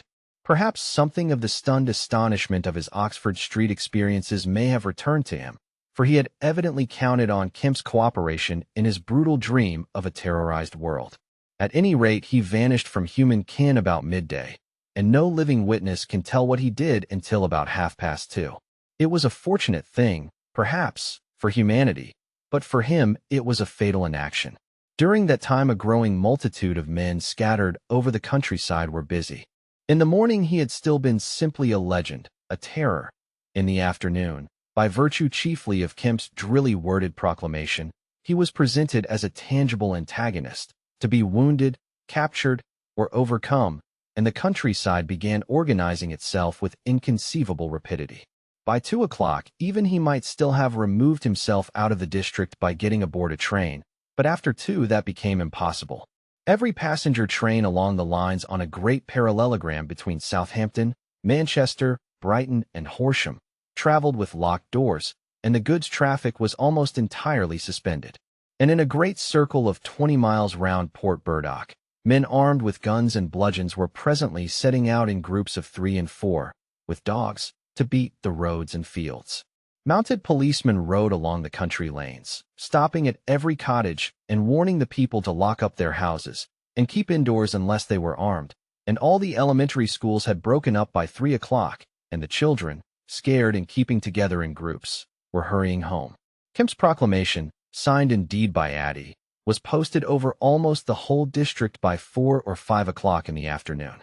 It gave briefly but clearly all the conditions of the struggle, the necessity of keeping the invisible man from food and sleep, the necessity for incessant watchfulness, and for a prompt attention to any evidence of his movements. And so swift and decided was the action of the authorities, so prompt and universal was the belief in this strange being, that before nightfall an area of several hundred square miles was in a stringent state of siege. And before nightfall, too, a thrill of horror went through the whole watching, nervous countryside, going from whispering mouth to mouth, swift and certain over the length and breadth of the country, past the story of the murder of Mr. Wicksteed. If our supposition that the invisible man's refuge was the Hintendine thickets, then we must suppose that in the early afternoon he sallied out again, bent upon some project that involved the use of a weapon. We cannot know what the project was, but the evidence that he had the iron rod in hand before he met Wicksteed is, to me, at least overwhelming. Of course, we can know nothing of the details of that encounter. It occurred on the edge of a gravel pit, not 200 yards from Lord Burdock's lodge gate. Everything points to a desperate struggle: the trampled ground, the numerous wounds Mr. Wicksteed received, his splintered walking stick. But why the attack was made, save in a murderous frenzy, it is impossible to imagine. Indeed, the theory of madness is almost unavoidable. Mr. Wicksteed was a man of 45 or 46, steward to Lord Burdock, of inoffensive habits and appearance, the very last person in the world to provoke such a terrible antagonist. Against him, it would seem the invisible man used an iron rod dragged from a broken piece of fence. He stopped this quiet man, going quietly home to his midday meal, attacked him, beat down his feeble defenses, broke his arm, felled him, and smashed his head to a jelly. Of course, he must have dragged this rod out of the fencing before he met his victim. He must have been carrying it ready in his hand. Only two details beyond what has already been stated seem to bear on the matter. One is the circumstance that the gravel pit was not in Mr. Wicksteed's direct path home, but nearly a couple of hundred yards out of his way. The other is the assertion of a little girl to the effect that, going to her afternoon school, she saw the murdered man trotting in a peculiar manner across a field towards the gravel pit. Her pantomime of his actions suggests a man pursuing something on the ground before him and striking at it ever and again with his walking stick. She was the last person to see him alive. He passed out of her sight to his death, the struggle being hidden from her only by a clump of beech trees and a slight depression in the ground. Now this, to the present writer's mind at least, lifts the murder out of the realm of the absolutely wanton. We may imagine that Griffin had taken the rod as a weapon indeed, but without any deliberate intention of using it in murder. Wicksteed may then have come by and noticed this rod inexplicably moving through the air. Without any thought of the invisible man, for Port Burdock is 10 miles away, he may have pursued it.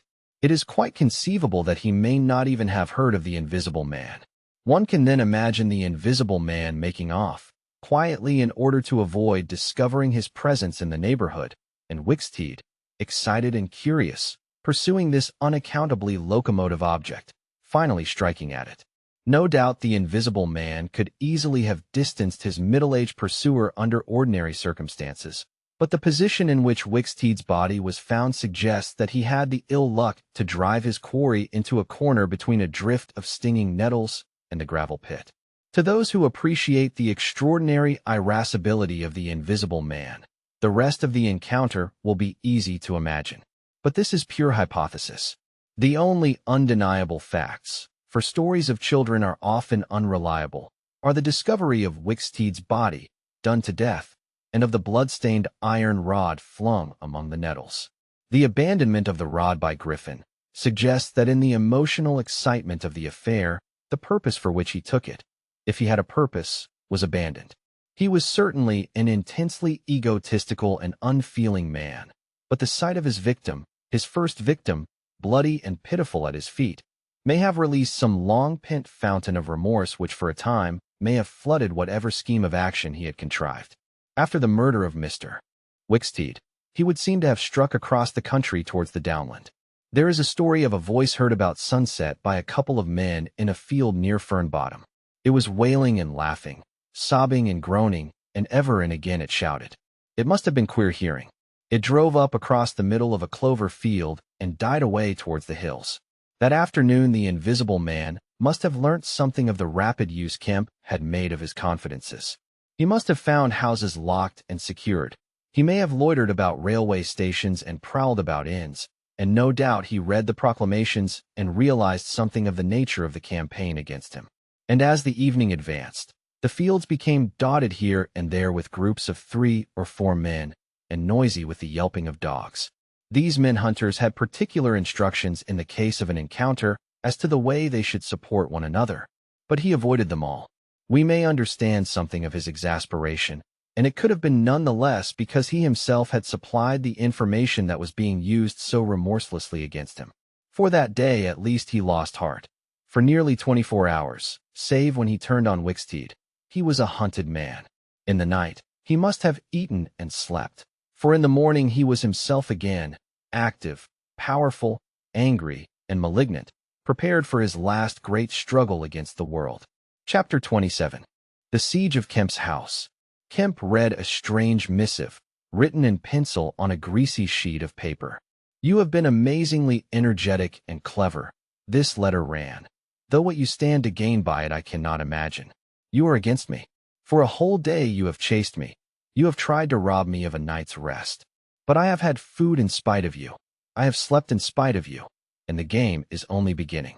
The game is only beginning. There is nothing for it but to start the terror. This announces the first day of the terror. Port Burdock is no longer under the Queen. Tell your colonel of police and the rest of them. It is under me.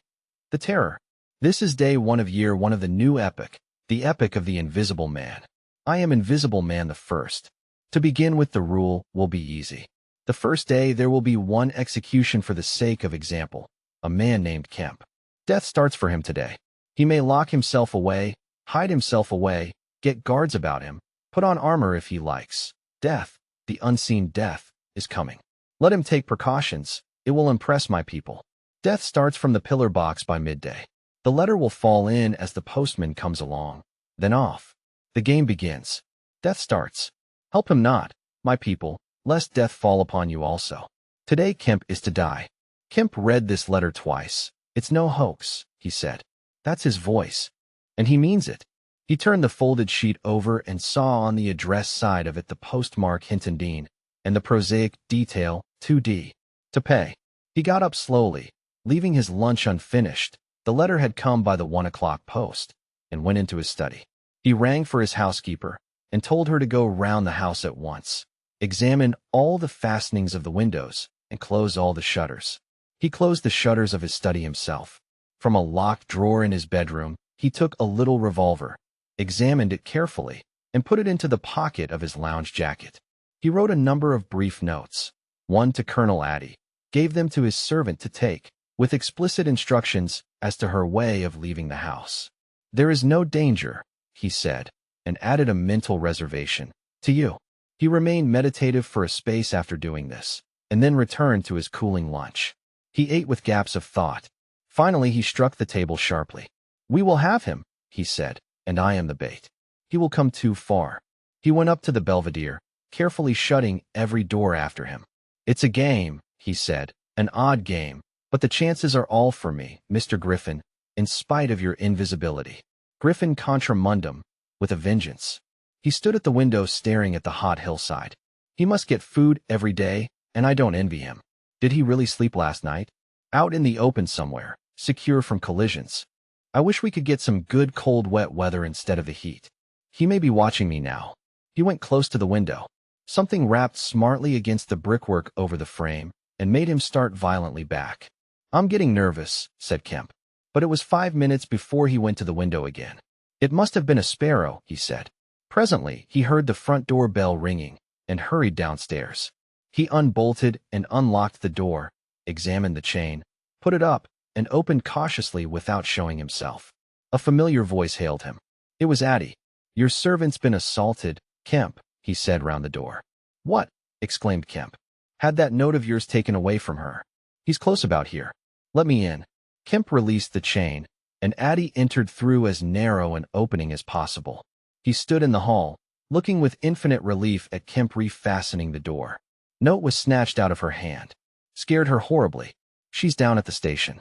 Hysterics. He's close here. What was it about? Kemp swore. What a fool I was, said Kemp. I might have known. It's not an hour's walk from Hinton Dean. Already. What's up, said Addie. Look here, said Kemp, and led the way into his study. He handed Addie the Invisible Man's letter. Addie read it and whistled softly. And you? Said Addie. Proposed a trap, like a fool, said Kemp, and sent my proposal out by a maidservant. To him. Addie followed Kemp's profanity. He'll clear out, said Addie. Not he, said Kemp. A resounding smash of glass came from upstairs. Addie had a silvery glimpse of a little revolver half out of Kemp's pocket. It's a window, upstairs, said Kemp, and led the way up. There came a second smash while they were still on the staircase. When they reached the study, they found 2 of the 3 windows smashed, half the room littered with splintered glass, and one big flint lying on the writing table. The 2 men stopped in the doorway, contemplating the wreckage. Kemp swore again, and as he did so the 3rd window went with a snap like a pistol, hung starred for a moment, and collapsed in jagged, shivering triangles into the room. What's this for? Said Addie. It's a beginning, said Kemp. There's no way of climbing up here. Not for a cat, said Kemp. No shutters. Not here. All the downstairs rooms. Hello. Smash. And then whack of boards hit hard came from downstairs. Confound him, said Kemp. That must be. Yes, it's one of the bedrooms. He's going to do all the house. But he's a fool. The shutters are up, and the glass will fall outside. He'll cut his feet. Another window proclaimed its destruction. The 2 men stood on the landing perplexed. I have it, said Addie. Let me have a stick or something, and I'll go down to the station and get the bloodhounds put on. That ought to settle him. They're hard by, not 10 minutes. Another window went the way of its fellows. You haven't a revolver? Asked Addie. Kemp's hand went to his pocket. Then he hesitated. I haven't one, at least to spare. I'll bring it back, said Addie. You'll be safe here. Kemp, ashamed of his momentary lapse from truthfulness, handed him the weapon. Now for the door, said Addie. As they stood hesitating in the hall, they heard one of the first-floor bedroom windows crack and clash. Kemp went to the door and began to slip the bolts as silently as possible. His face was a little paler than usual. You must step straight out, said Kemp. In another moment Addie was on the doorstep and the bolts were dropping back into the staples.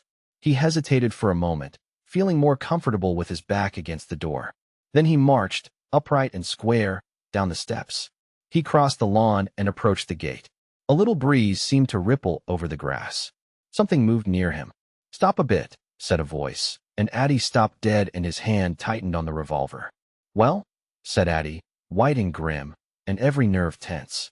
Oblige me by going back to the house, said the voice, as tense and grim as Addie's. Sorry, said Addie a little hoarsely, and moistened his lips with his tongue. The voice was on his left front, he thought. Suppose he were to take his luck with a shot? What are you going for? Said the voice. And there was a quick movement of the 2, and a flash of sunlight from the open lip of Addie's pocket. Addie desisted and thought. Where I go, he said slowly, is my own business. The words were still on his lips, when an arm came round his neck, his back felt a knee, and he was sprawling backward. He drew clumsily and fired absurdly, and in another moment he was struck in the mouth and the revolver wrested from his grip. He made a vain clutch at a slippery limb, tried to struggle up, and fell back. Damn, said Addie. The voice laughed. I'd kill you now if it wasn't the waste of a bullet, it said. He saw the revolver in midair, 6 feet off, covering him. Well, said Addie, sitting up. Get up, said the voice. Addie stood up. Attention, said the voice, and then fiercely, don't try any games. Remember, I can see your face if you can't see mine. You've got to go back to the house. He won't let me in, said Addie. That's a pity, said the Invisible Man. I've got no quarrel with you. Addie moistened his lips again. He glanced away from the barrel of the revolver and saw the sea far off, very blue and dark under the midday sun, the smooth green down, the white cliff of the head, and the multitudinous town, and suddenly he knew that life was very sweet. His eyes came back to this little metal thing hanging between heaven and earth, 6 yards away. What am I to do? He said sullenly. What am I to do? Asked the Invisible Man. You will get help. The only thing is for you to go back. I will try. If he lets me in, will you promise not to rush the door? I've got no quarrel with you, said the voice. Kemp had hurried upstairs after letting Addie out, and now crouching among the broken glass and peering cautiously over the edge of the study window sill, he saw Addie stand parleying with the unseen. "Why doesn't he fire?" whispered Kemp to himself. Then the revolver moved a little, and the glint of the sunlight flashed in Kemp's eyes. He shaded his eyes and tried to see the source of the blinding beam. "Surely," he said, "Addie has given up the revolver." "Promise not to rush the door," Addie was saying. "Don't push a winning game too far. Give a man a chance. You go back to the house. I tell you flatly, I will not promise anything." Addie's decision seemed suddenly made. He turned towards the house, walking slowly with his hands behind him. Kemp watched him, puzzled. The revolver vanished, flashed again into sight, vanished again, and became evident on a closer scrutiny as a little dark object following Addie. Then things happened very quickly. Addie leapt backwards, swung around, clutched at this little object, missed it, threw up his hands, and fell forward on his face, leaving a little puff of blue in the air. Kemp did not hear the sound of the shot. Addie writhed, raised himself on one arm, fell forward, and lay still. For a space, Kemp remained staring at the quiet carelessness of Addie's attitude. The afternoon was very hot and still. Nothing seemed stirring in all the world save a couple of yellow butterflies chasing each other through the shrubbery between the house and the road gate. Addie lay on the lawn near the gate. The blinds of all the villas down the hill road were drawn, but in one little green summer house was a white figure, apparently an old man asleep. Kemp scrutinized the surroundings of the house for a glimpse of the revolver, but it had vanished. His eyes came back to Addie. The game was opening well. Then came a ringing and knocking at the front door that grew at last tumultuous, but pursuant to Kemp's instructions, the servants had locked themselves into their rooms. This was followed by a silence. Kemp sat listening and then began peering cautiously out of the 3 windows, one after another. He went to the staircase head and stood listening uneasily. He armed himself with his bedroom poker and went to examine the interior fastenings of the ground floor windows again. Everything was safe and quiet. He returned to the belvedere. Addie lay motionless over the edge of the gravel, just as he had fallen.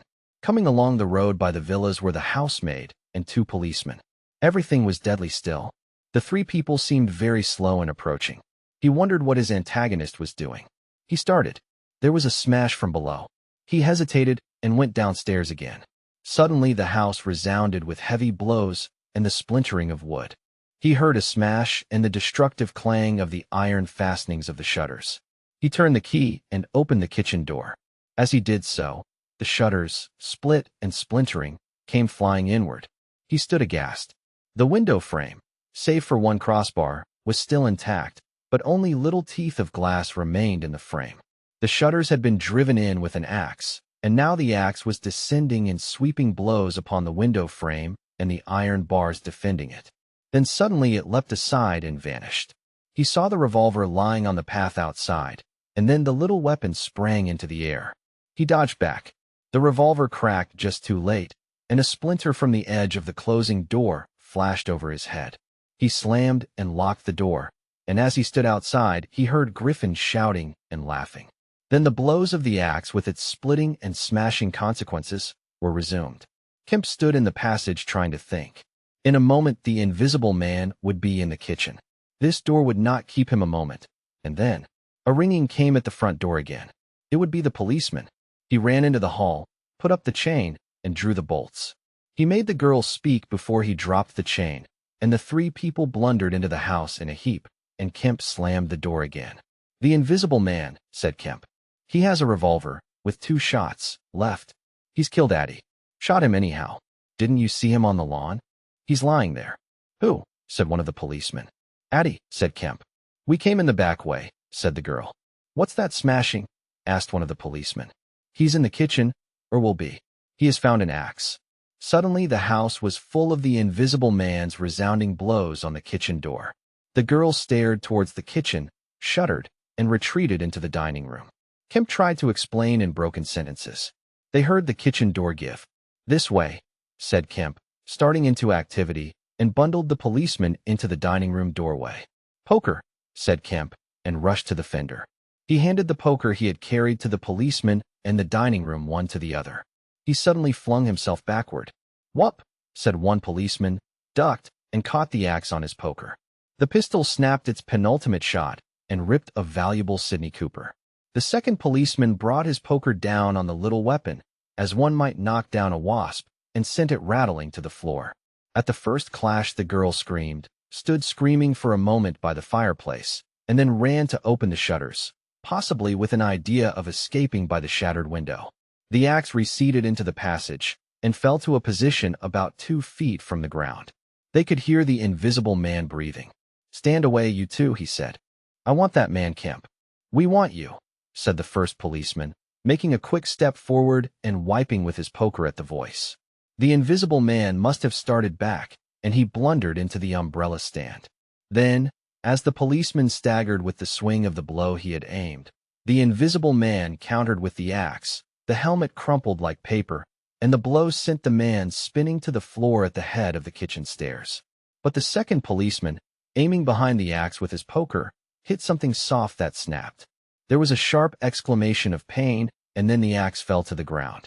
The policeman wiped again at vacancy and hit nothing. He put his foot on the axe and struck again. Then he stood, poker clubbed, listening intent for the slightest movement. He heard the dining room window open and a quick rush of feet within. His companion rolled over and sat up, with the blood running down between his eye and ear. "Where is he?" asked the man on the floor. "Don't know. I've hit him. He's standing somewhere in the hall. Unless he slipped past you." "Dr. Kemp, sir." Pause.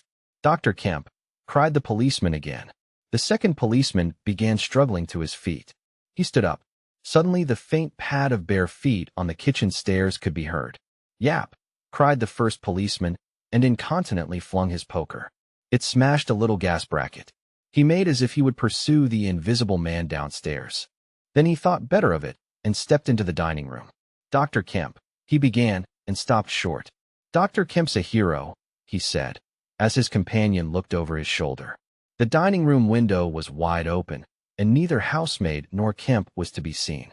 The second policeman's opinion of Kemp was terse and vivid. Chapter 28. The Hunter Hunted. Mr. Helas, Mr. Kemp's nearest neighbor among the villa holders, was asleep in his summer house when the siege of Kemp's house began. Mr. Helas was one of the sturdy minority who refused to believe in all this nonsense about an invisible man. His wife, however, as he was subsequently to be reminded, did. He insisted upon walking about his garden just as if nothing was the matter, and he went to sleep in the afternoon in accordance with the custom of years. He slept through the smashing of the windows, and then woke up suddenly with a curious persuasion of something wrong. He looked across at Kemp's house, rubbed his eyes, and looked again. Then he put his feet to the ground and sat listening. He said he was damned, but still the strange thing was visible. The house looked as though it had been deserted for weeks, after a violent riot. Every window was broken, and every window, save those of the Belvedere study, was blinded by the internal shutters. I could have sworn it was all right. He looked at his watch. 20 minutes ago. He became aware of a measured concussion and the clash of glass, far away in the distance. And then, as he sat open-mouthed, came a still more wonderful thing. The shutters of the drawing-room window were flung open violently, and the housemaid in her outdoor hat and garments appeared struggling in a frantic manner to throw up the sash. Suddenly a man appeared beside her, helping her, Dr. Kemp. In another moment the window was open, and the housemaid was struggling out. She pitched forward and vanished among the shrubs. Mr. Helas stood up, exclaiming vaguely and vehemently at all these wonderful things. He saw Kemp stand on the sill, spring from the window, and reappear almost instantaneously running along a path in the shrubbery and stooping as he ran, like a man who evades observation. He vanished behind a laburnum and appeared again clambering over a fence that abutted on the open down. In a second, he had tumbled over and was running at a tremendous pace down the slope towards Mr. Helas. "Lord!" cried Mr. Helas, struck with an idea. "It's that invisible man brute. It's right, after all." With Mr. Helas to think things like that was to act, and his cook watching him from the top window was amazed to see him come pelting towards the house at a good 9 miles an hour. There was a slamming of doors, a ringing of bells, and the voice of Mr. Helas bellowing like a bull. "Shut the doors, shut the windows, shut everything. The invisible man is coming." Instantly the house was full of screams and directions and scurrying feet. He ran himself to shut the French windows that opened on the veranda. As he did so, Kemp's head and shoulders and knee appeared over the edge of the garden fence. In another moment, Kemp had plowed through the asparagus and was running across the tennis lawn to the house. "You can't come in," said Mr. Helos, shutting the bolts. "I'm very sorry if he's after you, but you can't come in." Kemp appeared with a face of terror close to the glass, rapping and then shaking frantically at the French window. Then, seeing his efforts were useless, he ran along the veranda, vaulted the end, and went to hammer at the side door. Then he ran round by the side gate to the front of the house, and so into the hill road. And Mr. Helos, staring from his window, a face of horror, had scarcely witnessed Kemp vanish, ere the asparagus was being trampled this way and that by feet unseen. At that, Mr. Helos fled precipitately upstairs, and the rest of the chase is beyond his purview. But as he passed the staircase window, he heard the side gate slam. Emerging into the hill road, Kemp naturally took the downward direction, and so it was he came to run in his own person the very race he had watched with such a critical eye from the Belvedere study only 4 days ago. He ran it well, for a man out of training, and though his face was white and wet, his wits were cool to the last. He ran with wide strides, and wherever a patch of rough ground intervened, wherever there came a patch of raw flints, or a bit of broken glass shone dazzling, he crossed it and left the bare invisible feet that followed to take what line they would. For the first time in his life, Kemp discovered that the hill road was indescribably vast and desolate, and that the beginnings of the town far below at the hill foot were strangely remote. Never had there been a slower or more painful method of progression than running. All the gaunt villas, sleeping in the afternoon sun, looked locked and barred. No doubt they were locked and barred by his own orders. But at any rate, they might have kept a lookout for an eventuality like this. The town was rising up now. The sea had dropped out of sight behind it, and people down below were stirring. A tram was just arriving at the hill foot. Beyond that was the police station. Was that footsteps he heard behind him? Spurt. The people below were staring at him. 1 or 2 were running, and his breath was beginning to saw in his throat. The tram was quite near now, and the Jolly Cricketers was noisily barring its doors. Beyond the tram were posts and heaps of gravel, the drainage works. He had a transitory idea of jumping into the tram and slamming the doors, and then he resolved to go for the police station. In another moment he had passed the door of the Jolly Cricketers and was in the blistering fag end of the street, with human beings about him. The tram driver and his helper, arrested by the sight of his furious haste, stood staring with the tram horses unhitched. Further on, the astonished features of navvies appeared above the mounds of gravel. His pace broke a little, and then he heard the swift pad of his pursuer and leapt forward again. "The invisible man!" he cried to the navvies, with a vague indicative gesture, and by an inspiration leapt the excavation and placed a burly group between him and the chase. Then, abandoning the idea of the police station, he turned into a little side street, rushed by a greengrocer's cart, hesitated for the 10th of a second at the door of a sweetstuff shop, and then made for the mouth of an alley that ran back into the main hill street again. 2 or 3 little children were playing here, and shrieked and scattered at his apparition, and forthwith doors and windows opened, and excited mothers revealed their hearts. Out he shot into Hill Street again, 300 yards from the tramline end, and immediately he became aware of a tumultuous vociferation and running people. He glanced up the street towards the hill. Hardly a dozen yards off ran a huge navvy, cursing in fragments and slashing viciously with a spade, and hard behind him came the tram conductor with his fists clenched. Up the street others followed these two, striking and shouting. Down towards the town, men and women were running, and he noticed clearly one man coming out of a shop door with a stick in his hand. Spread out, cried someone. Kemp suddenly grasped the altered condition of the chase. He stopped and looked round, panting. "He's close here," he cried. "Form a line across." He was hit hard under the ear and went reeling, trying to face round towards his unseen antagonist. He just managed to keep his feet, and he struck a vain counter in the air. Then he was hit again under the jaw and sprawled headlong on the ground. In another moment a knee compressed his diaphragm, and a couple of eager hands gripped his throat, but the grip of one was weaker than the other. He grasped the wrists, heard a cry of pain from his assailant, and then the spade of the navvy came whirling through the air above him and struck something with a dull thud. He felt a drop of moisture on his face.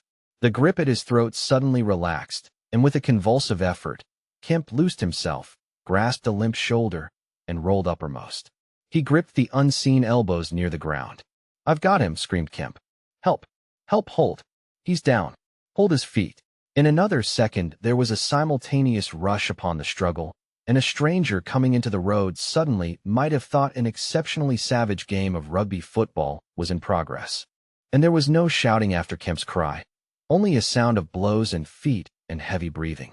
Then came a mighty effort, and the invisible man threw off a couple of his antagonists and rose to his knees. Kemp clung to him in front like a hound to a stag, and a dozen hands gripped, clutched, and tore at the unseen. The tram conductor suddenly got the neck and shoulders and lugged him back. Down went the heap of struggling men again and rolled over. There was, I am afraid, some savage kicking. Then suddenly a wild scream of "Mercy! Mercy!" that died down swiftly to a sound like choking.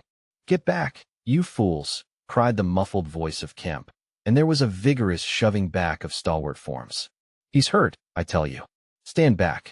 There was a brief struggle to clear a space, and then the circle of eager faces saw the doctor kneeling, as it seemed, 15 inches in the air, and holding invisible arms to the ground. Behind him a constable gripped invisible ankles. "Don't you leave go of N," cried the big navvy, holding a blood-stained spade. "He's shamming." "He's not shamming," said the doctor, cautiously raising his knee. "And I'll hold him." His face was bruised and already going red. He spoke thickly because of a bleeding lip. He released one hand and seemed to be feeling at the face. "The mouth's all wet," he said. And then, good God! He stood up abruptly and then knelt down on the ground by the side of the thing unseen. There was a pushing and shuffling, a sound of heavy feet as fresh people turned up to increase the pressure of the crowd. People now were coming out of the houses. The doors of the Jolly Cricketers stood suddenly wide open. Very little was said. Kemp felt about, his hands seeming to pass through empty air. "He's not breathing," he said. And then, "I can't feel his heart." His side ugh.